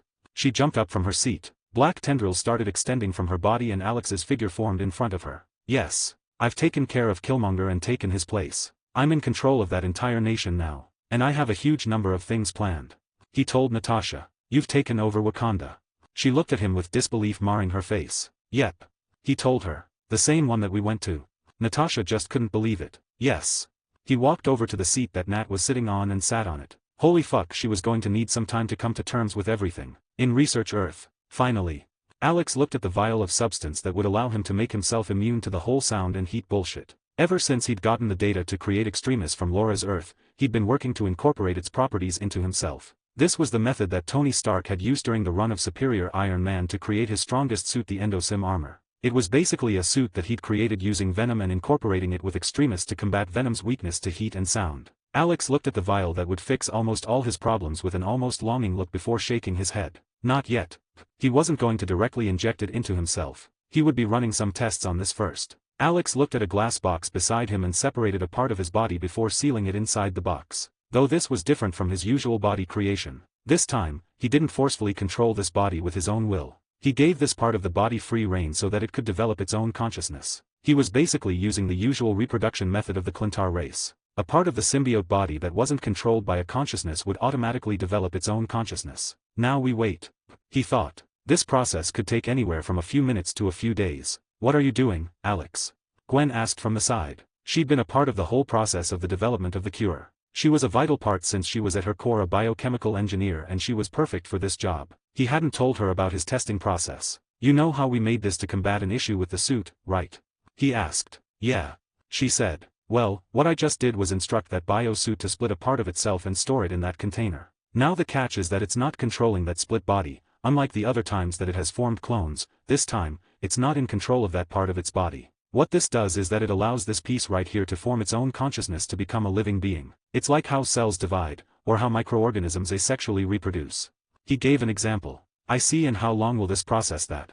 She asked as she looked at it with fascination in her eyes. Probably an hour or so. Normally this process isn't that long and can be completed within a few minutes, but the situation is a bit complicated. Less time is taken when the reproduction process is natural, but what I did is to force the reproduction, hence it takes more time to develop its consciousness. He explained to Gwen. So interesting. She and Alex spent the next hour or so studying the unmoving blob of black slime while Gwen asked more about the symbiote's physiology. Finally, there was a twitch in the blob that was present in the glass case. It's developed its consciousness.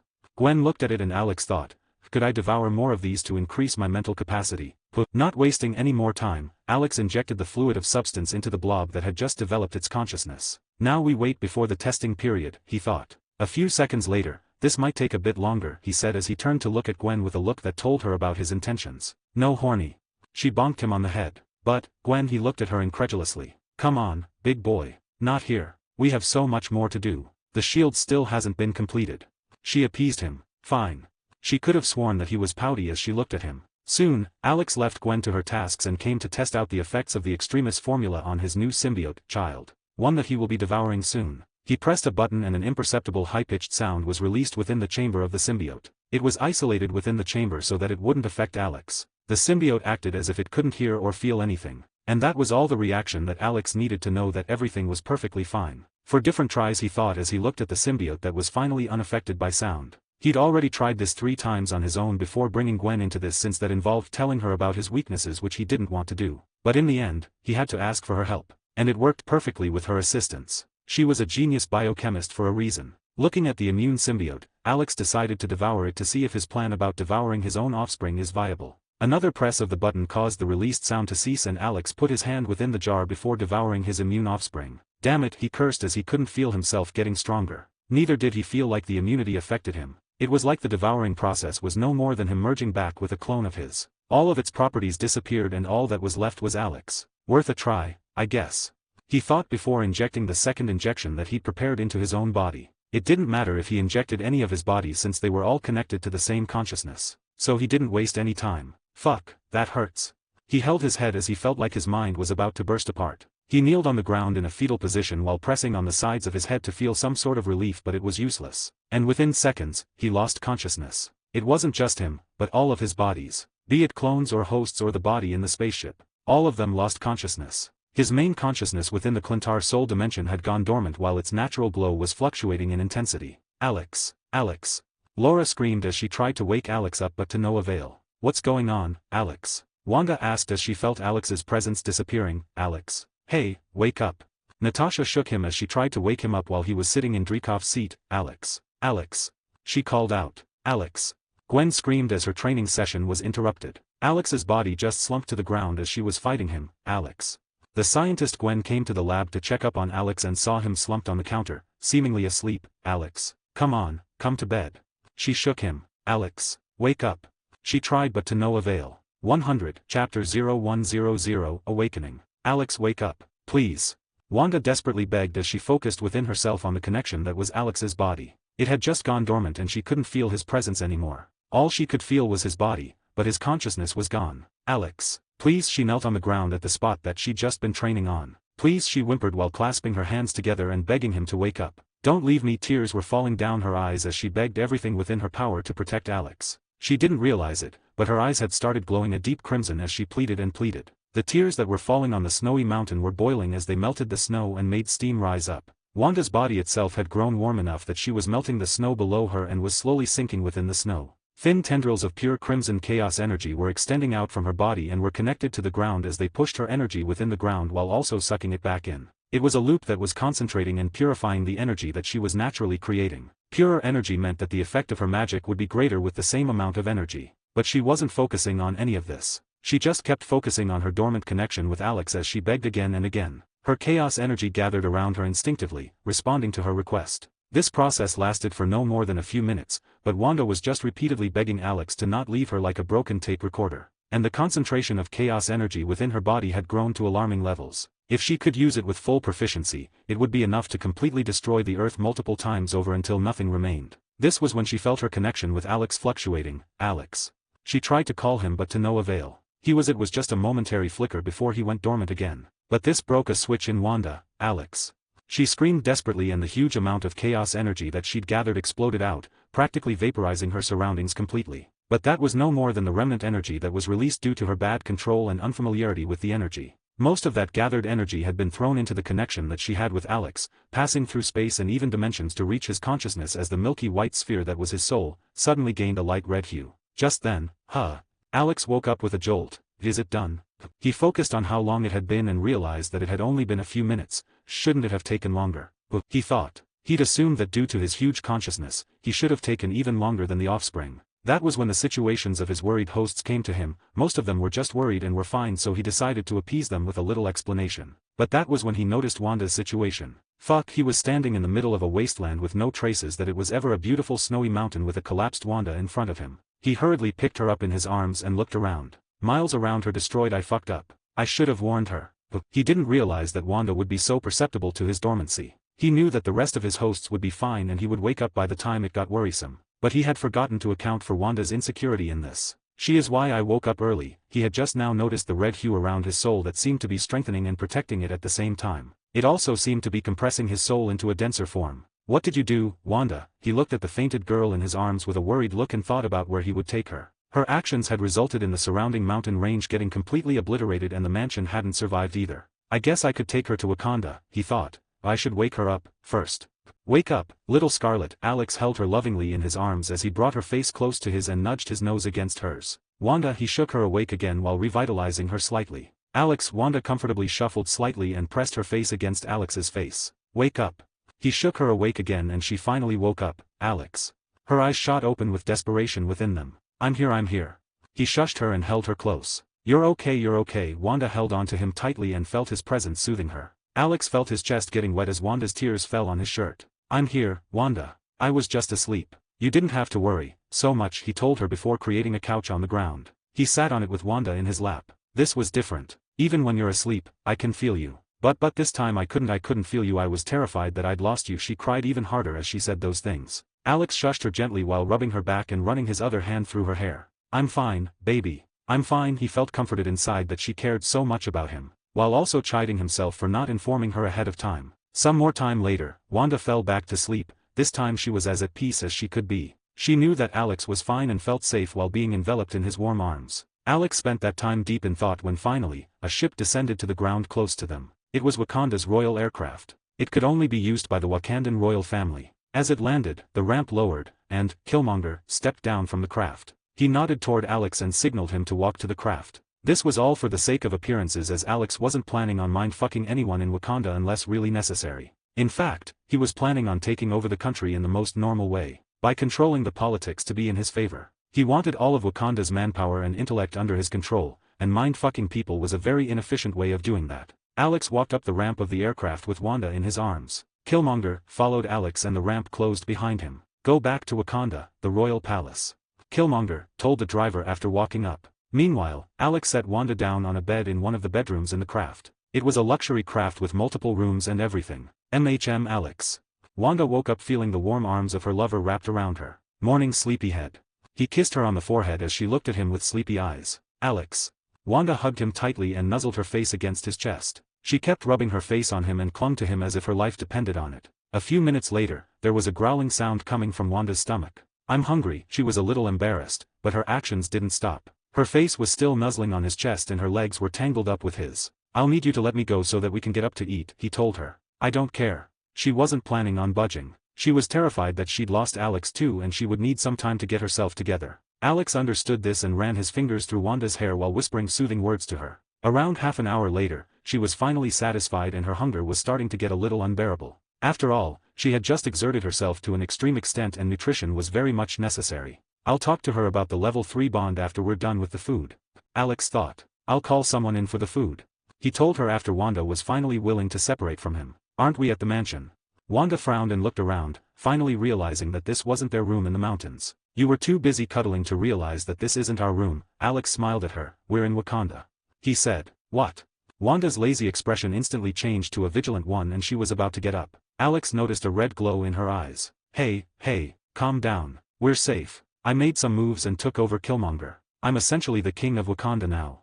He told her, holding her back from destroying the entire palace. She had a slight surprise on her face as she looked at him with a deeper frown. You aren't lying.